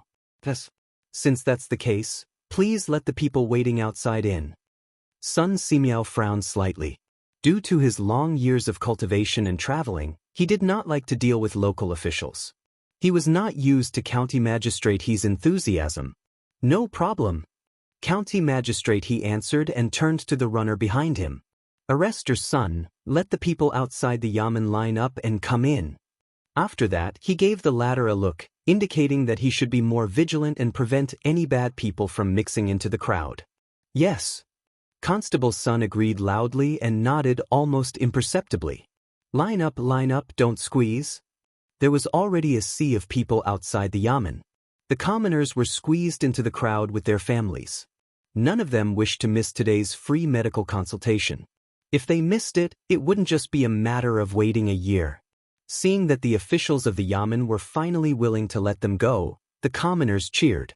The previously crowded and noisy crowd immediately lined up into 2 columns and began to enter the Yamen for treatment. "Elder, where are you feeling unwell?" "Divine Doctor Sun, this old woman's leg hurts day and night. Please take a look." Not long after, the free clinic officially began. In front of Sun Simiao sat a white-haired old lady. Behind the old lady stood a woman. She must be her daughter-in-law or daughter. Does it hurt here? Here. Right. Does it hurt here? Ouch, it hurts a little too. Sun Simiao stood up and walked to the old lady. He pinched a few spots on the old lady's right leg. After confirming the location of the injury, he sat back down and said, "The main reason for this is that your body is too damp. Coupled with the cold weather, it's only natural that such symptoms would appear. I'll prescribe you a cream to remove dampness and remove cold. Apply it to your leg when you go back." The old lady and the woman behind her were overjoyed. They thanked him profusely. "Thank you, Divine Dr. Sun. Thank you, Divine Dr. Sun." Sun Simiao smiled. After a while, he finished writing the prescription and said, "Please go to the side to get the herbs." The two were stunned. After looking at Hu Jing and the pile of herbs behind him, they finally understood that Sun Simiao was not only treating them and writing prescriptions, he was also giving them herbs for free. "Thank you, Divine Dr. Sun." The two of them were moved to tears. They thanked Sun Simiao again and almost knelt down before him. Sun Simiao waved his hand and said, "No need to thank me. If you want to thank someone, thank the emperor and those who donated money to the Warm Tang Foundation." In the palace, after the morning court, a doctor from the Imperial Physician Department asked to see Li Er. He told Li Er about Sun Simiao and the others' tour for free medical treatment on Datang Daily. He also asked Li Er to allow the doctors from the Imperial Physician Department to join in. When Li Er heard the news, he immediately agreed. Therefore, when it was close to noon, the doctors from the Imperial Physician Department brought more than 50 students from the Imperial Physician Department to the Lantian County Yamen to join in the free medical treatment team. When the citizens heard the news, they couldn't help but kneel in front of the palace and chant, "His Majesty is benevolent." At this time, seeing so many doctors entering the county Yamen, the citizens who came later and were at the back of the line finally stopped worrying that they wouldn't be able to get their turn. "Divine Dr. Sun, my wife caught a cold a few days ago. Today, her forehead suddenly became hot. Please give her some medicine to save her." In the afternoon, a middle-aged man carried a woman whose eyes were closed and whose face was red. He staggered to Sun Simiao and cried bitterly. Sun Simiao's eyes narrowed. He said, "Then quickly help her sit up. This poor Taoist will take her pulse." However, the man's expression changed. He said, "Taoist son, my wife has a fever without a doubt. Why do I need to take her pulse? You can just give her some medicine to reduce her fever. Besides, men and women shouldn't touch each other. The so-called fever is what people in modern times call a fever. How dare you?" Seeing that the man was becoming more and more outrageous, County Magistrate he finally couldn't help but scold him. At this time, County Magistrate he really wanted to take the man down and interrogate him. However, he also knew that there were many citizens here. If he were to take the man down rashly, it would likely cause panic. After thinking about it, he suppressed the anger in his heart and said, "Where did you come from? How dare you speak so rudely in front of this official and divine Dr. Sun? Doctors don't differentiate between men and women.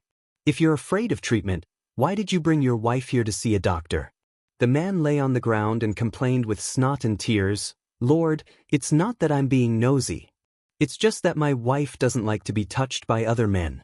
Now, my wife's cold has worsened. Her fever hasn't subsided and she's unconscious. I beg Lord and Divine Dr. Sun to be kind and give my wife some medicine. I beg the two of you." Hearing him cry so miserably, many people in the yard began to whisper. Obviously, some of them had begun to sympathize with the man. County Magistrate he's face froze. At this time, he also believed that the man was evil. However, the other side was Sun Simiao. If he stood on the man's side, wouldn't he be disrespecting Sun Simiao?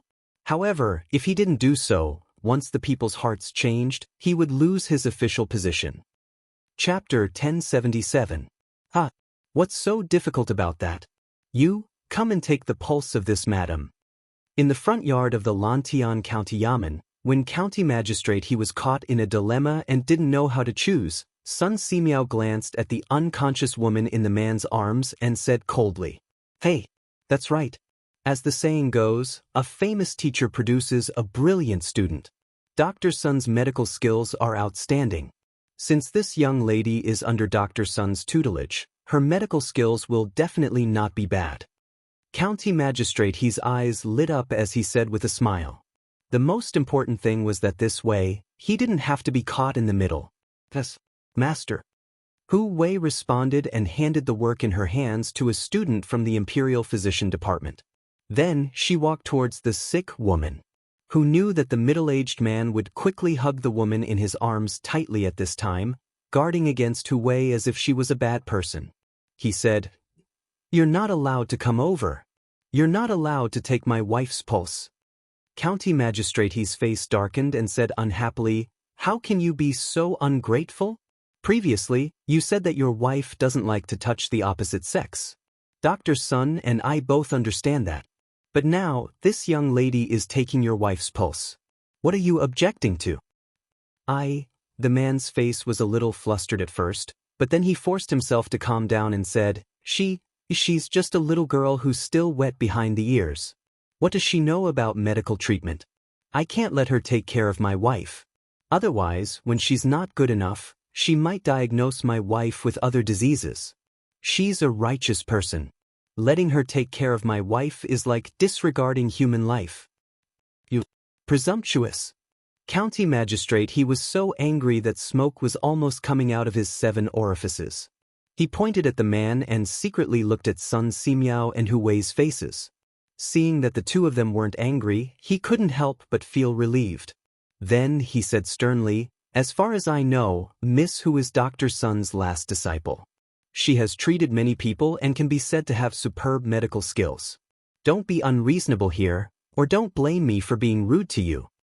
Actually, at this moment, County Magistrate He already felt that there was something wrong with the man in front of him. However, it was only a feeling. He had no evidence. Otherwise, he would have ordered the bailiffs to arrest him. Seeing that County Magistrate He's tone was not good, the man's voice suddenly weakened a little, but he still didn't want Hu Gong to check his wife's pulse.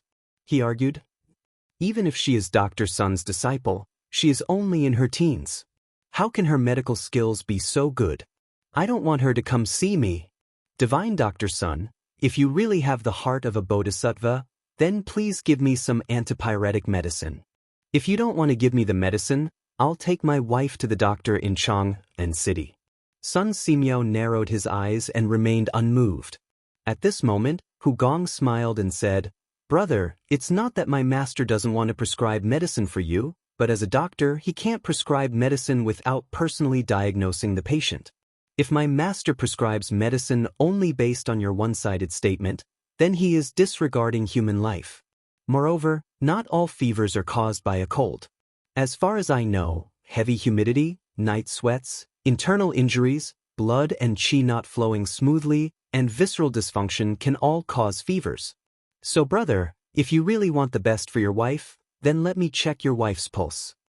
As soon as she said this, Dr. Wang, Dr. Qin, and the other doctors of the Imperial Physician Department couldn't help but nod their heads.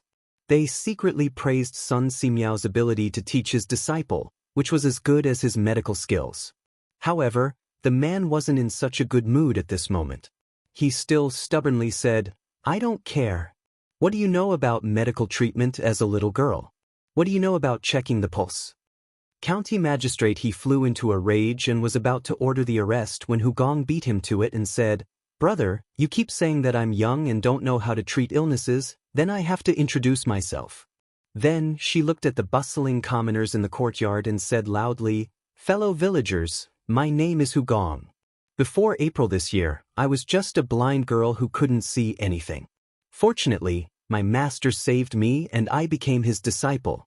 Although I don't dare to say that I've saved all the people in the world, I've actually cured at least a few hundred people. In August this year, my master and I traveled to Liang province and there was a plague there.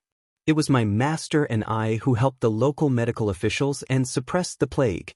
So, brother, tell me, do I have the qualifications to treat your wife?" Hu Jing's beautiful face, coupled with her extremely clean voice, made the people present feel as if they had experienced a spring rain. Those who were in a bad mood also felt their moods lighten up at this moment. But this girl is amazing. She's been studying medicine for less than a year and she can actually cure a plague. Tisk, aren't you spouting nonsense? How can Dr. Sun's disciple be bad? I remember now. Isn't this the fairy doctor who was rumored in Liang province? Fairy doctor? That's her. Some of the commoners recognized Hu Gong and the crowd immediately exclaimed. When the middle-aged man heard the discussions and cheers, his face was as black as ink. He could no longer speak. Brother, if you don't believe me, then I'll treat you first. Hu Gong laughed. Treat me? I'm not sick. I'm going to bring my wife to Chang in city to seek treatment. Get out of the way. The man picked up the woman in his arms and was about to leave. Brother, your lips are purplish red, which means that your liver has been burning and your temper has been irritable recently. Are the 3 inches below your side often swollen and painful? And you don't have an appetite? Hu Gong blurted out. When the man heard that, his body trembled and he could not help but stop in his tracks. Hu Gong continued, other than that, your mouth and tongue have been dry recently. You've been eating less and your chest feels stuffy. This is very likely a symptom of depression. Ridiculous. What stingy atmosphere, I've never heard of it. This little girl is spouting nonsense again. The middle-aged man angrily rebuked. The few doctors present shook their heads. Hu Gong chuckled and explained, as the saying goes, the 5 viscera and 6 bowels, the major meridians and small meridians circulate endlessly day and night. It must rely on the qi in the chest to mediate. In the human body, there is a stream of qi in the chest that governs the breathing of the lungs. It supports the whole body and boosts the spirit. This is the qi, also known as the qi. Spirit, qi, and spirit. All 3 are indispensable. Clap, clap, clap. Good, good, good. Priest's son, you've taken in a good disciple. Dr. Qin, who was sitting at the back and watching the development of the situation, could not help but clap his hands and exclaim, you've been studying medicine for less than a year and you're so familiar with medicine. You have such talent in medicine. Even I am ashamed of my inferiority. Chapter 1078. Wow. The fairy doctor is indeed amazing. Why do I feel that this person is here to cause trouble? This person looks familiar. I think I've seen him somewhere before. The middle-aged man's ignorance was publicly slapped in the face by Hu. The commoners discussed animatedly while the middle-aged man's face turned green and white. He was about to fly into a rage out of humiliation. Constable Sun, who was guarding the door, seemed to have thought of something. His expression changed as he instructed his subordinates. Then he quickly walked to County Magistrate He and whispered a few words into his ear. County Magistrate He was startled. Then his eyes spat fire as he scolded in a low voice, "Bastard! Why didn't you say so earlier?" Just as Constable Sun was about to open his mouth to explain, he heard Hu say something earth-shattering, shocking everyone in the courtyard. Also, this big brother, your wife is only asleep. Why did you say that she's sick? Asleep? These 3 words were no different from a deep-water bomb that blew up the tranquil courtyard of the yamen. What does the fairy doctor mean? What does she mean by asleep? Could it be that this woman isn't sick at all? Is this man here to cheat the medicine? But this woman's face is red and there are beads of sweat on her forehead. It's obvious that she has a fever. The commoners were dumbfounded as they discussed animatedly. Nonsense. You bunch of quacks. I'm going to Chang and to get medicine for my wife. A bunch of quacks. The man's expression changed greatly as he roared angrily. Then he carried the woman in his arms and turned to rush out of the yamen. Capture this person for this official. County Magistrate He's face was covered with frost as he ordered hatefully. There were already many people in the courtyard and there were 4 or 5 yamen runners at the door. In such a short time, the man was still carrying the woman in his arms and could not rush out no matter what. Under the watchful eyes of the yamen runners, the middle-aged man was caught before he could escape. Let me go. My lord, don't believe this girl. She's slandering me. My wife really has a fever. Let me go quickly. I still have to save my wife. The man was still unwilling to give up and tried to gain the sympathy of the public by pretending to be pitiful. But at this time, the wife he was talking about had been pulled away, who actually supported the woman to lean against the chair. Taking this opportunity, she took the woman's pulse. Seeing this, the middle-aged man's face turned pale with a whoosh. Let go. You damned girl, quickly let go of my wife. Murder. You're treating human lives like grass. The middle-aged man tried his best to break free from the yamen runner's hold, but how could his small body fight against these burly yamen runners? Thus, he could only act shamelessly like a woman. Alright, this big brother, I'm not treating human life like grass. Earlier, I saw that your wife's chest was rising and falling very regularly, which proved that her breathing was very even. She didn't seem to be suffering from a fever at all, so I guess that your wife wasn't sick at all. Just now, I took your wife's pulse and found that her pulse is stable and her body is very good. He just took some knockout pills. At this moment, who actually walked over with a cold look in his eyes as he spoke to the man who had been pinned down by the bailiffs. Knockout pills? Everyone was stunned again. County magistrate he couldn't hold it in anymore and shouted, Guiziming, how dare you? You actually swindled your way to the county yamen. You're looking down on me. Guiziming? Is that the scholar Gua who drinks and gambles every day and eventually lost all his ancestral wealth? Ha! If county magistrate didn't remind me, I wouldn't have known. Now that he reminded me, you don't say, this person looks quite like Guiziming. What do you mean by look like? They're obviously the same person. But why would this guy want to drug his wife and trick divine Dr. Sun? What else could it be? Isn't it because he wants to swindle a few sets of herbs to treat fever from Dr. Sun? If he takes them out and sells them, he can at least earn a few hundred copper coins. Hiss! This son of AB** Tisich is really a bastard. How could he do such a wicked thing? If old Master Gua's spirit is in heaven, wouldn't he be angered to death? That's right. Dr. Sun was kind enough to treat us for free, and this son of AB** Tis actually did such a despicable thing. If my son is as useless as the scholar Gua, I'll beat him to death. That young lady is also a pitiful person. She hasn't even enjoyed a few days of happiness after marrying into the Gua family, and the Gua family's wealth has been squandered away by this Guiziming. This Guiziming would beat her up every time he gets drunk. How pitiful. Sigh. That's right. Now this young lady of the Gua family has been drugged by this bastard, and then brought here to swindle and embarrass herself. This Guiziming is really heartless. Beat him to death. Beat this bastard to death. County magistrate he only knew the true identity of this middle-aged man after Constable Sun's report. His scolding caused many of the commoners in the crowd to recognize Guiziming. After a series of discussions, Guiziming's dark history was instantly exposed. The commoners were even more enraged, and each of them wanted to rush up and beat Guiziming to death. The atmosphere in the county office was a little tense. County magistrate he saw the situation and quickly shouted, Everyone, stop. Men, take this Guiziming to the prison and wait for trial. The bailiffs lifted Guiziming from the ground and escorted him to the back door of the county office. In fact, these bailiffs wanted to beat Guiziming up even more than the commoners, but they knew that even if they wanted to beat him up, they couldn't do it in front of so many commoners.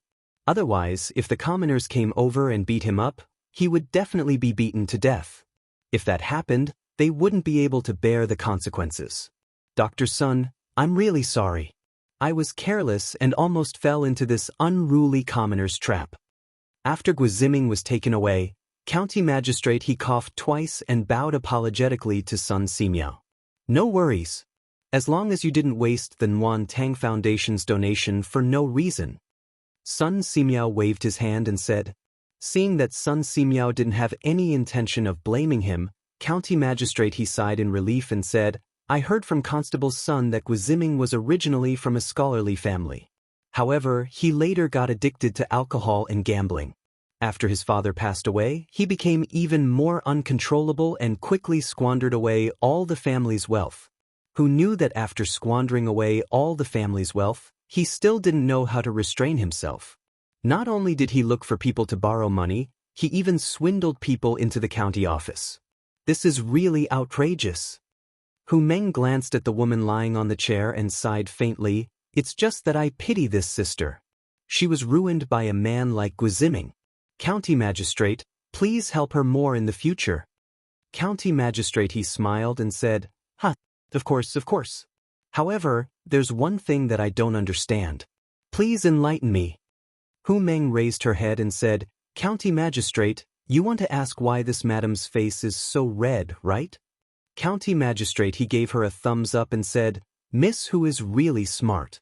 You got it so quickly. Actually, county magistrate, he wasn't the only one who wanted to know. Everyone else wanted to know too. As expected, everyone in the courtyard pricked up their ears. They wanted to know the truth of the matter. Hu Meng pursed her lips and said, Actually, it's not as complicated as you think, county magistrate. This madam's face is just a little more rouge.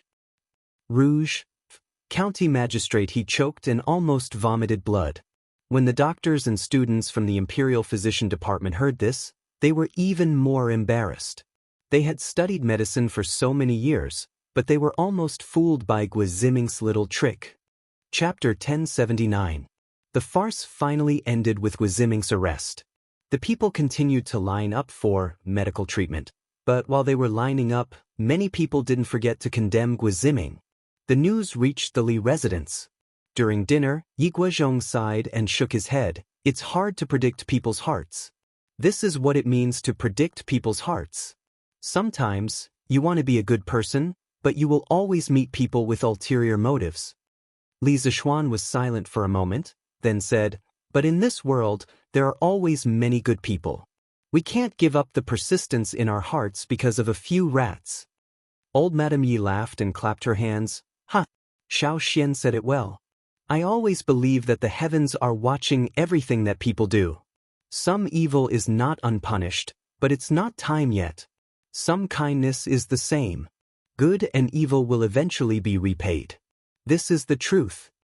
Yi Fashion nodded and said, I agree with grandmother and cousin. No matter how evil others are, we just need to stay true to our hearts. Mrs. Li rubbed her nephew's head with a smile and said, All right. Don't talk anymore. It won't taste good if it gets cold. Everyone put down the topic and began to eat.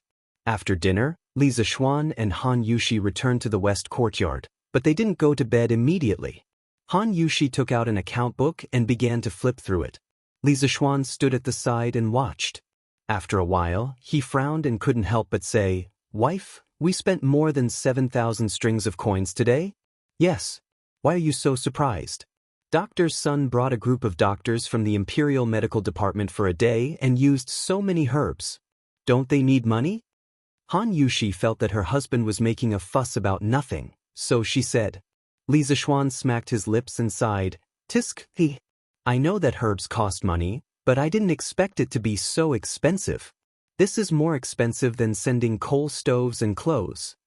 He couldn't help but sigh in his heart. It seems that whether it's in ancient times or modern times, seeing a doctor is quite expensive. At the very least, it's much more than the usual expenses of food, clothing, housing, and transportation.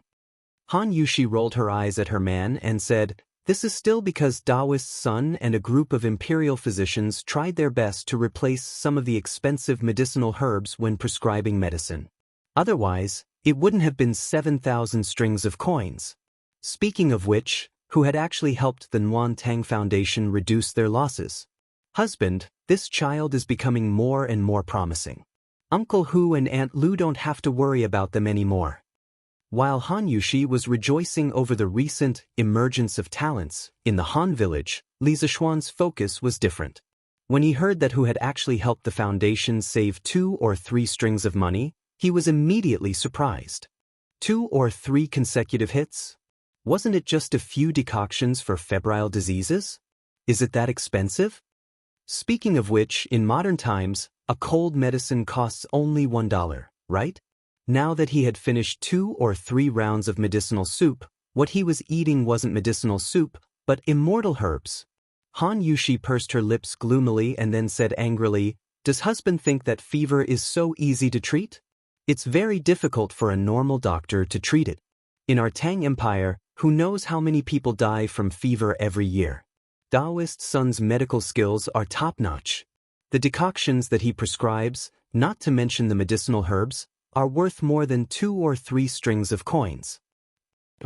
Li Zishuan instantly understood. In the past, he had heard that febrile diseases were considered serious illnesses for ancient people. If they were not treated well, they might even die. He didn't expect it to be true. After thinking about it, he thought to himself, looks like there's a problem with the medical skills of this era. A small prescription for a cold decoction hasn't been popularized yet. It's not good to keep it to oneself. Medical skills must be constantly exchanged to improve. Old Sun probably hasn't started writing his 1,000 gold prescriptions yet, right? I have to hurry him up and give him some advice while I'm at it. When the time comes, once he settles down to write his book, he won't have time to wander around. He can also leave behind a medical canon for all the doctors in Tang Empire. It's killing 2 birds with 1 stone. Hey, hubby. While he was lost in thought, Li Zishuan felt his arm being shaken twice. He took a closer look and realized that it was Han Yushi calling him. He came back to his senses. Oh, my wife, what's the matter? Han Yushi rolled her eyes and had no choice but to repeat herself. She said, I'm asking hubby, you used Leather Knight to write a record of a mortal's journey to immortality in the newspaper. Now, do you want to donate some money? Hubby, what were you thinking about just now? Why were you so lost in thought? Donate money? Oh, my wife, did you read today's Datang Daily? When Li Zishuan heard this, he knew that Han Yushi had read the notice on Datang Daily, Dehua Jianghu, about the author donating money to the editorial department. He didn't know whether to laugh or cry. Was his wife addicted to doing charity? She was asking him for money instead. But when he thought about it, it was quite interesting. He had 2 identities now. Han Yushi was asking Leather Knight for money. Logically speaking, there was nothing wrong with that. Wife, those authors are donating the rewards they received this month or next month. Your hubby has finished writing the novel, but I haven't received any rewards. How should I donate? The main reason was that he felt that the foundation wasn't short of money now. Otherwise, he would definitely donate all the rewards he received. When Han Yushi heard this, she snorted. Who said there's no more? I heard from Steward Ma that although hubby's novel was finished last month, there were still many people who gave hubby rewards this month. Up until now, there were already a few thousand strings of coins. Li Zishuan was slightly surprised. Then, he looked at Han Yushi's cute wrinkled nose and couldn't help but scratch her nose. He said dotingly, "Li, I'll do as you say. My wife, you can tell Steward Ma yourself." Sighed. My wife, you're really a little money grubber. The Nguyen Tang Foundation hired you as the vice president. They really picked up a treasure. Ha! Didn't they pick up a treasure? How could the manager of a charity foundation use his own family's money for charity? Han Yushi grabbed Li Zishuan's hand and said unhappily, "Hubby, aren't I just accumulating merit for our future children?" Li Zishuan shuddered. His head moved closer to Han Yushi's face and he said nervously, "My wife, you're pregnant?" He remembered that the safety measures had been done quite well recently. That shouldn't be. Han Yushi was stunned. When she came to her senses, she was instantly embarrassed and said, "Hubby, I'm talking about the future."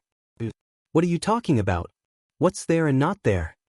Li Zishuan let out a big sigh of relief and said, "Phew, that's good." When Han Yushi heard this, she glanced at Li Zishuan faintly and sighed softly in her heart. Chapter 1080. In the West Garden of the Imperial Palace, Li Er had just finished reviewing memorials from the Sweet Nectar Hall. He saw that Xianxia was wrapped in thick clothes and that there were 2 stoves burning in the room. He guessed that Li Chengqian or Li Tai had told her about the need to open the windows for ventilation. The west window was half open. When Li Er pushed open the door and entered, the air on both sides formed convection. The cold wind blew past Empress Jiangxuan's ears with a whoosh, causing her to shiver uncontrollably. Seeing this, Li Er couldn't help but laugh. Ha! After tomorrow, the heating in this bedroom will be finished. At that time, Maid Guanyin won't feel cold anymore. Your Majesty, the heating that Xianxia and Qingke mentioned 2 days ago, is it really that amazing? Empress Xianxia resisted the cold and stood up to help Li Er take off his cloak as she asked. Li Er helped Xianxia sit down on the couch and said with a smile, Qingqian and Qingke both personally experienced it at Li Zishuan's home. How could it be fake? If I hadn't been so busy recently, I would definitely have gone to that kid's home to experience it. Empress Xianxia covered her mouth and laughed. Your Majesty is joking again. However, I have discovered that Your Majesty seems to be especially close to the Marquis of Yong. Li Er was startled and speechless for a moment. He retorted, Is that so?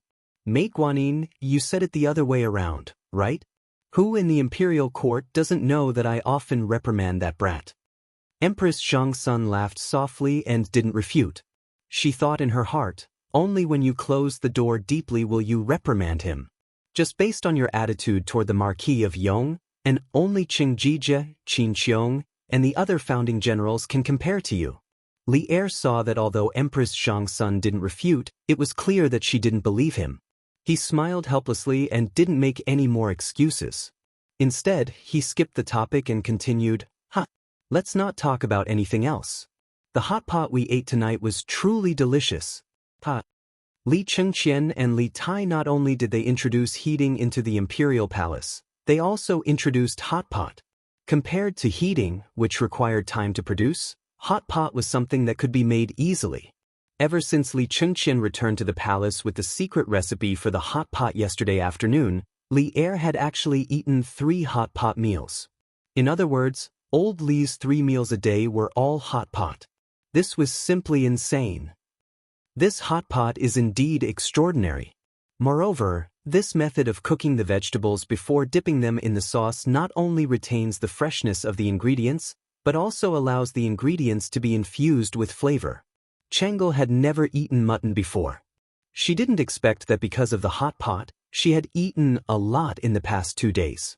In this concubine's view, the Marquis of Yong and skill in gourmet cuisine is truly unmatched in the entire Great Tang. Speaking of hot pot, Empress Xianxia couldn't help but sigh with emotion. The taste was only one aspect. The liveliness of eating hot pot with the whole family was what she missed the most. When Li Er heard that, his mood was great. It was only to hear him laugh loudly and say, then tell the imperial chef to prepare the ingredients every day. In the future, I will accompany Maid Guanyin to eat hot pot every day. When Empress Xianxia heard that, she was secretly delighted. Suddenly, she opened her mouth and said, But in this way, won't Steward Zhao be burdened? Hearing her say that, it seemed that the great Grandmaster Zhao Song was actually doing as Li Zishuan had predicted. He was actually doing the work of cutting mutton. Li Er thought for a moment and said, Aren't there still 2 imperial concubines? When the time comes, they will take turns with Zhao Song. When Xianxia heard that, she was speechless. In the entire world, only Li Er could be so extravagant to have a Grandmaster Master as a chef. Sun Simiao's tour of free medical treatment had improved the people's impression of the Warm Tang Foundation. The next day, even more people went to the Warm Tang Foundation, especially the people who had been treated at the Lantian County Yamen yesterday. They had received free medicine from Sun Simiao and the other imperial physicians.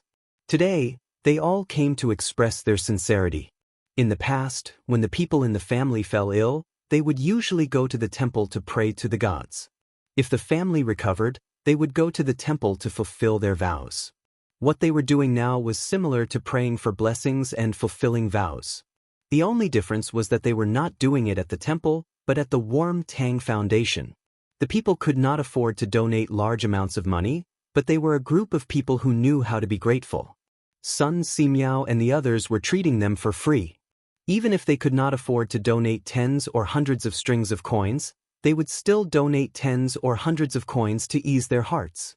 Moreover, they felt that donating here was more meaningful and genuine than going to the temple to fulfill their vows. In terms of treating illnesses, Sun Simiao seemed to be more powerful and effective than the gods and Buddhas. As a result, the temples in and around Chang and city received less money from incense offerings. The monks guarded the gates all day long, hoping for a few big customers. Did you guys notice? On the Merit Monument, all the famous families in Chang and city have come to donate money, but why didn't I see the Chui family donating? In front of the Warm Tang Foundation, someone pointed at the huge monument and asked in confusion.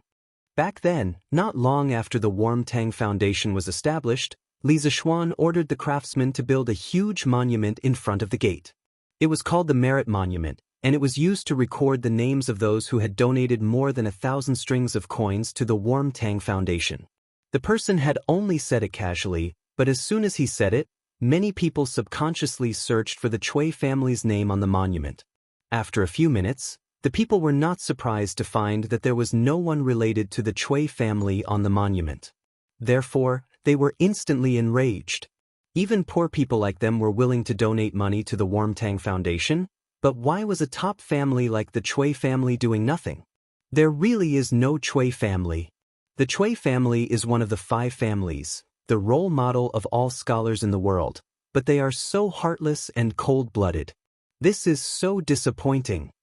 A down-and-out scholar could not help but beat his chest and stomp his feet after looking at the monument.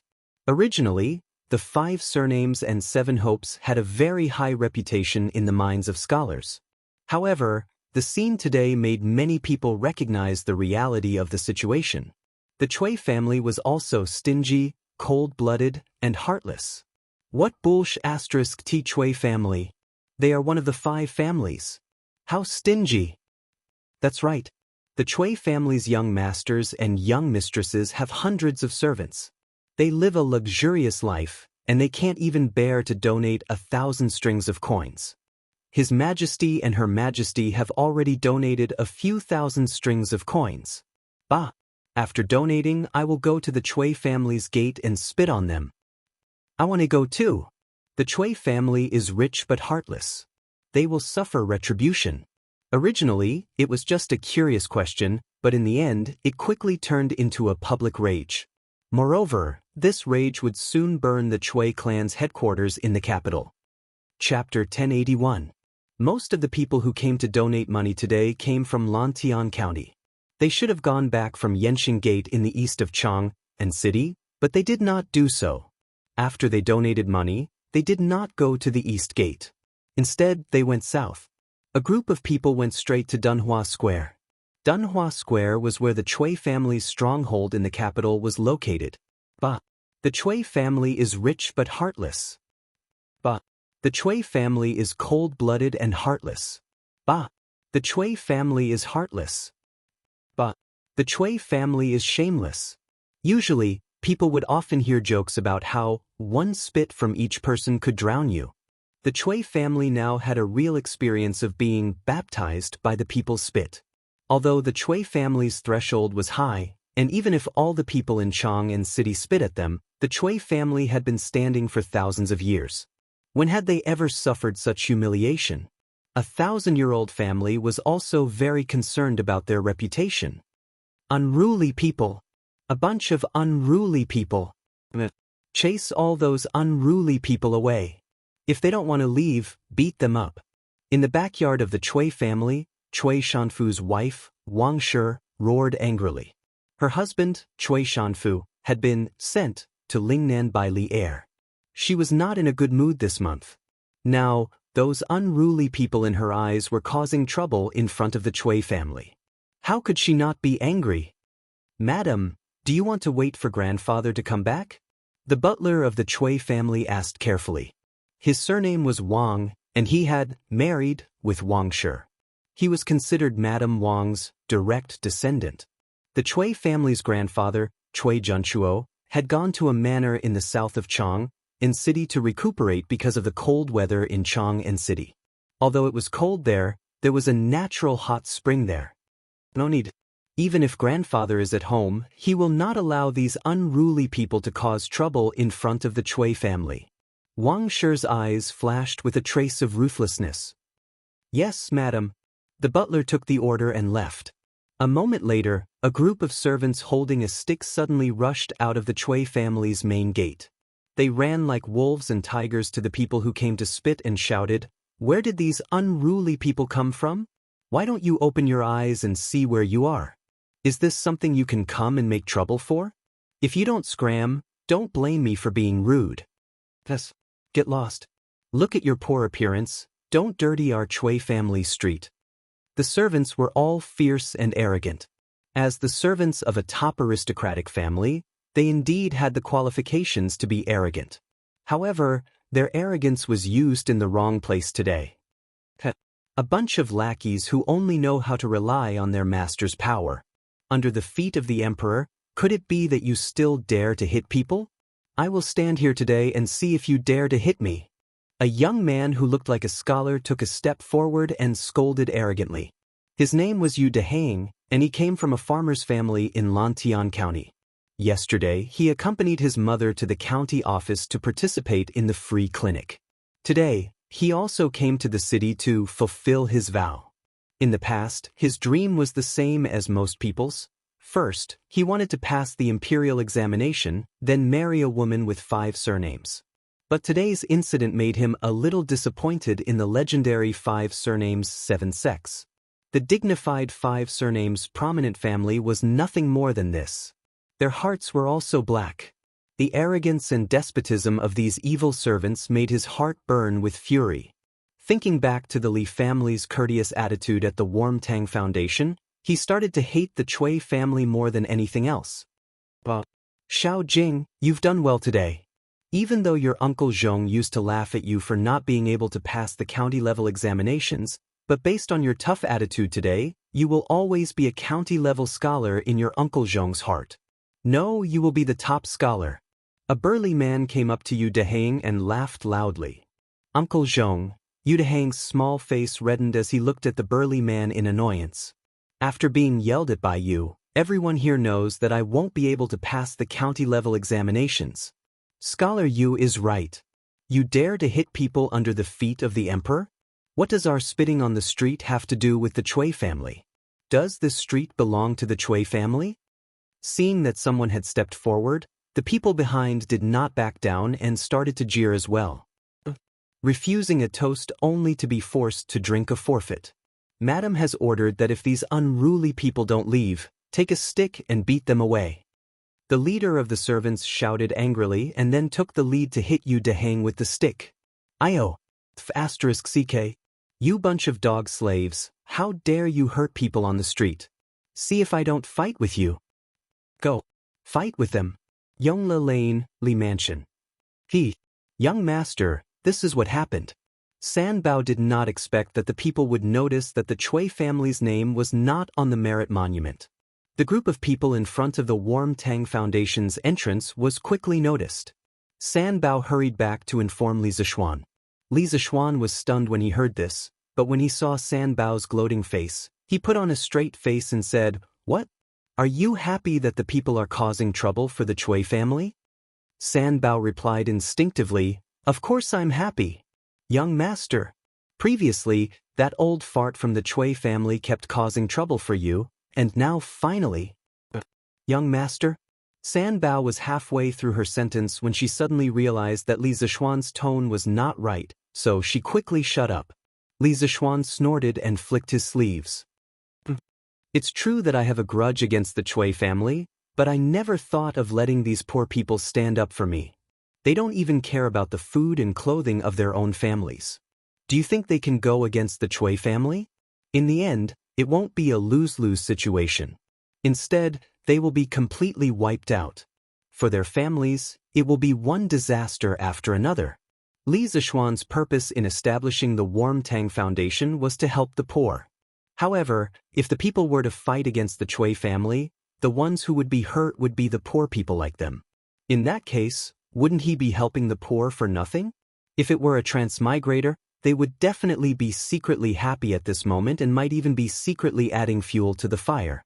This was because smart people love to kill with a borrowed knife, eliminate dissidents, and reap the benefits of others. However, Li Zishuan, as a transmigrator, did not want to be such a smart person. He did not want to use the weak knife of the people to fight against the giant rock that was the Chui family. Some people often said that a general's success was built on thousands of bones. However, Li Zishuan knew that he could not be so cold-blooded.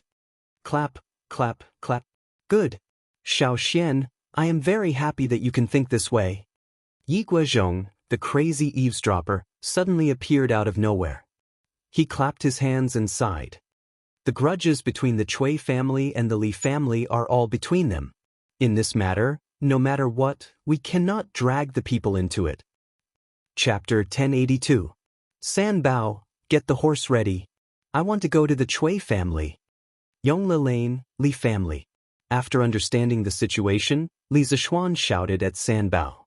San Bao became nervous and said worriedly, Young master, it's dangerous for you to go alone. San Bao, get the rest of the family to go with you. Li Zishuan said crossly, When I, the young master, am in danger, what can you all do if you go? Stop talking nonsense and get big white out. Young master, San Bao's martial arts may not be as good as yours, but San Bao has thick skin and a lot of meat. He can block arrows for you. San Bao said unwillingly. Get lost. I'll beat you up if you keep talking nonsense. Li Zishuan was touched, but he still scolded him mercilessly. San Bao had no choice but to leave. Yi Guozhong sighed and said, Xiaoxian, I won't stop you if you want to go to the Cui family. But don't act rashly. The Cui family has been standing strong for thousands of years. Their background and hidden strength is not something you and I can imagine. So don't fall out with the Cui family unless you have no other choice. Li Zishuan frowned and said, Grandfather, don't worry. I know the severity of the situation. Just as he finished speaking, San Bao brought the horses over. Pang Feiji walked over and cupped his fists. Marquis, let me accompany you. Li Zishuan waved his hand and said, No need. I'm just going to take a look. You stay here. After he finished speaking, he mounted his horse and rode out of the mansion. Behind him was Li Jingma and his wife, who had rushed over after hearing the news. The two of them asked Yi Guozhong about Li Zishuan's whereabouts. Pang Feiji saw that there was nothing else for him to do and left to patrol. However, what no one noticed was that after this fellow patrolled around the Li residence twice, he quietly slipped away.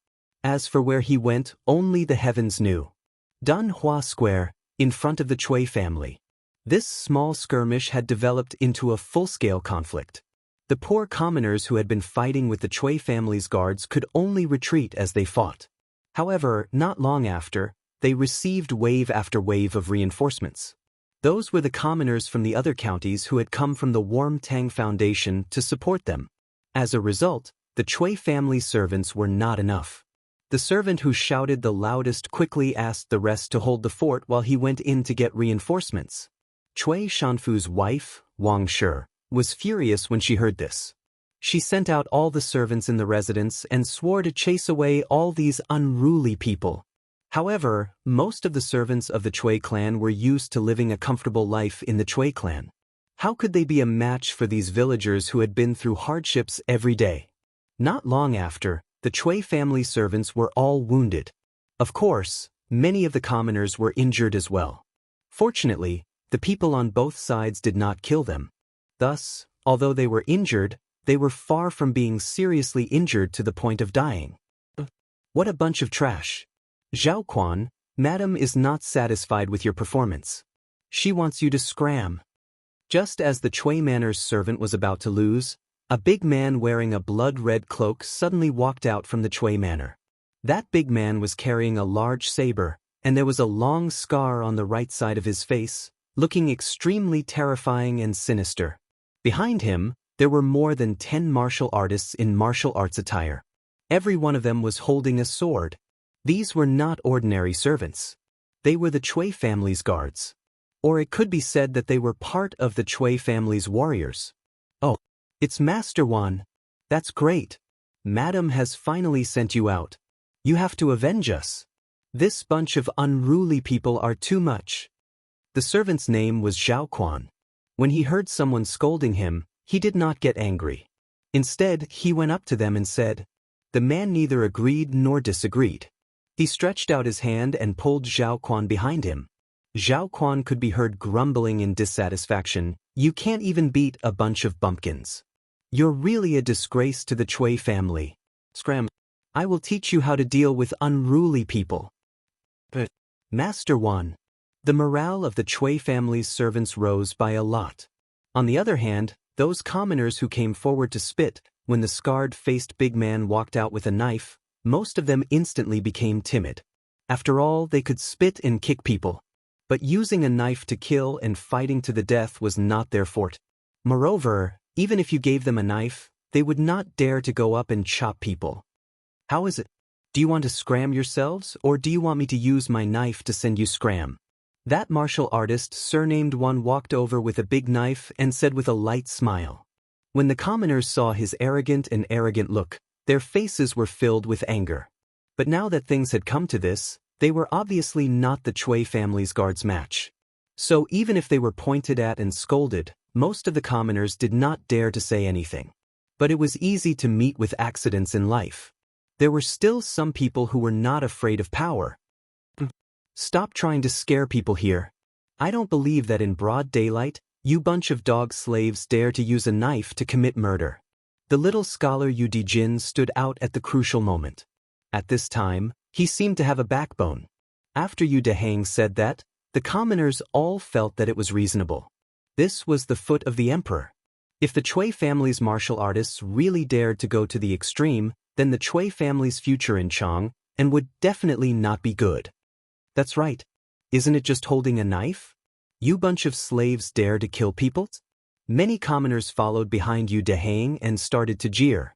That martial artist surnamed one was despised by the commoners and his face instantly turned green and white. After a moment, this fellow's mouth flashed a trace of a sinister smile. Fortunately, it was a life and death struggle.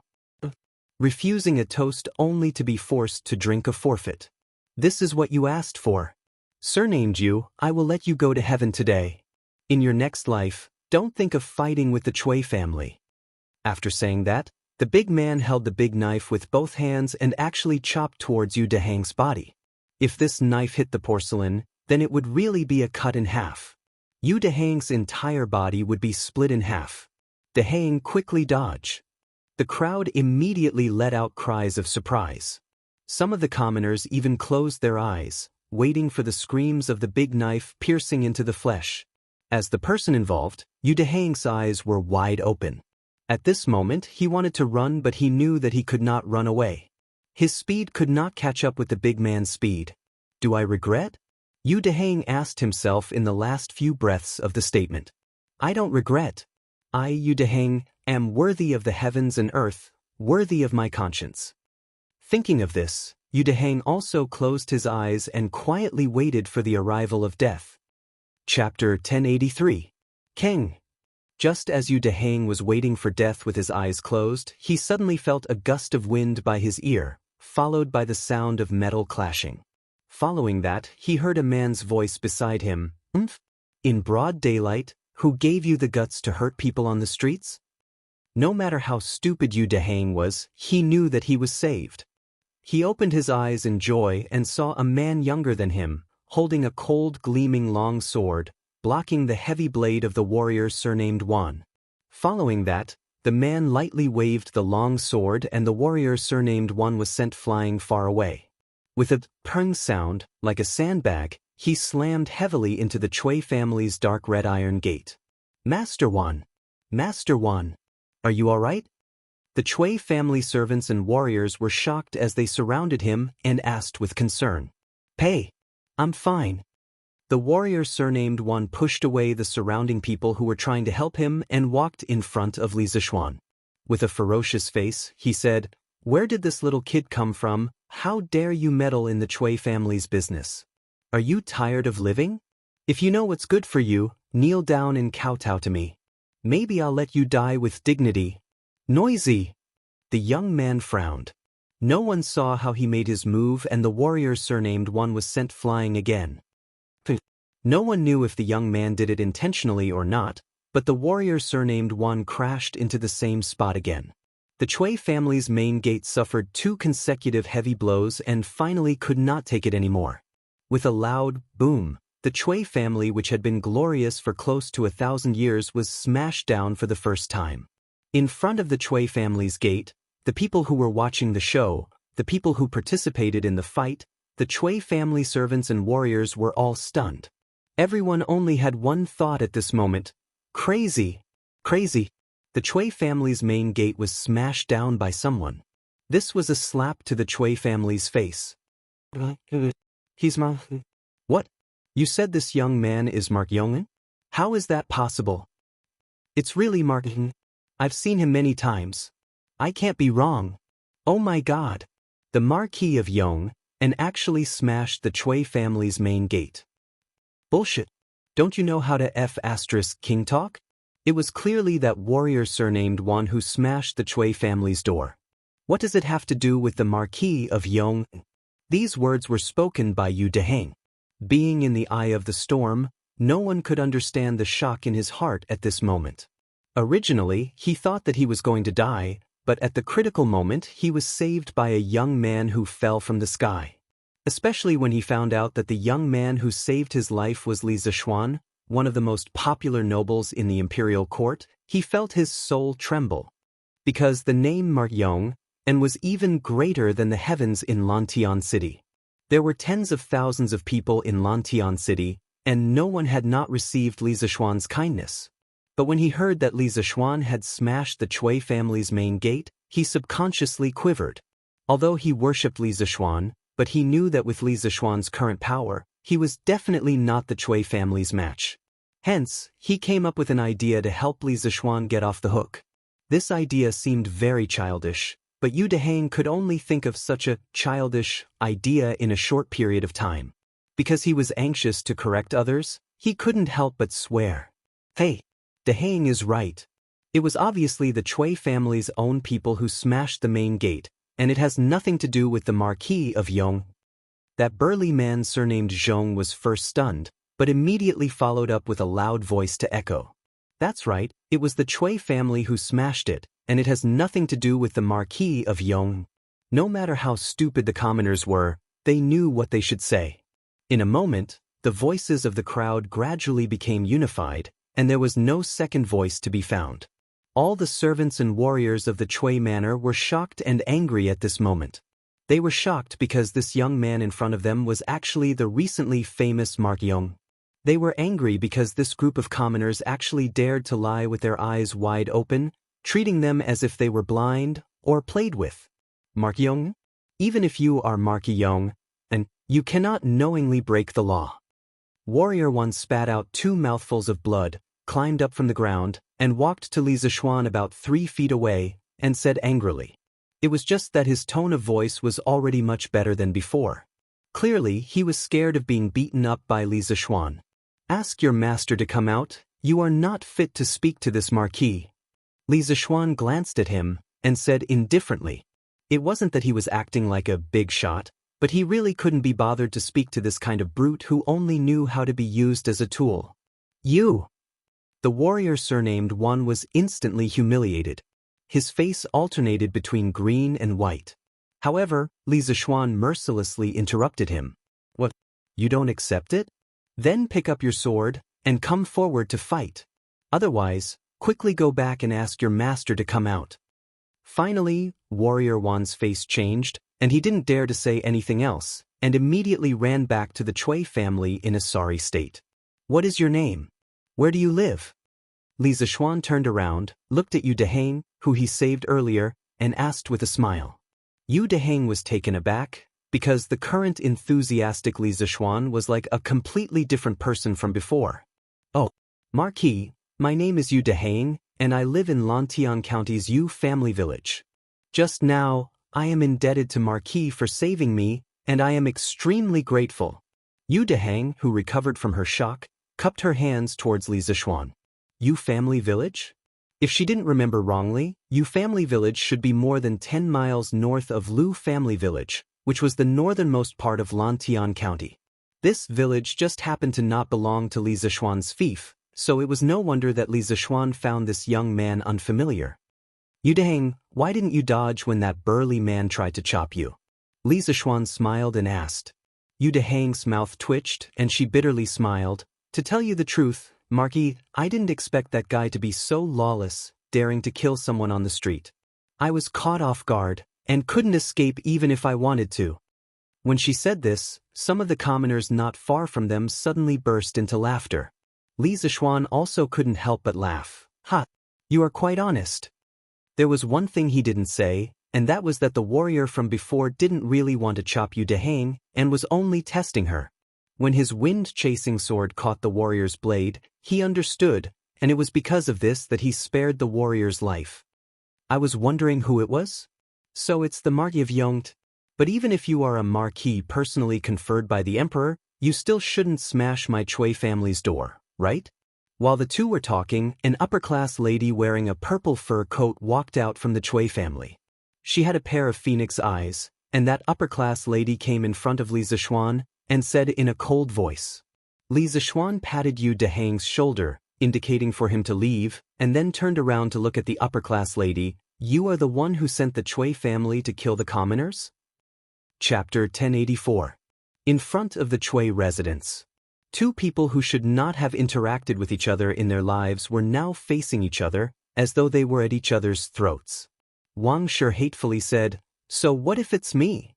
This bunch of unruly people gathered in front of the Chui residence to cause trouble, can't we chase them away? If it was someone else, Wang Shi would have already ordered people to chase them away. But the person in front of her was Li Zishuan. This name had appeared more than once in the Chui family.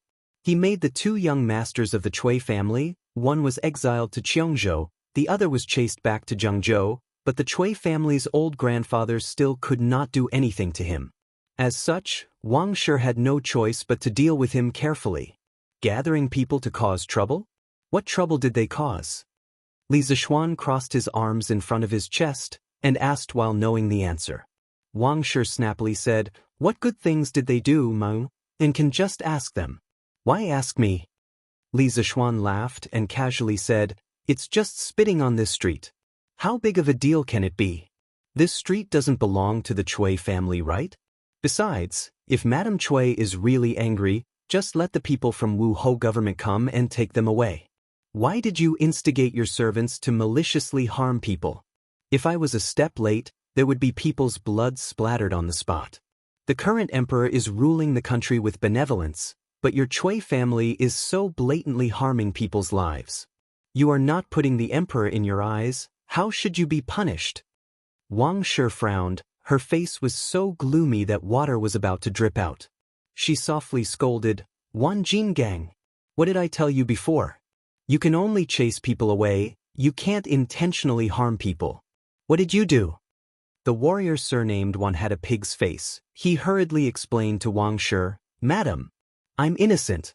This subordinate was just trying to scare that scholar. I didn't mean to take his life." Clap, clap, clap. Wan Jingang's voice fell, but Li Zishuan clapped his hands, only to hear him say, "Ha! Good acting. Madame Chui, in front of so many people, can you not act like this? Under the watchful eyes of so many people, can't you tell right from wrong?" Although he knew in his heart that Wan Jingang really did not have the intention to kill Yu Deheng, he had to put the blame on Wan Jingang. Because this was the only way to reduce the scope of the war and avoid completely falling out with the Chui family. "I'm helping you by beating up your men. Otherwise, if someone dies, your Chui family will have to go to court, and it won't end well with the emperor. Therefore, today's matter should end here."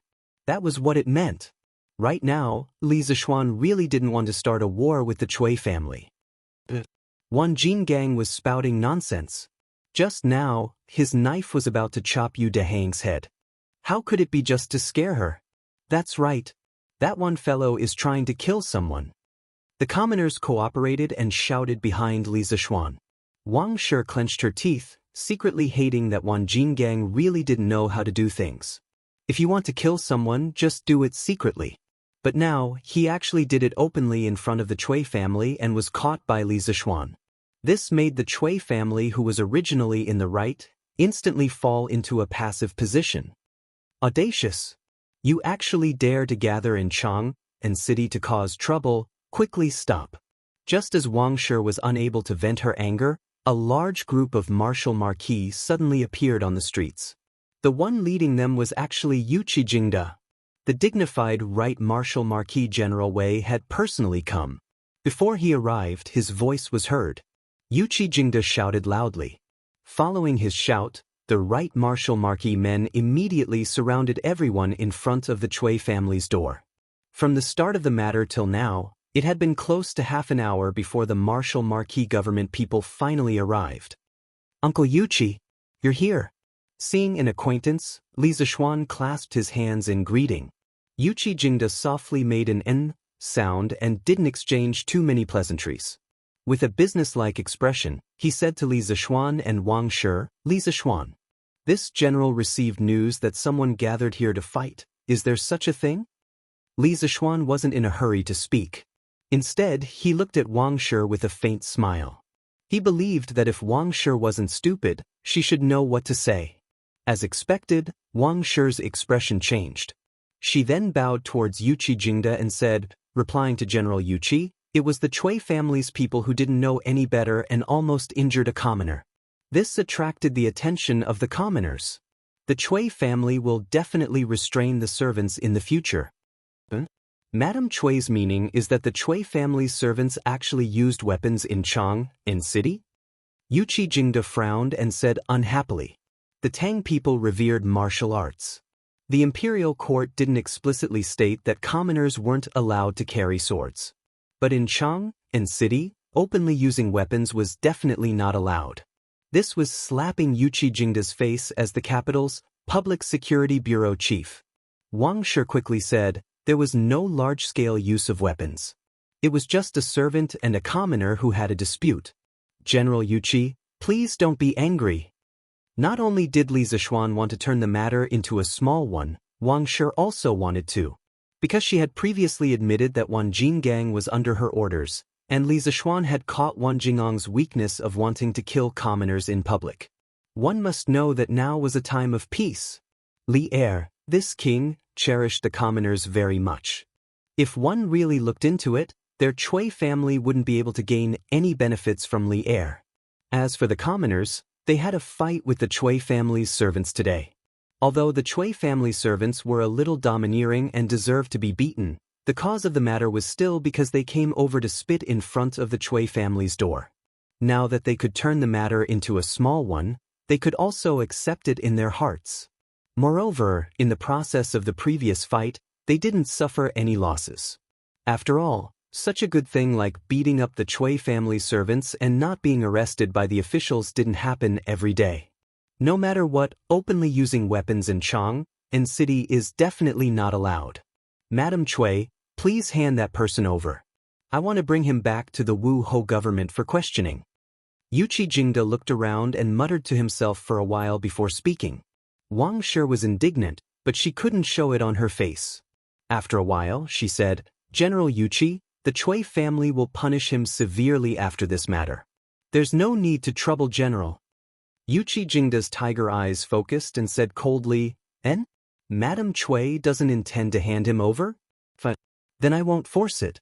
At most, old grandfather Cui will make another trip to the palace. The day before Cui Yunhan was exiled to Cheongzhou, Cui Junchuo personally went to the palace to plead with Li Er. Wang Shi's expression finally changed. After hesitating for a moment, she gritted her teeth and said, General Yuqi, please wait. The Cui family is willing to hand him over. At this point, in order to prevent the Cui family from getting into bigger trouble, Wang Shi could only abandon the rook to save the king. Chapter 1085. Take him away. In front of the Cui residence, seeing that Wang Shi had finally agreed, Yuqi Jingde ordered his subordinates. Yes. 2 soldiers of the right martial marquis guard immediately went forward to capture Wan Jinggang. Facing 2 master-level experts, Wan Jinggang did not dare to resist and obediently allowed himself to be captured. The rest of the commoners, quickly disperse, or else we will take all of you back to Wu Ho governments. Yuqi Jingde turned around to look at the commoners and said loudly, Disperse! Disperse! The commoners had already started fighting. They had also seen the commotion and after hearing Yuqi Jingde's words, they all dispersed. Yu Dehang cupped his hands towards Li Zishuan and said, Marquis, then this student will take his leave. Li Zishuan nodded and smiled, Next time don't be so straightforward, you won't be so lucky every time. Yu Dehang said awkwardly, this student will remember Marquis's teachings. Today's soul-stirring encounter might be unforgettable for his entire life. It was also the first time he truly understood Li Zixuan. This was a talent in both civil and martial arts, a true dragon and phoenix talent. From today onwards, his idol would completely become Li Zixuan and no longer the so-called 5 surnames 7 sects. After saying that, Yu Dehang turned around and left with the villagers of Yu family manor. In front of the Chui residence, which was bustling with noise and excitement, in an instant, only the people of Wu Ho government, Li Zixuan, Wang Shi and the defeated soldiers of the Chui residence were left. Wang Shi glared at Li Zixuan with a sinister expression. Just as she was about to say something, she heard Yu Qijingde say, Xiao Xian, quickly enter the palace, His Majesty has something to summon you. Wang Shi opened her mouth and secretly hated Yu Qijingde for being such a busybody. Otherwise, the conflict between her and Li Zixuan would not have ended so easily. All right, this nephew will enter the palace right away. Li Zixuan was both happy and worried. He was happy that he was able to escape so quickly, which was far beyond his expectations. Before he came, he had already made preparations to be pestered endlessly by the Chui family, but he didn't think that things would go so smoothly. In the end, it was still because Yu Qijingde was strong enough. Today, if the right Marquis Fu had been replaced with anyone else, Wang Shi probably wouldn't have given face. As for his worries, he was worried that Li Er had summoned him to the palace because of what had happened today. He had to think of a good excuse on the way there. Hee, Dehang, you're really lucky. You were actually saved by Marquis, and you can even talk so much with Marquis. You're the #1 person in our village. A group of villagers walked out of Yanxing Gate, the east gate of Chang'an City. Someone in the group sighed with envy. Yu Dehang smiled and said, Uncle Zhong, please don't say that. I was so scared that I almost wet my pants. Besides, Marquis didn't come just to save me. He should have come to save all of us.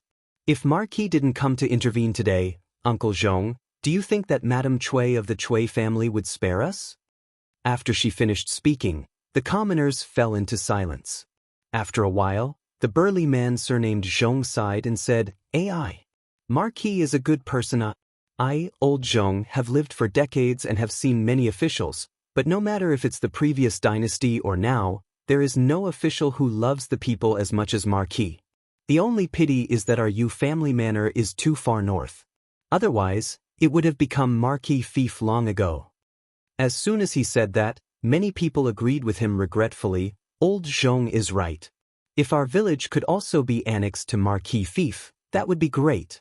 To meet such a master, don't talk about being an ox or a horse. Even if he wants me to go through water and tread on fire, I will do it. Why would Marquis want you to be an ox or a horse? Marquis is very good to the commoners in his fief. Yu Dehang shook her head and said, it's useless to say more. Marquis fief is now considered to be one of the top nobles in the Great Tang. If he wants to expand his fief, Marquis will have to make more contributions. Let's quickly go back. Imperial Palace, Lijiang Hall. Li Er came here after the morning court to enjoy the newly installed heating in the Imperial Palace with Xianxia. In the end, someone came to report that a large group of commoners had started fighting with the Chui family servants in front of the Chui residence. He frowned slightly and didn't say anything because he believed that Yu Qijingde would be able to handle it himself. But not long after, the Imperial Guards came with another piece of news, saying that Li Zixuan had gone to the Chui residence and injured the Chui residence's guards. Only then did Li Er order Yu Qijingde to think of a way to resolve the conflict and summon Li Zixuan to the palace. Your Majesty, this concubine is thinking that the commoners suddenly went to the Chui residence to cause trouble. Was it because someone was secretly instigating them? Empress Zhongsun frowned and asked. Is Guanyin trying to say that Li Zixuan was secretly instigating the commoners to cause trouble in the Chui residence? Empress Zhongsun nodded lightly and said, this concubine did suspect that. After all, the Duke of Yong'an's attitude towards the aristocratic families has never been good. Previously, the Snake King's assassination was directed at the Chui family. If not for your Majesty's mediation, I think he would have already killed his way to the Chui residence. Li Er held his chin and thought for a moment before shaking his head and saying, "No. If this kid really wanted to use the commoners to deal with the Chui family, he definitely wouldn't have rushed to the Chui residence alone.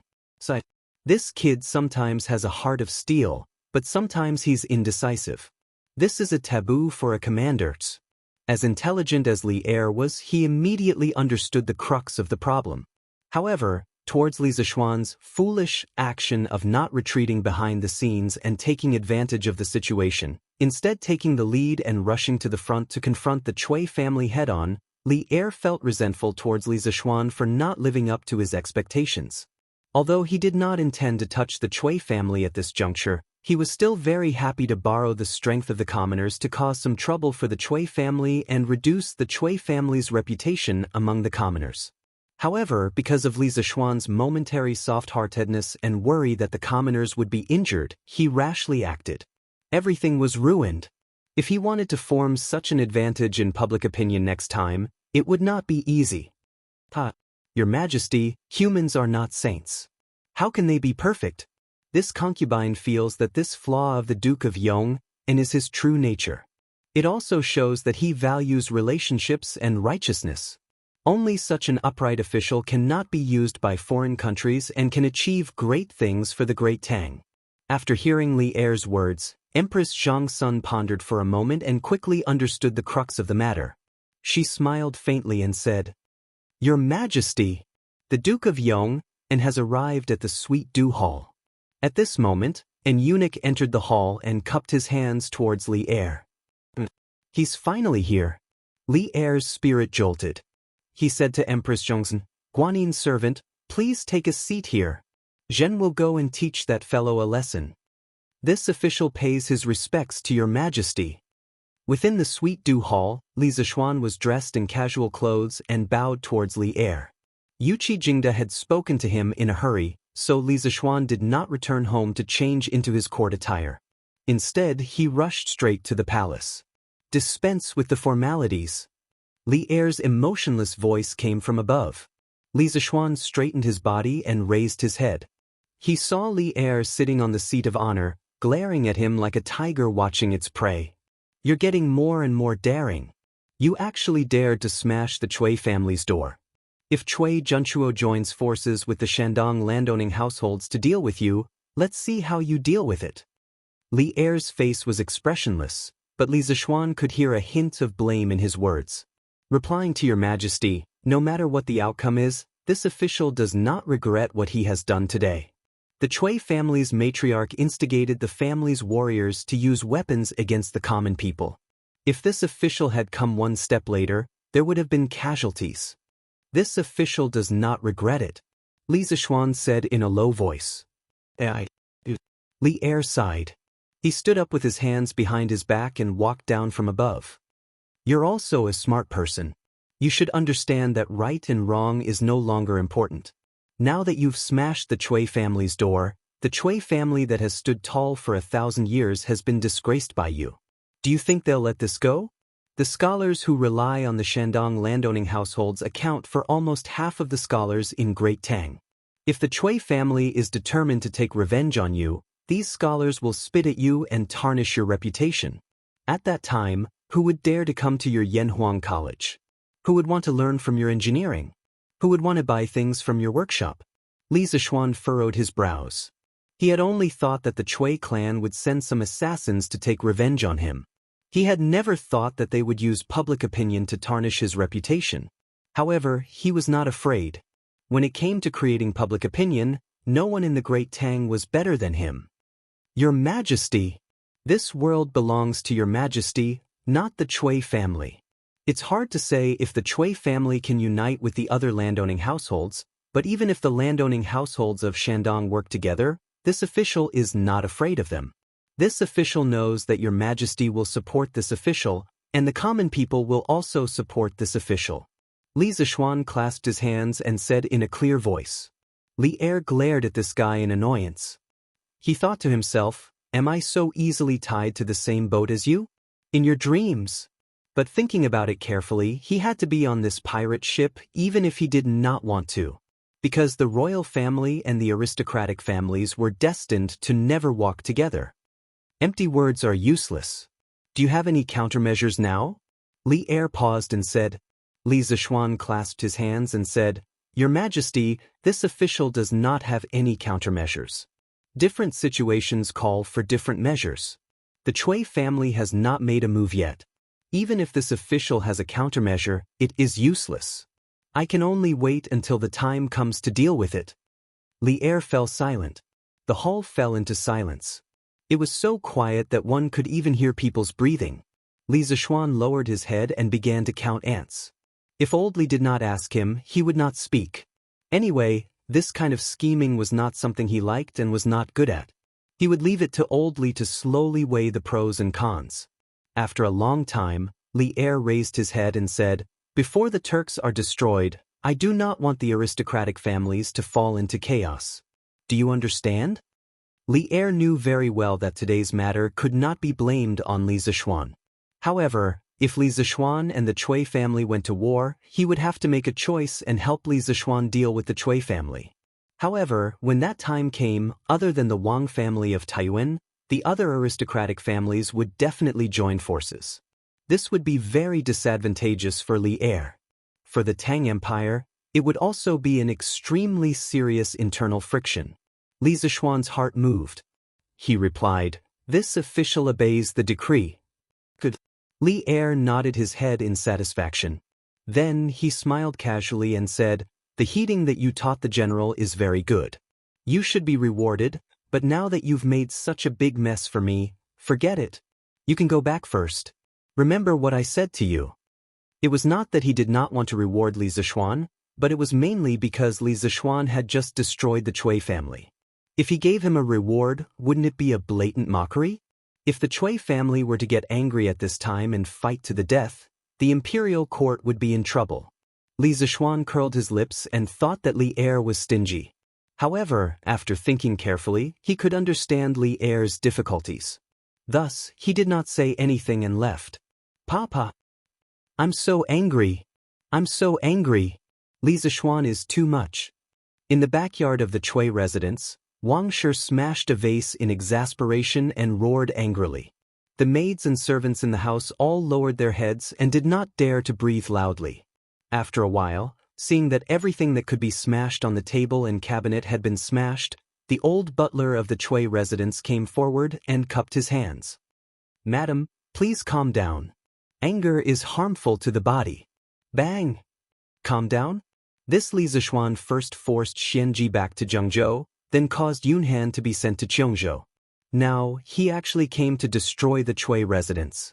In all these years, when has the Cui family suffered such humiliation? If the old master was still in Chang, would he allow him to be so impudent? Wang Shi slammed the table and said angrily. Butler Wang lowered his head and said carefully, Madam, the most important thing now is not to be angry with the Marquis of Yong'an, but to reduce the impact of this matter on the Cui family as soon as possible. In this old servant's opinion, we should donate a sum of money to the Warm Tang Foundation as soon as possible. Otherwise, the Marquis of Yong'an might use this as an excuse to make a fuss. When the time comes and Datang Daily spreads the news, I'm afraid our Cui family's reputation will be ruined. It had to be said that the old butler's foresight was very accurate.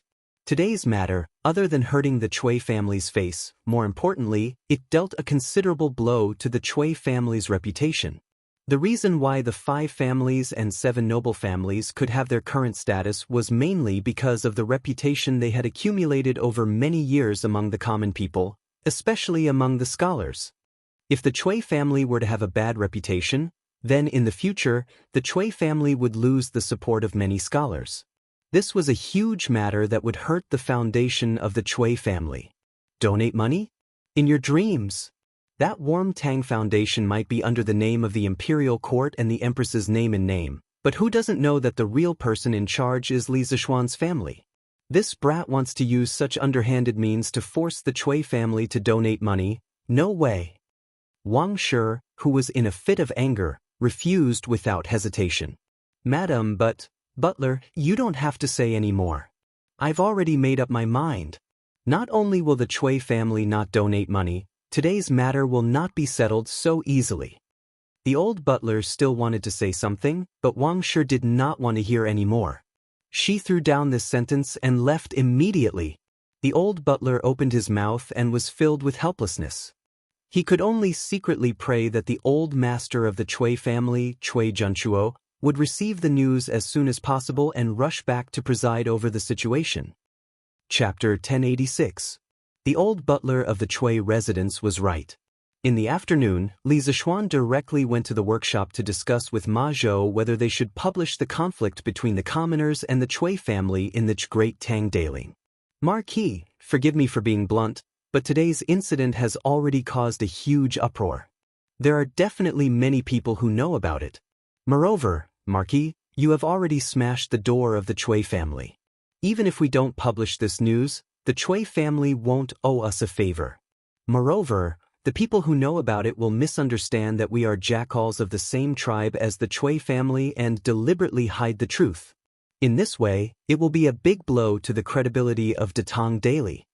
After Ma Zhou listened to Li Zixuan's explanation seriously, he pondered for a moment and said, "That's right." Li Zixuan nodded and said, "Brother Ma's words make sense. If that's the case, then tomorrow's Detang Daily will publish the news of the Cui family's donation and being attacked by the people." Ma Zhou's eyes flashed with excitement. He was born in a poor family and didn't have a good impression of the aristocratic families. If Li Zixuan wanted to fall out with the aristocratic families, he would definitely support it from the bottom of his heart. Hearing this, he hurriedly said, "Yes, Marquis." Li Zixuan thought for a while and added, "But there's one thing you have to pay attention to. The news has to be realistic. We only need to report the facts and not exaggerate." Li Zixuan had listened to Li Er's previous words. He also felt that the current Tang Empire should be united against the outside world and not have too much internal friction.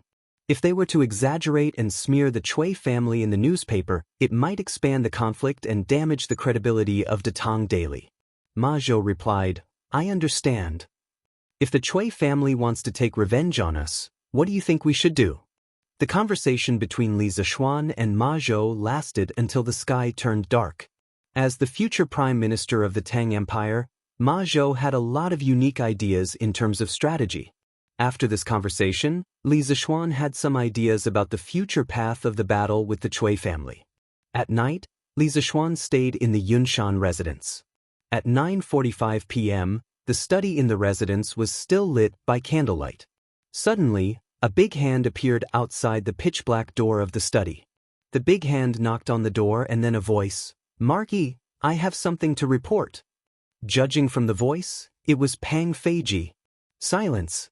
After a while, Li Zixuan's voice came from inside the room. "Come in and talk." Pang Feiji pushed the door open and entered. He saw Li Zixuan half leaning on the armchair with an unknown book in his hand. He took out a small booklet from his sleeve and handed it to Li Zixuan. "Marquis, you asked me to investigate whether the Cui family had done anything illegal. After a few months of investigation, I found some things. Marquis, please take a look." At that time, Cui Yunhan brought a group of students to the Li family to cause trouble. Coincidentally, Li Zixuan had just destroyed the 7 cultivators sect. Under the combination of the two, Li Zixuan felt that the Cui family might be behind the 7 cultivators sect. Cui Yunhan innocently took the blame and was exiled to Xianxia. The eldest son of the Cui family in Qinghe, Cui Xuanji, was also sent back to his hometown in Zhengzhou by Cui Junchuo. Li Zixuan originally wanted to kill Cui Yunhan. However, Li Er didn't allow him to kill Cui Yunhan for the sake of the overall situation. He could only send Pang Feiji to secretly investigate the Cui family's illegal activities. After such a long time, Li Zixuan had almost forgotten about it. He didn't expect Pang Feiji to suddenly bring it up today. His gaze hardened as he looked deeply at Pang Feiji. Then he took the booklet from Pang Feiji's hand and flipped through it. In the first year of Wuda, when the world was just settled, the Cui family cooperated with the local government in Zhengzhou and took over 30,000 mu of land from the local people. This caused thousands of people to have no land to farm and become homeless. In the 7th month of the 3rd year of Wuda, the current emperor killed Wang Shichong in Luoyang. Due to the war, Luoyang City was severely damaged and lacked order. The Cui family took the opportunity to take over 40% of the shops in Luoyang City and forcibly expropriated 70,000 mu of land from some of the people at a low price. Countless people in Luoyang City sold their sons and daughters. The Cui family took advantage of the situation and robbed them. They didn't spend a single copper coin and took away nearly 100 beautiful women from the people. From the 4th year of Wuda to the 9th year of Wuda, the Cui family's direct descendants and branch descendants had been taking over the land in Hunan province. Sometimes, there were even cases of people bullying people. There was evidence that a total of 16 poor peasant girls were raped. Most of these girls couldn't bear the humiliation and committed suicide.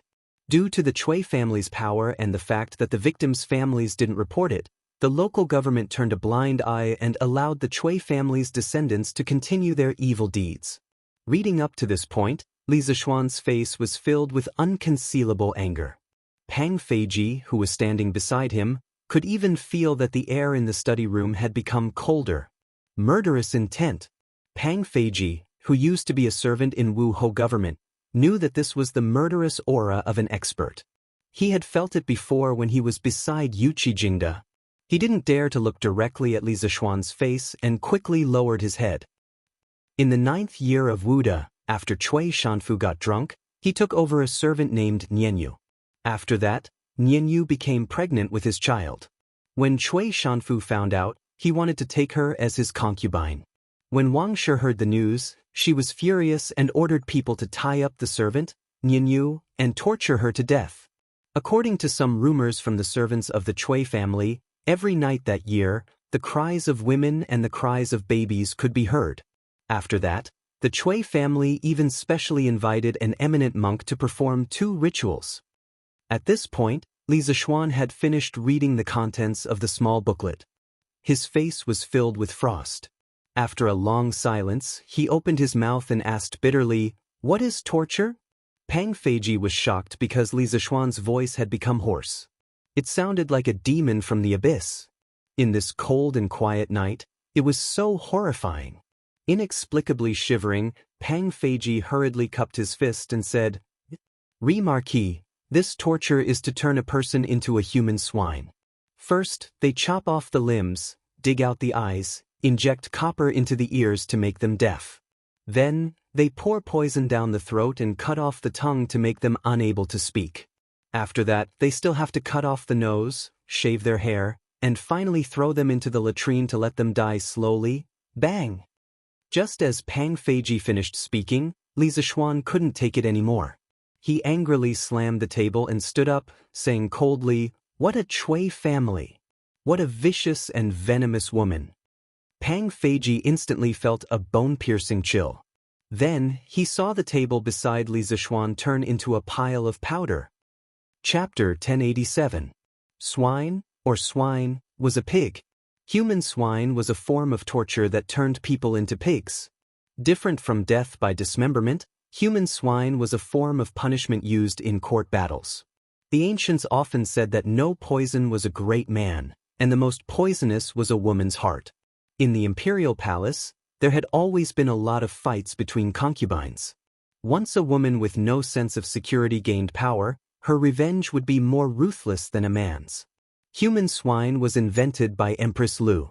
When Liu Bang became the emperor, he gradually stopped favoring the old Empress Lu and started favoring the peerless beauty Madame Qi.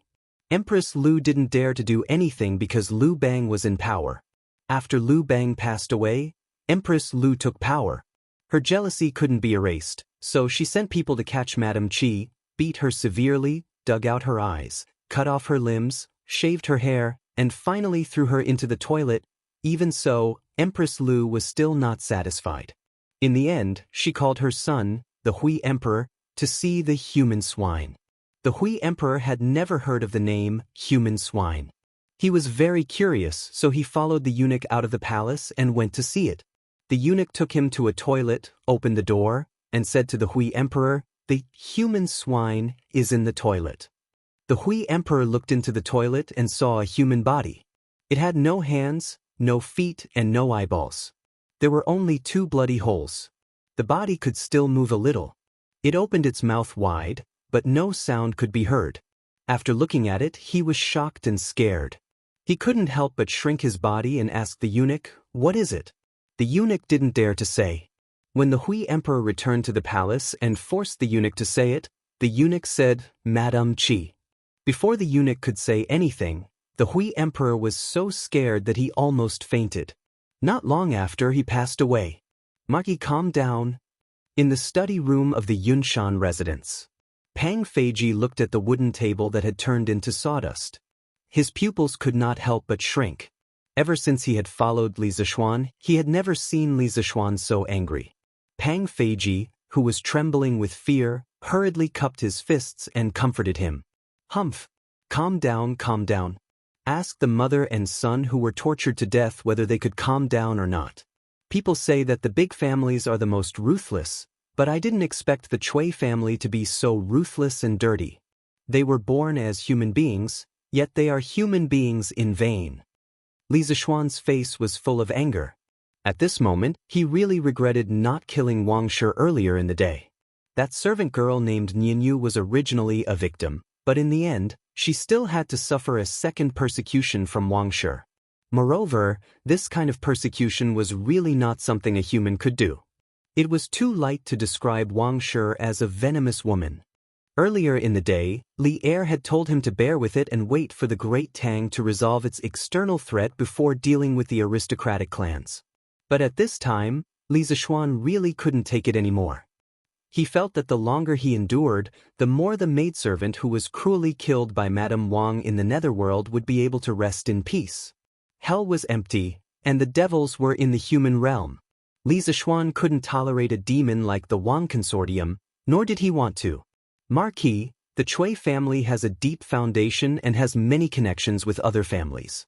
You have to think twice. A complicated look flashed across Pang Feiji's eyes. He cupped his fists towards Li Zixuan and said, Li Zixuan suddenly realized that something was wrong. He turned around abruptly and stared at Pang Feiji with a burning gaze. He stared at Pang Feiji for a long time until Pang Feiji was at a loss for what to do. Only then did he open his mouth and say, "Feiji, this information, with just the people in your hands, could you have found it?" A trace of undetectable panic flashed across Pang Feiji's eyes. "Marquis, if you think that I have treated you well, please tell me the truth." Li Zixuan turned around and said coldly with his hands behind his back. Pang Feiji's body trembled. The words that were about to leave his mouth could no longer be said.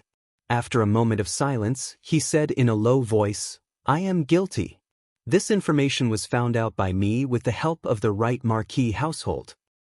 "Then when did you find out about this?" Li Zixuan said expressionlessly. It had been almost half a year since the last time he ordered Pang Feiji to find out about this information. He did not believe that Pang Feiji just happened to find out about this information in these few days. "But I found out about this 3 months ago." Pang Feiji's expression changed.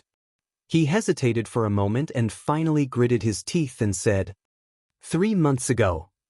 Hearing this, Li Zixuan's eyes flashed with a strange light. He turned around and looked directly at Pang Feiji. He asked word by word, "Then why didn't you tell me about this 3 months ago? What are your intentions?" Pang Feiji's face instantly turned pale. He hurriedly knelt down on one knee and said, "Mari, I am guilty. I am asking you why you didn't tell me about this earlier. Don't King kowtow and beg for forgiveness and pretend to be pitiful." Li Zixuan was in a fit of anger.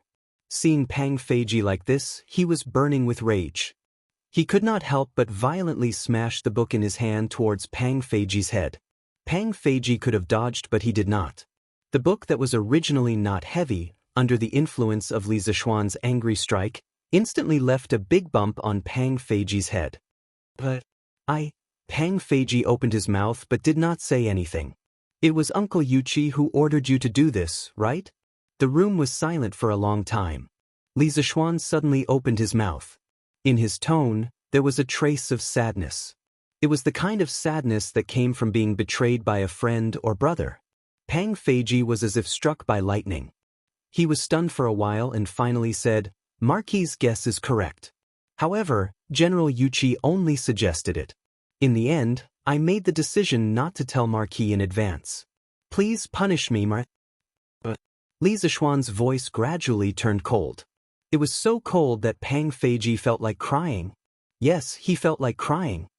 Replying to Marquis, when I received this news, General Yuchi told me in person that if you, Marquis, were to know the contents of the book, based on your usual kind heart, you would definitely be furious and kill the Cui family regardless of the consequences.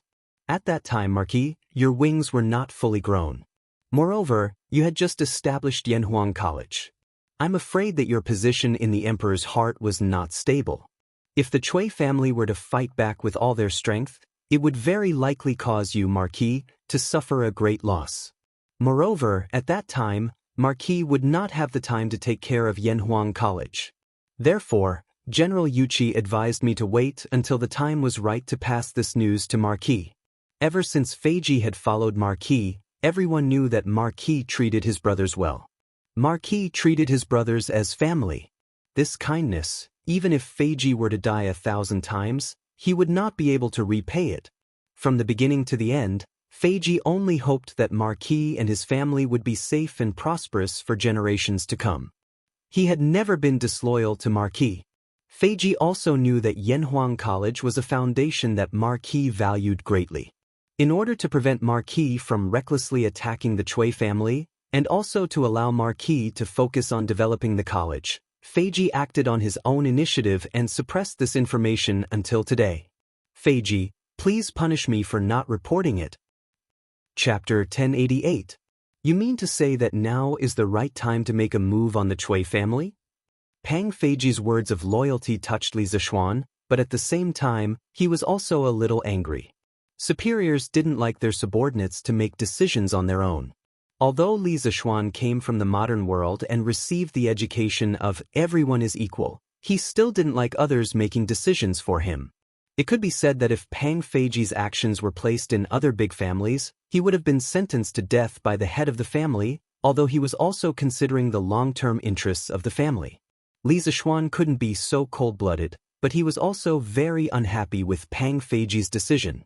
The main thing was that when he thought of the servant girl who was turned into a human swine by Wang Shi, his heart was filled with anger. Marquis, it's the people who offended the Cui family today that made me feel that the Cui family is currently divided. On Marquis's side, the people's hearts can be used. Compared to the past, Marquis's chances of winning are definitely much higher now. Pang Feiji knelt on the ground and cupped his fists. Li Zishuan laughed lightly and said, "This is also what your General Yuchi told you, right?" He called him General Yuchi, and not Uncle Yuchi like before. Obviously, he was very uncomfortable with Yuchi Jingda's arrangement of Pang Feiji behind his back. Pang Feiji understood the meaning behind Li Zishuan's words. He said with a bitter face, "Marty, these words were indeed said by General Yuchi to me. The general also said that if Marquis and the Cui family were to start a war, the Yuchi family is willing to live and die with Marquis, advance and retreat together." Yuchi Jingda was just a blacksmith in his early years. He didn't have a good impression of the aristocratic families. Moreover, he had always thought highly of Li Zishuan, a junior with limitless potential. Therefore, on this matter, Yuchi Jingda would unconditionally stand on Li Zishuan's side.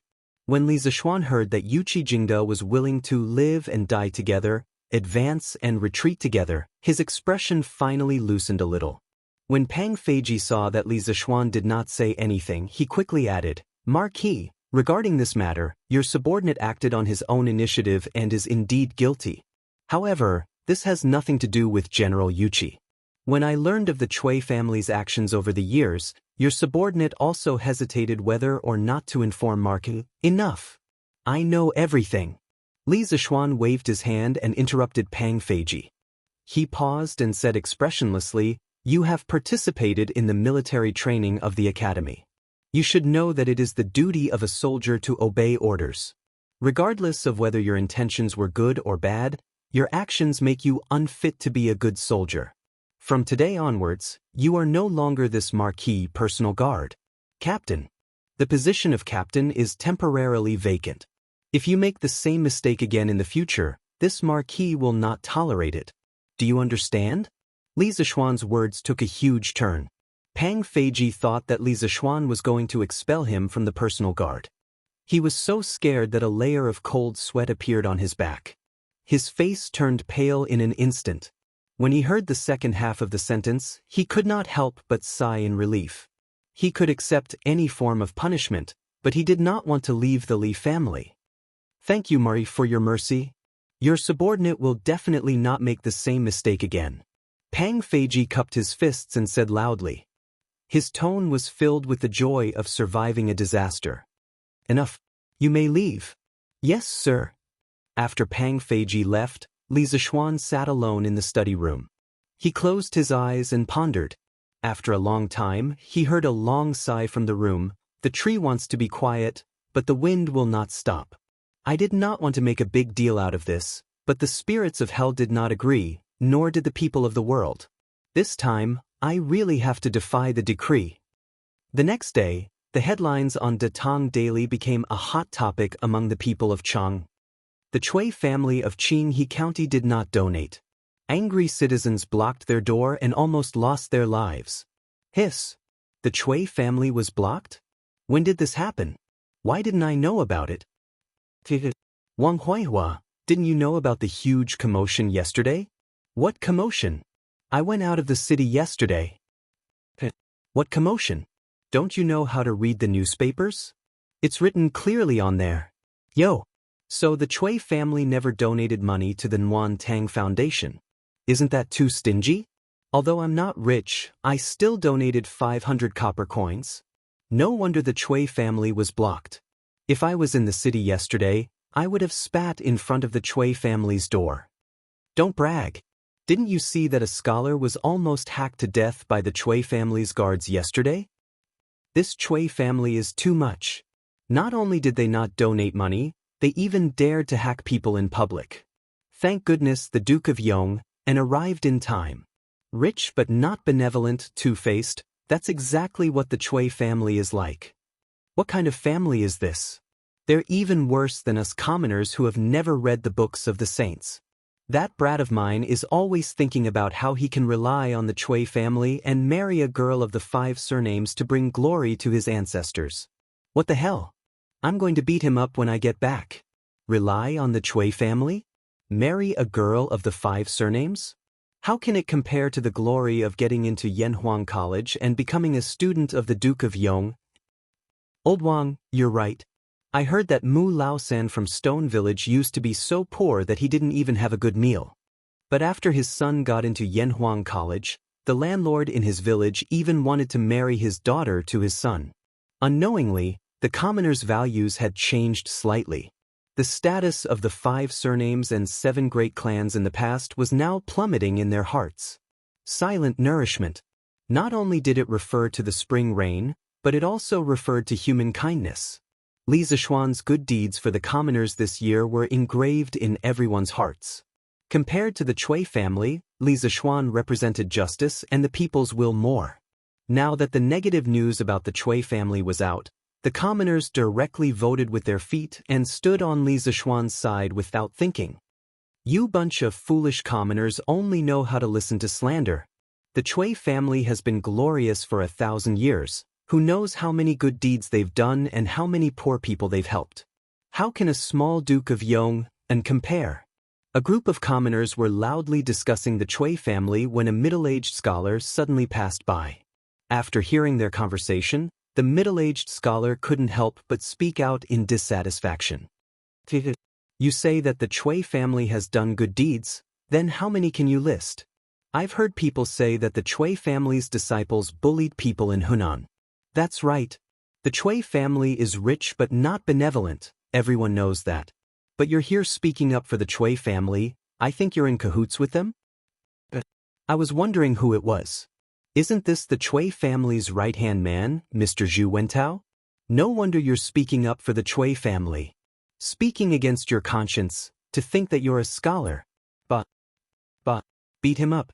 The scholars related to the Chui family used to be high and mighty existences, but at this moment, they were completely despised and became street rats.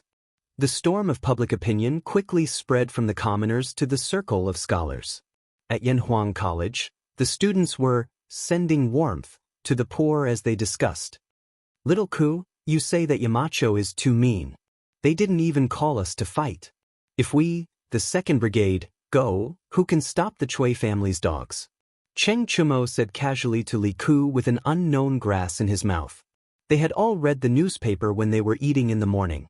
Speaking of which, what this guy said made some sense.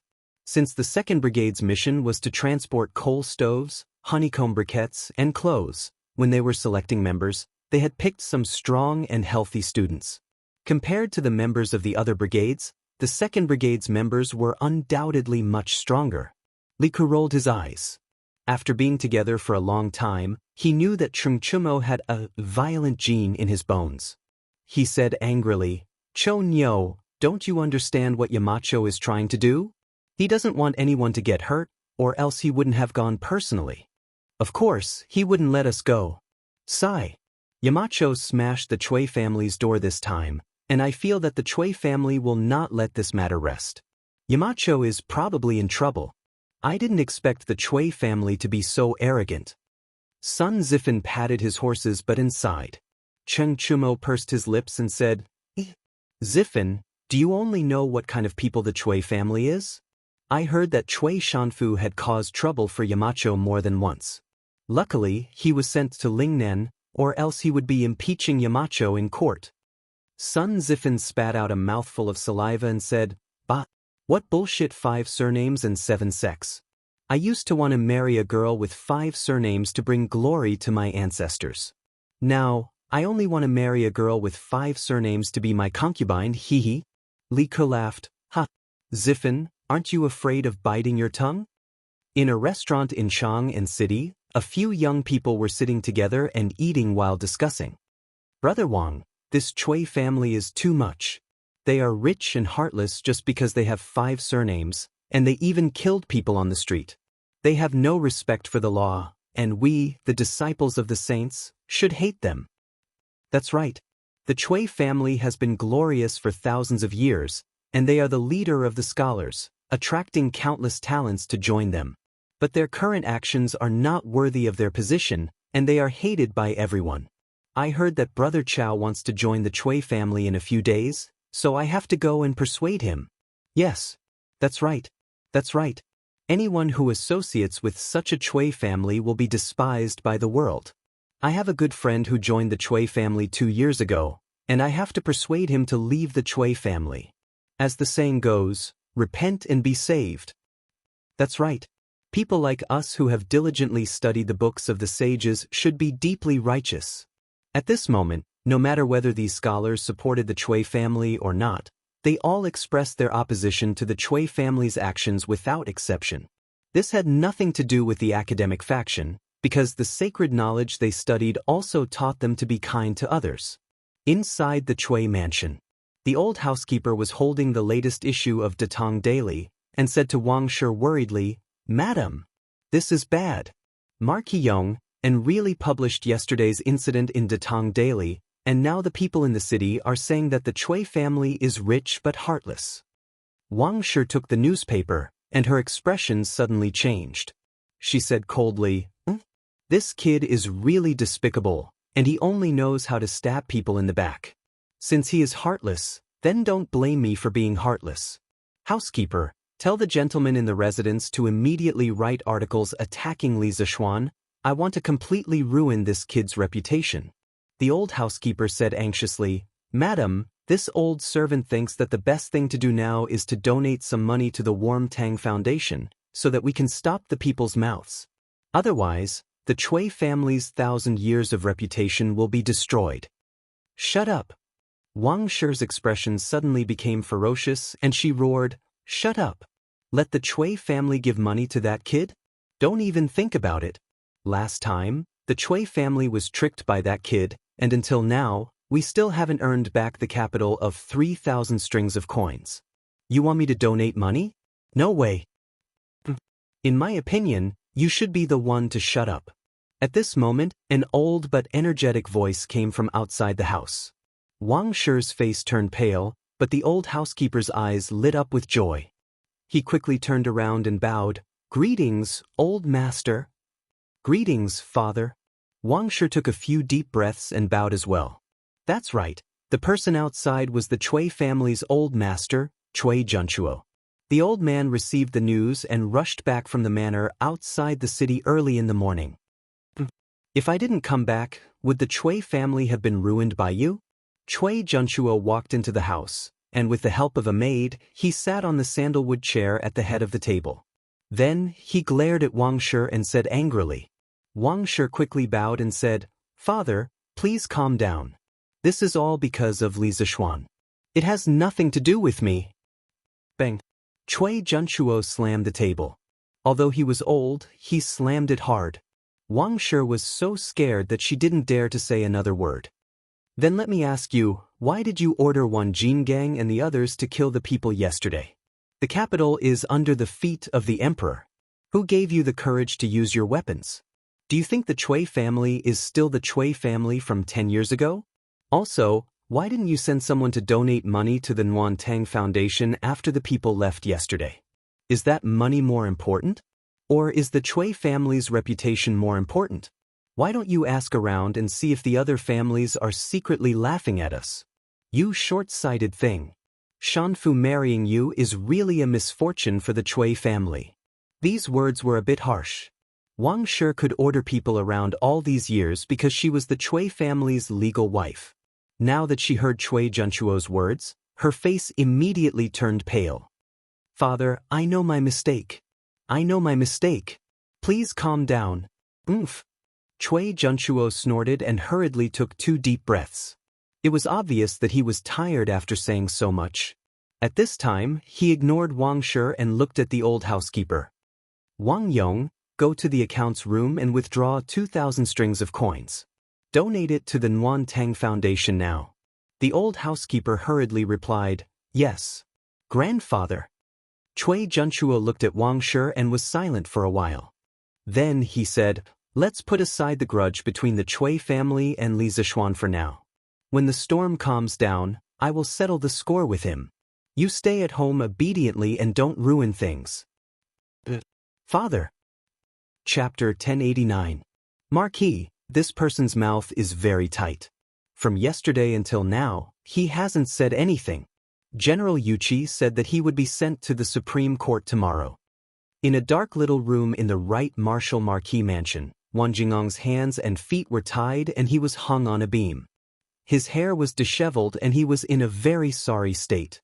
A soldier of the Right Marshal Marquis mansion was currently explaining the situation to Li Zishuan in a low voice. The Right Marshal Marquis mansion did not have a prison, so Wan Jingang could only be temporarily locked up in this little room. The Supreme Court of the Tang Dynasty as well as the various prefectures and counties all had prisons. The Ministry of Justice, the Supreme Court and the Imperial Censorate were the 3 major judicial organs of the Tang Dynasty. The Supreme Court was the central judicial organ of the Tang Dynasty. It was responsible for investigating the crimes committed by the central officials as well as cases of imprisonment in the capital. The Supreme Court's trials usually took the form of a direct trial.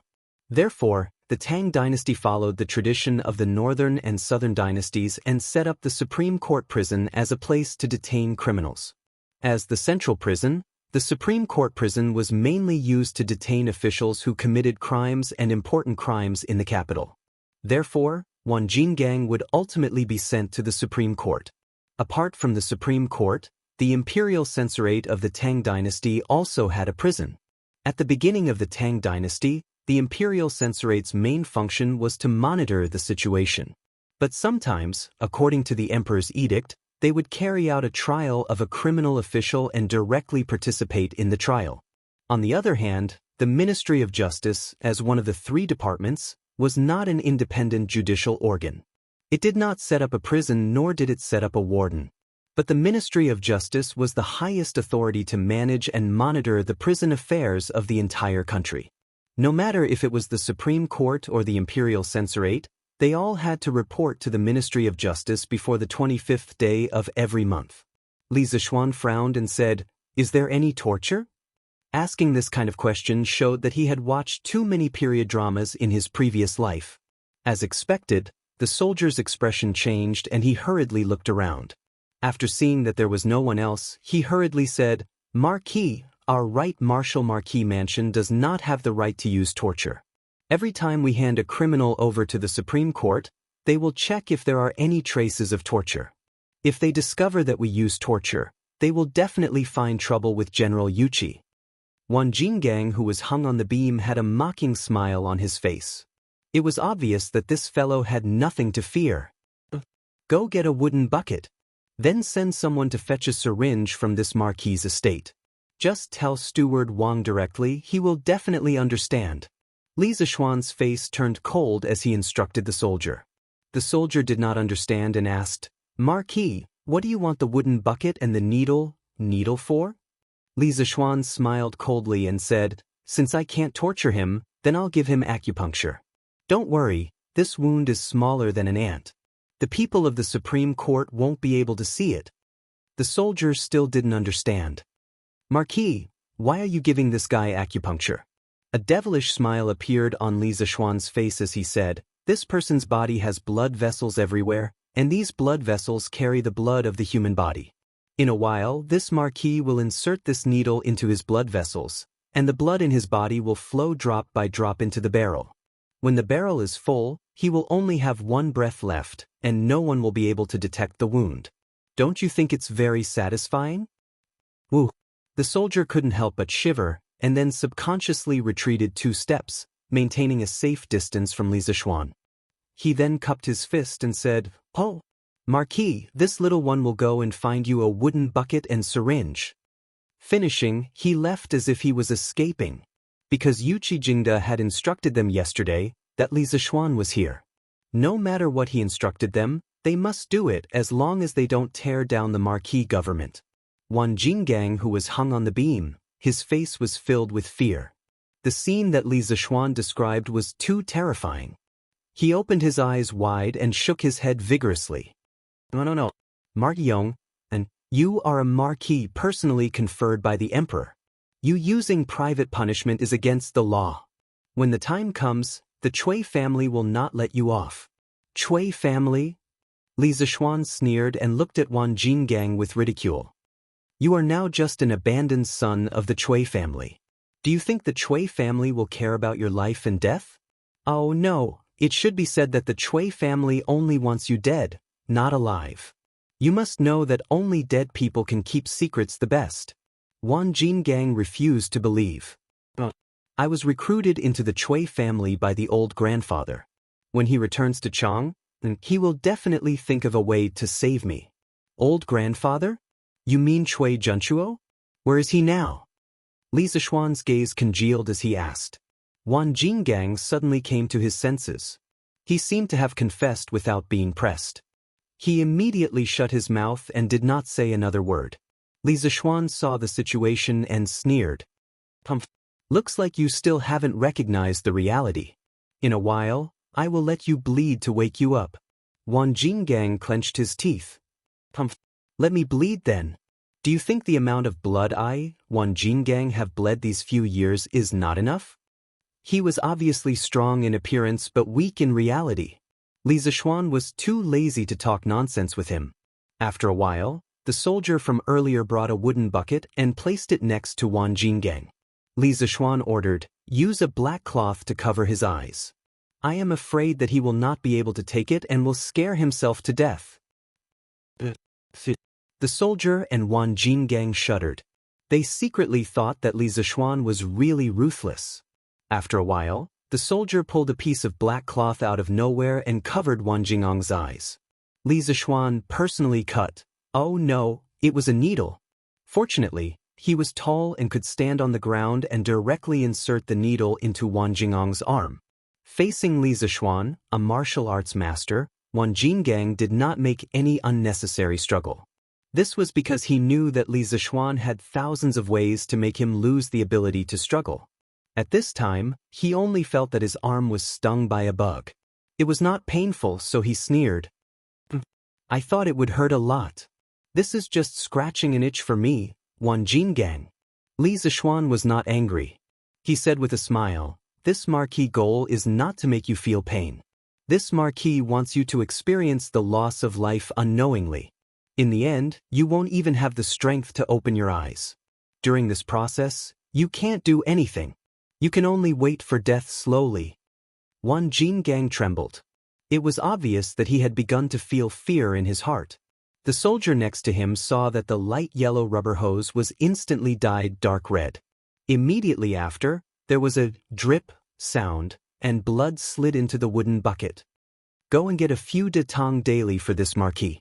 This marquis will read the newspaper here today while admiring how this Wan Jinggang is drained dry." Li Zishuan forcefully endured the disgust in his heart and ordered. In fact, he himself was a little scared when he heard such deliberately scary, perverted words, but in order to make Wan Jinggang speak the truth, he could only suffer himself. "Roar. Kill me if you dare. What kind of hero are you to use such despicable means?" Wan Jinggang couldn't help but feel a chill run down his spine when he thought of how all the blood in his body was about to be drained dry and how there was a person admiring the process at the side. He only wished for a quick death now.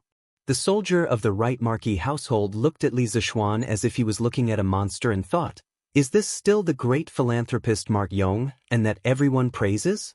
Why does he look like a demon that just came out of hell?" Just as the soldier was about to give Li Zishuan the newspaper, he suddenly felt his sleeve being pulled by someone. He lowered his head and saw that it was Li Zishuan who had pulled him. He was bewildered and was about to ask when he saw Li Zishuan shove a ball of paper into his hand with lightning speed and make a shushing gesture. The soldier was also a quick-witted person. He quickly nodded and retreated. "Commandant Zhou, Marquis, what's written on it? Tell me quickly."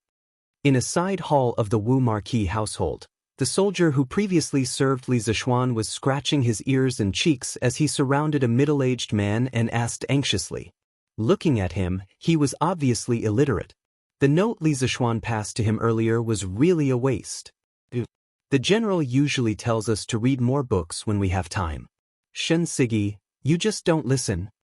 The middle-aged man surnamed Zhou pointed at the soldier and grumbled. But grumbling was grumbling. He still started to help Xianxia read the contents of the note. "A jug of water, a funnel, and 2 soldiers? Xianxia, are you sure this is the note Marquis gave you?" The content of the note was very simple. Commandant Zhou finished reading it very quickly. But he didn't quite understand the contents of the note. Xianxia frowned and thought for a while, then said excitedly, "I understand.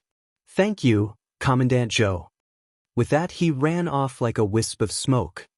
Drip, drip, drip, drip. In a dark room, the sound of water dripping could be heard from time to time. A young man sat at the door, calmly flipping through the latest issues of De Tong Daily. His face would occasionally reveal a smile.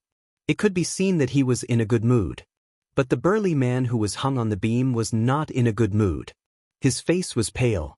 Because he wanted to break free, his wrists and ankles were left with deep purple marks. His lips were dry. He didn't shout or shout.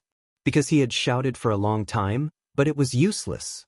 The young man was unmoved by his shouts. But it couldn't be said that he was completely unmoved.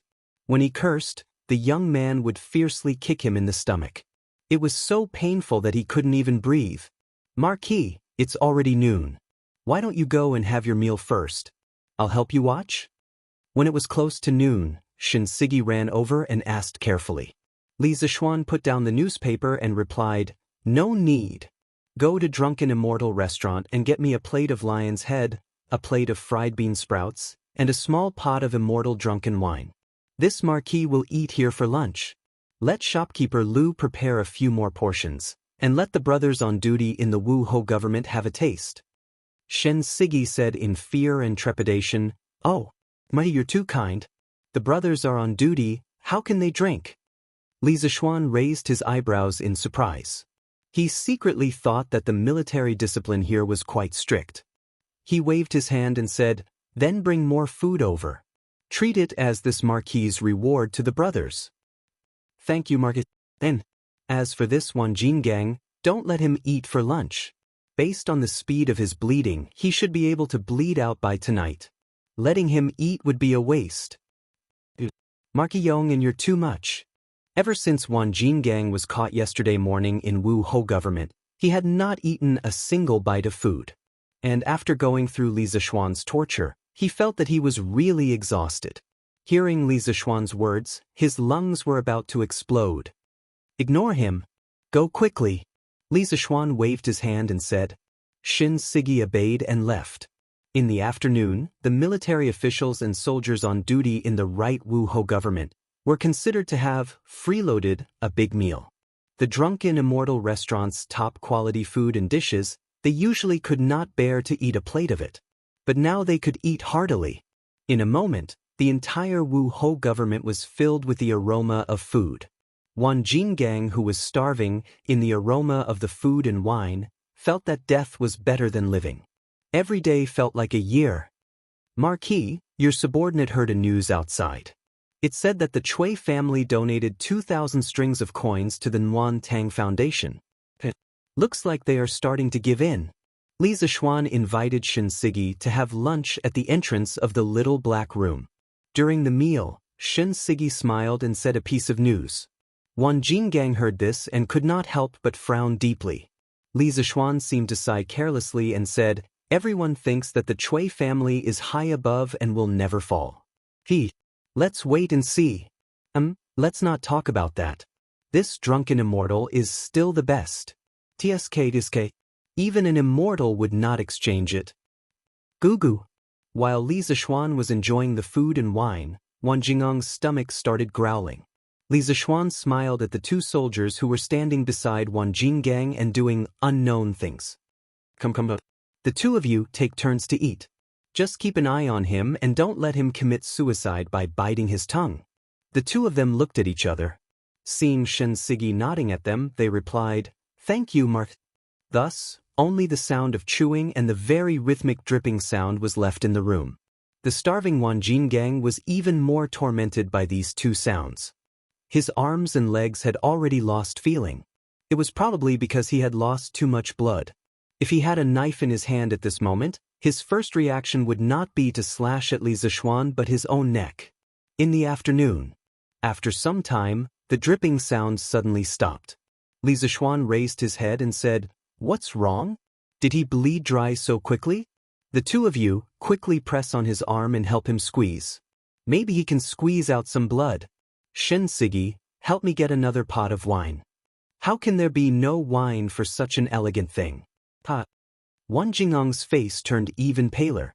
He roared with his already hoarse voice, Lunatic! Lunatic! You are the devil! I beg you to kill me! You want to die? How can it be so easy? Your blood hasn't been drained yet. Li Zishuan laughed. Chapter 1090. Hearing Li Zishuan suddenly ask for wine, Xianxia was stunned at first, but after seeing Li Zishuan give him a meaningful look, he instantly understood and hurriedly left to carry out the order. Not long after, Xianxia brought over a pot of wine for Li Zishuan, and the other two martial marquis had already used all their strength to press down on Wan Jingang's arm.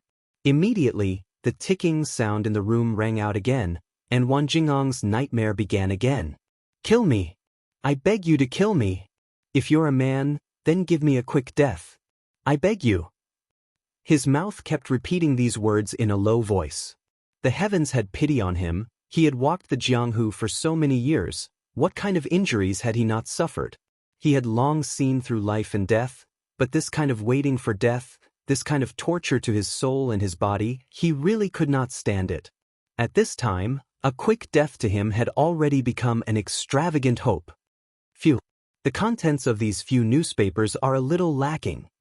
5 in the afternoon, the sun was setting in the west. Li Zishuan stood up, sighed, and said as if he hadn't had enough. Wan Jinggang, this marquis will give you one last chance. If you are willing to speak honestly, this marquis will give you a way out and ensure your safety.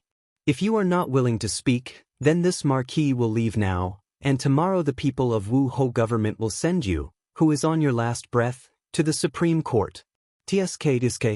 I reckon that by that time, you will become a dried corpse. Do you know what is a dried corpse? Just like a dried fish. Li Zishuan looked at Wan Jinggang, and said in a cold tone. After a day of torture, Wang Jingang's spirit was already on the verge of collapse, and Li Zishuan's last words was the straw that broke the camel's back, causing his face to be filled with fear, and he shook his head vigorously and said, "No. I don't want to become a dried corpse. I don't want to become a dried corpse. I'll speak. What you want to know, I'll tell you everything." Li Zishuan laughed, and his heart heaved a sigh of relief. He sat down again and said, "Good. A wise man submits to circumstances. If you had cooperated earlier, you wouldn't have suffered so much, right? Pull out the needle first, otherwise I will really turn into a mummy," Wang Jinggang said with trembling lips. "No rush, no rush. This marquis knows what to do. Answer a few of my questions first. You ask away. What did you do before?" "I used to be a bandit in the Qinling Mountains, and then I became a blacksmith." "When did you enter the Cui family?" "For years. No, it should be 5 years ago. I heard that the Cui family was recruiting a large number of pugilistic experts, so I went to try my luck. In the end, old Master Cui took a liking to me, so I became the Cui family's guard." "Then have you heard of a maidservant named Nianyu?" Hearing this question, Wang Jinggang was stunned. His face was once again filled with fear, and he said in a trembling voice, How do you know her name? Could it be that the female ghost is still lingering around?" "Cut the crap. Let me ask you, how did Nianyu die?" Li Zishuan scolded coldly. She was raised into a human swine by Madame, and she was tortured to death." Wang Jinggang said the answer with a trembling voice. Sure enough, Li Zishuan heard, and the cup in his hand was crushed into pieces with a bang. "Then tell me, why didn't Nianyu's parents report it to the authorities?" Li Zishuan asked again. Wang Jinggang thought for a moment and replied, "As far as I know, Nianyu's parents sold her to the Cui family a long time ago, and they rarely had contact with each other. After Nianyu's death, the family had ordered people to send 100 strings of cash to Nianyu's parents. It was said that their daughter was pregnant with the Cui family's flesh and blood, but she unfortunately died in childbirth and was buried in the Cui family's cemetery.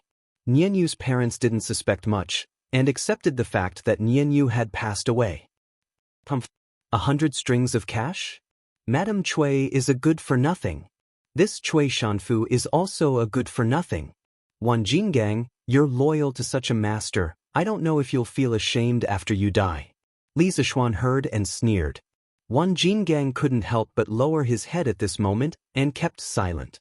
Li Zishuan continued, "How did the Cui family deal with Nianyu's corpse in the end? I presume that with the couple's behavior, they definitely wouldn't bury her in the Cui family's cemetery, right?" There was no answer to this question in the information provided by Pang Feiji. Marquis guessed correctly. Nianyu's corpse was buried in the 10-mile slope outside the city. Wang Jinggang replied, "Are you sure?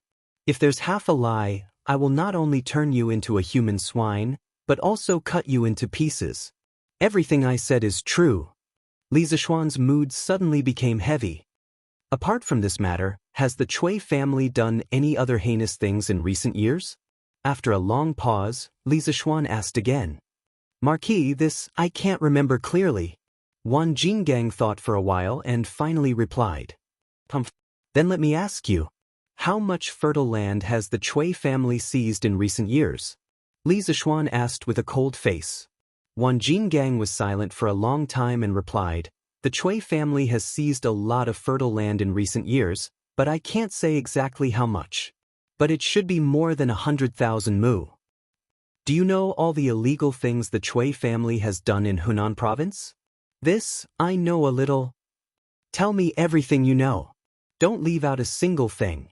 The interrogation went on until the 3rd quarter of the evening. The Cui family's old debts were gradually dug out. Although these were not all of the Cui family's evil deeds, but what Wang Jinggang said was enough to shock everyone. Encroaching on land, kidnapping women, forcing women into prostitution, oppressing the poor, and even robbing and killing people. The Cui family, who had been glorious for thousands of years, actually did all of these things in the dark. It was not an exaggeration to say that they were full of evil. Humph. If the Cui family is not destroyed, the heavens will not tolerate it. If the Wang family is not destroyed, the wronged souls will not be appeased. Shen Sigi, bring it over and let him sign it. Li Zishuan had always had a fire in his heart. Following Wan Jingang's narration, the fire in his heart burned brighter and brighter. But he did not lose his temper here. He wanted to wait until the Cui family was destroyed, then he would release it completely. When Wan Jinggang confessed, Shen Sigi quickly found a document from the Wu Ho government. So, Wan Jingang's confession was recorded. After all, there were no tape recorders or cameras in this era. They could only use pen and paper to record the criminal's confession. Pull out the needle from my body, you can't go back on your words. Chapter 1091. At this time, Wan Jinggang suddenly realized that there was still a needle in his body. If this continued, wouldn't his blood be sucked dry? Pull out the needle from his body, then take this bucket of blood out. Don't scare him to death. Then get him to sign his name. Li Zishuan felt that it was funny. Just the sound of water droplets could scare this guy to this extent. He had been in the martial arts world for so many years. That's right, the dripping sound in the room was actually the sound of water droplets. At first, the needle was indeed inserted into Wan Jingang's blood vessels, but after Li Zishuan secretly stuffed a note into Shen Sigi's hand to get a pot of water and a funnel, the dripping sound in the room became the sound of water. The two soldiers guarding Wan Jinggang said that they were helping to watch over Wan Jinggang to prevent him from biting his tongue to commit suicide, but in reality, they were just taking turns to hold the funnel filled with water. The funnel they were using had a large amount of water at the bottom, so the dripping speed was about the same as the dripping speed of blood. This was also the main reason why Li Zishuan asked someone to cover Wan Jingang's eyes. Only then would he be willing to confess. In the middle, there was a situation where the dripping sound stopped. That was because the water was used up, so Li Zishuan had Shen Sigi go out and bring back a pot of wine. Inside the room, they pretended to think that Wan Jingang's blood had dried up, so they let the two soldiers guarding him go up and squeeze out the blood to further impact Wan Jingang's psychological defenses. Under Li Zishuan's direction, the four of them worked together to complete a textbook psychological warfare drama, completely breaking Wan Jingang's psychological defenses. There were no obvious injuries during the whole process, so the Supreme Court wouldn't be able to find any. Holding the confession that Wan Jinggang had signed, Li Zishuan left the room and returned home. As for Wan Jinggang, who was in the house, he was also a little confused. He stared at the little red dot on his arm and muttered, "Huh? Why is there so much blood on my arm? Why is there still blood on my arm? Strange, did Mark Yong and show mercy?" Shen Sigi and the other two soldiers knew the truth of the matter. Hearing this, they tried their best to hold back their laughter and quickly left this temporary prison cell. They were afraid that if they stayed here for too long, they wouldn't be able to hold it in anymore. As for the outside world, it was actually quite lively. The Cui family brought 2 carts of copper coins to donate to the Warm Tang Foundation, causing a huge commotion. Some people praised the kind Cui family for finally coming back, while others mocked the Cui family behind their backs for being forced to donate some money as a face-saving project. But no matter what, the Cui family's reputation among the common people had finally stopped falling. Grandfather, the Marquis of Yong, and stayed in the Right Marshal Marquis residence for an entire day and just came out. Dunhua Square, Cui study. A black-clothed warrior walked in silently and cupped his fists at East County Duke Cui Junchuo. Marquis Tang? You're saying that Li Zishuan stayed in Marquis Tang for an entire day. Cui Junchuo's squinted eyes immediately widened. He stared at the warrior and asked, "It's absolutely true. Grandfather." "Right, Marquis Tang? If I'm not wrong, that kid should have gone to interrogate Wan Jinggang, right? With his relationship with Yuqi Jingda, he should be able to move freely in the right Marquis Tang." Wang sure this stupid woman. She actually allowed Yuqi Jingda to bring Wan Jinggang away. So stupid. Cui Junchuo's face showed a trace of anger. If he was present yesterday, he would not have allowed things to develop to such a stage. At the very least, he would not have allowed Yu Qigong to bring a living Wan Jinggang away. Wasn't this giving people something to hold against him? Grandfather is worried that Marquis Yong and will torture Wan Jingang and get hold of the Chui family's weakness? The black-robed warrior said in a deep voice. Chui Junchuo shook his head and said, right, Marquis Tang only has the power to capture people and not the power to interrogate. No matter how good Yu Qijingda's relationship with Li Zishuan is, he will not agree to torture Wan Jingang. I'm only worried that after Wan Jingang is handed over to the Supreme Court in 2 days, he might say something that should not be said. At this critical juncture, if such a situation occurs, the Chui family will most likely be consigned to eternal damnation. The black-robed warrior was silent. Obviously, he knew that the Chui family's disciples had done many dirty things in the dark. Grandfather, Qi Li is willing to make a trip to Marquis Tang tonight to shut Wan Jingang up. After a long silence in the house, the black-robed warrior cupped his fist and said. A cold light flashed past Chui Junchuo's eyes. Following that, he muttered, Qi Li, your movement technique is outstanding. Logically speaking, sneaking into Marquis Tang shouldn't be a problem. But just in case, bring Mei Lian along as well. But remember, if there is an ambush in Marquis Tang, retreat immediately. Do you understand? Qi Li obeys. After the black-robed warrior left, Chui Junchuo squinted his eyes. Half leaning on the couch, he pondered for a long time. Suddenly, he opened his mouth. Wang Yong. This old servant is here. The Chui family's old housekeeper walked in from outside the door.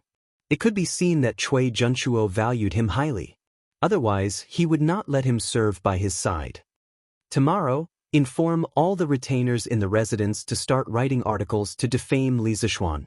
No matter if the content is true or not, write it first. Chui Junchuo said in a low voice. He could send people to assassinate Wan Jingang, but he could not send people to assassinate Li Zishuan. Because if he did that, the Chui family would become the enemy of the entire kingdom. By then, the group of people in the capital would definitely not be able to leave Chang'an City. So, towards Li Zishuan, he could only use the literary method to settle it. The Chui family had been in control of the world for thousands of years. There were hundreds and thousands of scholars who relied on the Chui family. In Chui Junchuo's opinion, if he wanted to defame a person, it would be very easy. He originally planned to carry out this plan in 2 days. However, Li Zishuan's actions today made him feel a sense of crisis.